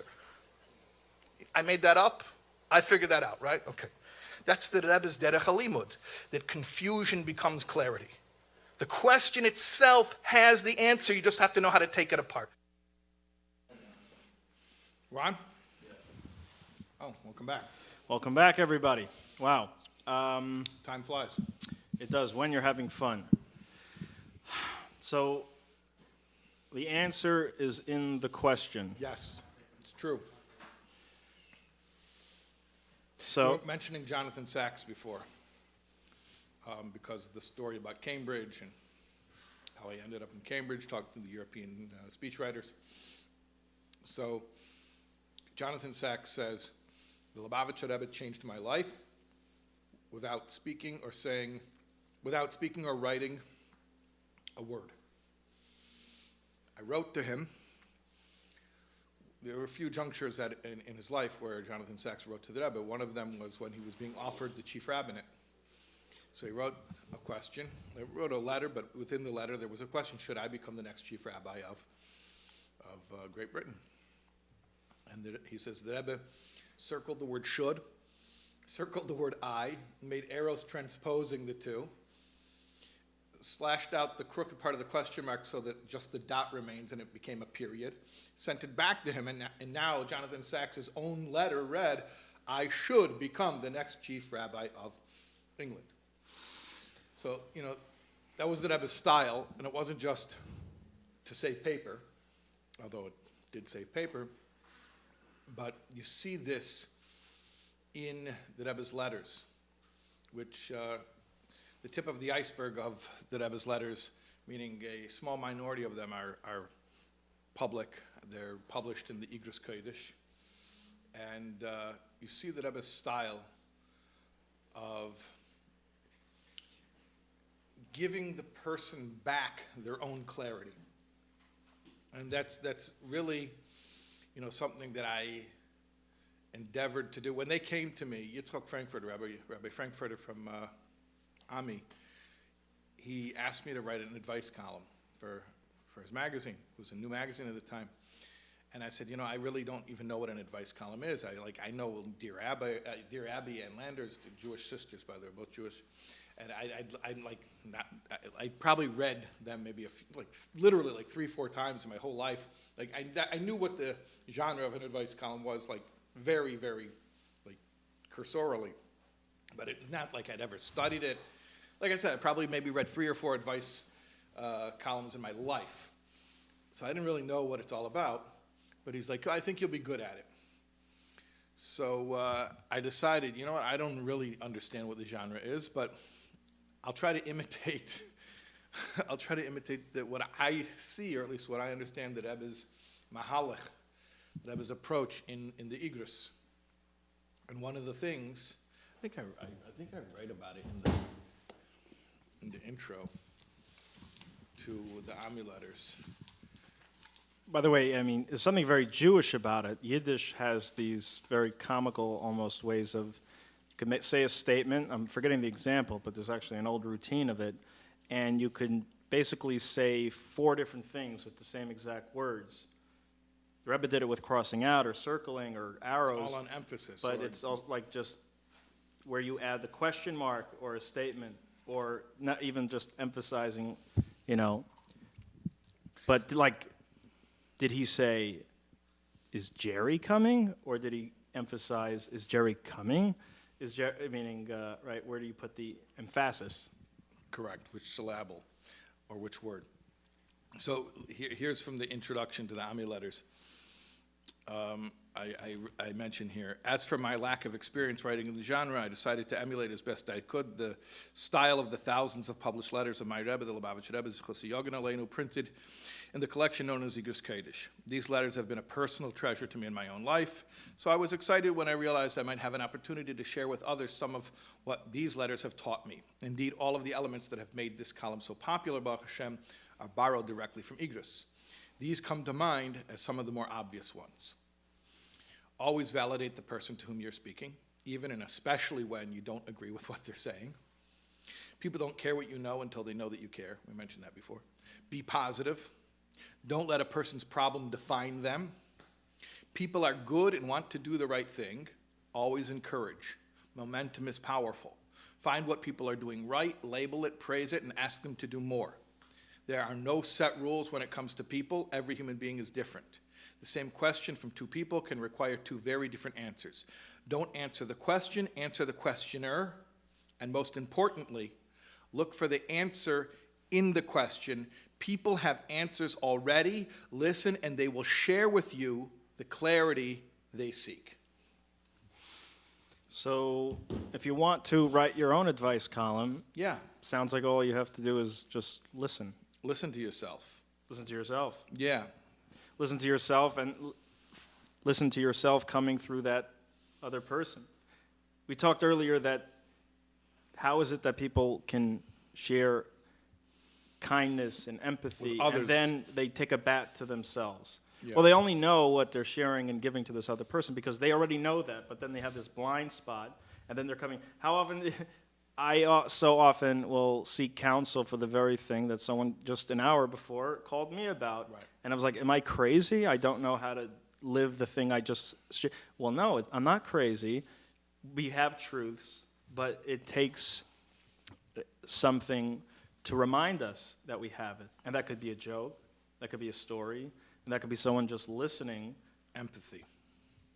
Yeah. Listening consciously enough to remind us that we already answered our own question. People do that all the time, by the way. They talk and they talk and they talk. You got to let them talk, because if you don't let them talk, they're never going to relax. And finally, you know, I mean, it doesn't happen every time. It happens often enough. People say like, oh, well, I just answered my question, didn't I? Well, it's not like they learned anything new in the course of spilling their guts, so why did they have to spill their guts? Well, they needed to relax enough to be able to hear their own truth. A month ago or so, I called someone about a serious issue, and I was like, so I just started talking, and like, but maybe this, but maybe that, but maybe that. And he actually, for about 20 minutes, all he did was say, oh, interesting, And then by the end of the call, I had exactly what I had called for. I knew the answer. I knew what I had to do. And I'm like, wow, thank you so much. I don't know how you do it. You always help me. You're amazing. And all he did was listen. So smart. Right. Yeah. That's the trick, by the way. So we talked last night about certain words and the commonality, and I think that all came together now. We talked about humor, Yeah. humility, Humility. humiliation, Humiliation. human, Human.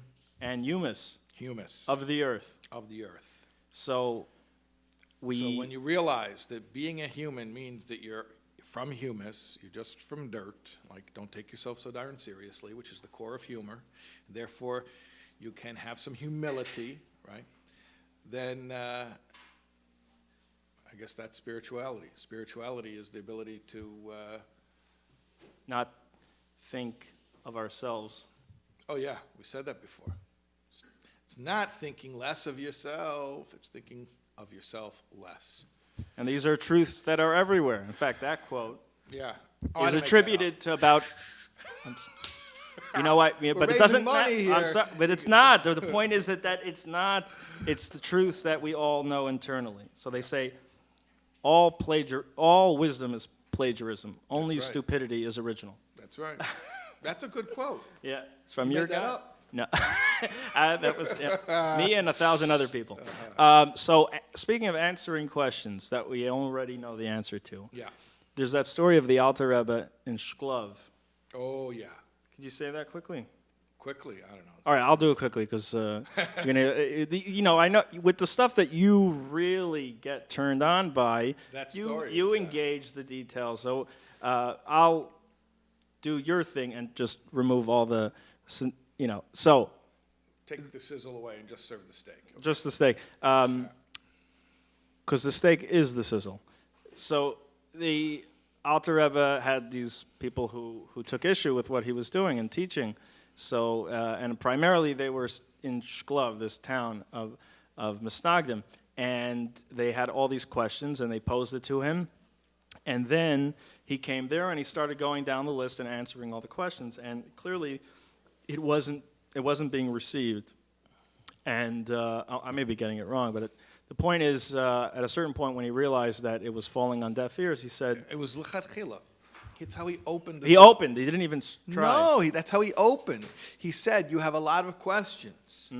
Because it was supposed to be a Q&A session in the cold shul in Shklov.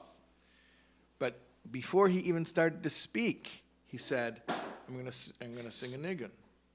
And then we'll see what questions you still have. Right. So I can answer this whole litany of stuff, or I could just remind you that you already know the answer. And what happened is, and we know this from Yosef Kolboy, who was there and he wrote about it, is that he said questions that had plagued him for years became non-questions because the level of clarity he reached during the Alter Rebbe's singing was just so... Everything became crystal clear. So the way he described it is the knots in his mind were unraveling. And then there were no more questions. Automatically, not by going in and fighting. So we're very lucky to have a special guest with us, a close friend of mine. And we're going to try to not answer the questions, but just remind... To go to a heightened consciousness where the questions answer themselves. And what better way to do that than with a Chassidish niggun and maybe even a few of them. Everyone, this is Zalmi Schreiber, who plays beautiful music. I'm lucky enough to hear a lot of him. And if you've been around the Facebooks during the COVID, you will know that Zalmi has accompanied many people in isolation and quarantine, and his nigunim and his kumzitzes and his just ability to just fuse together nigunim of all kinds so beautifully. Really, I know many a night I stayed up and just Zalmi's nigunim were keeping me company. So I give you Zalmi Schreiber.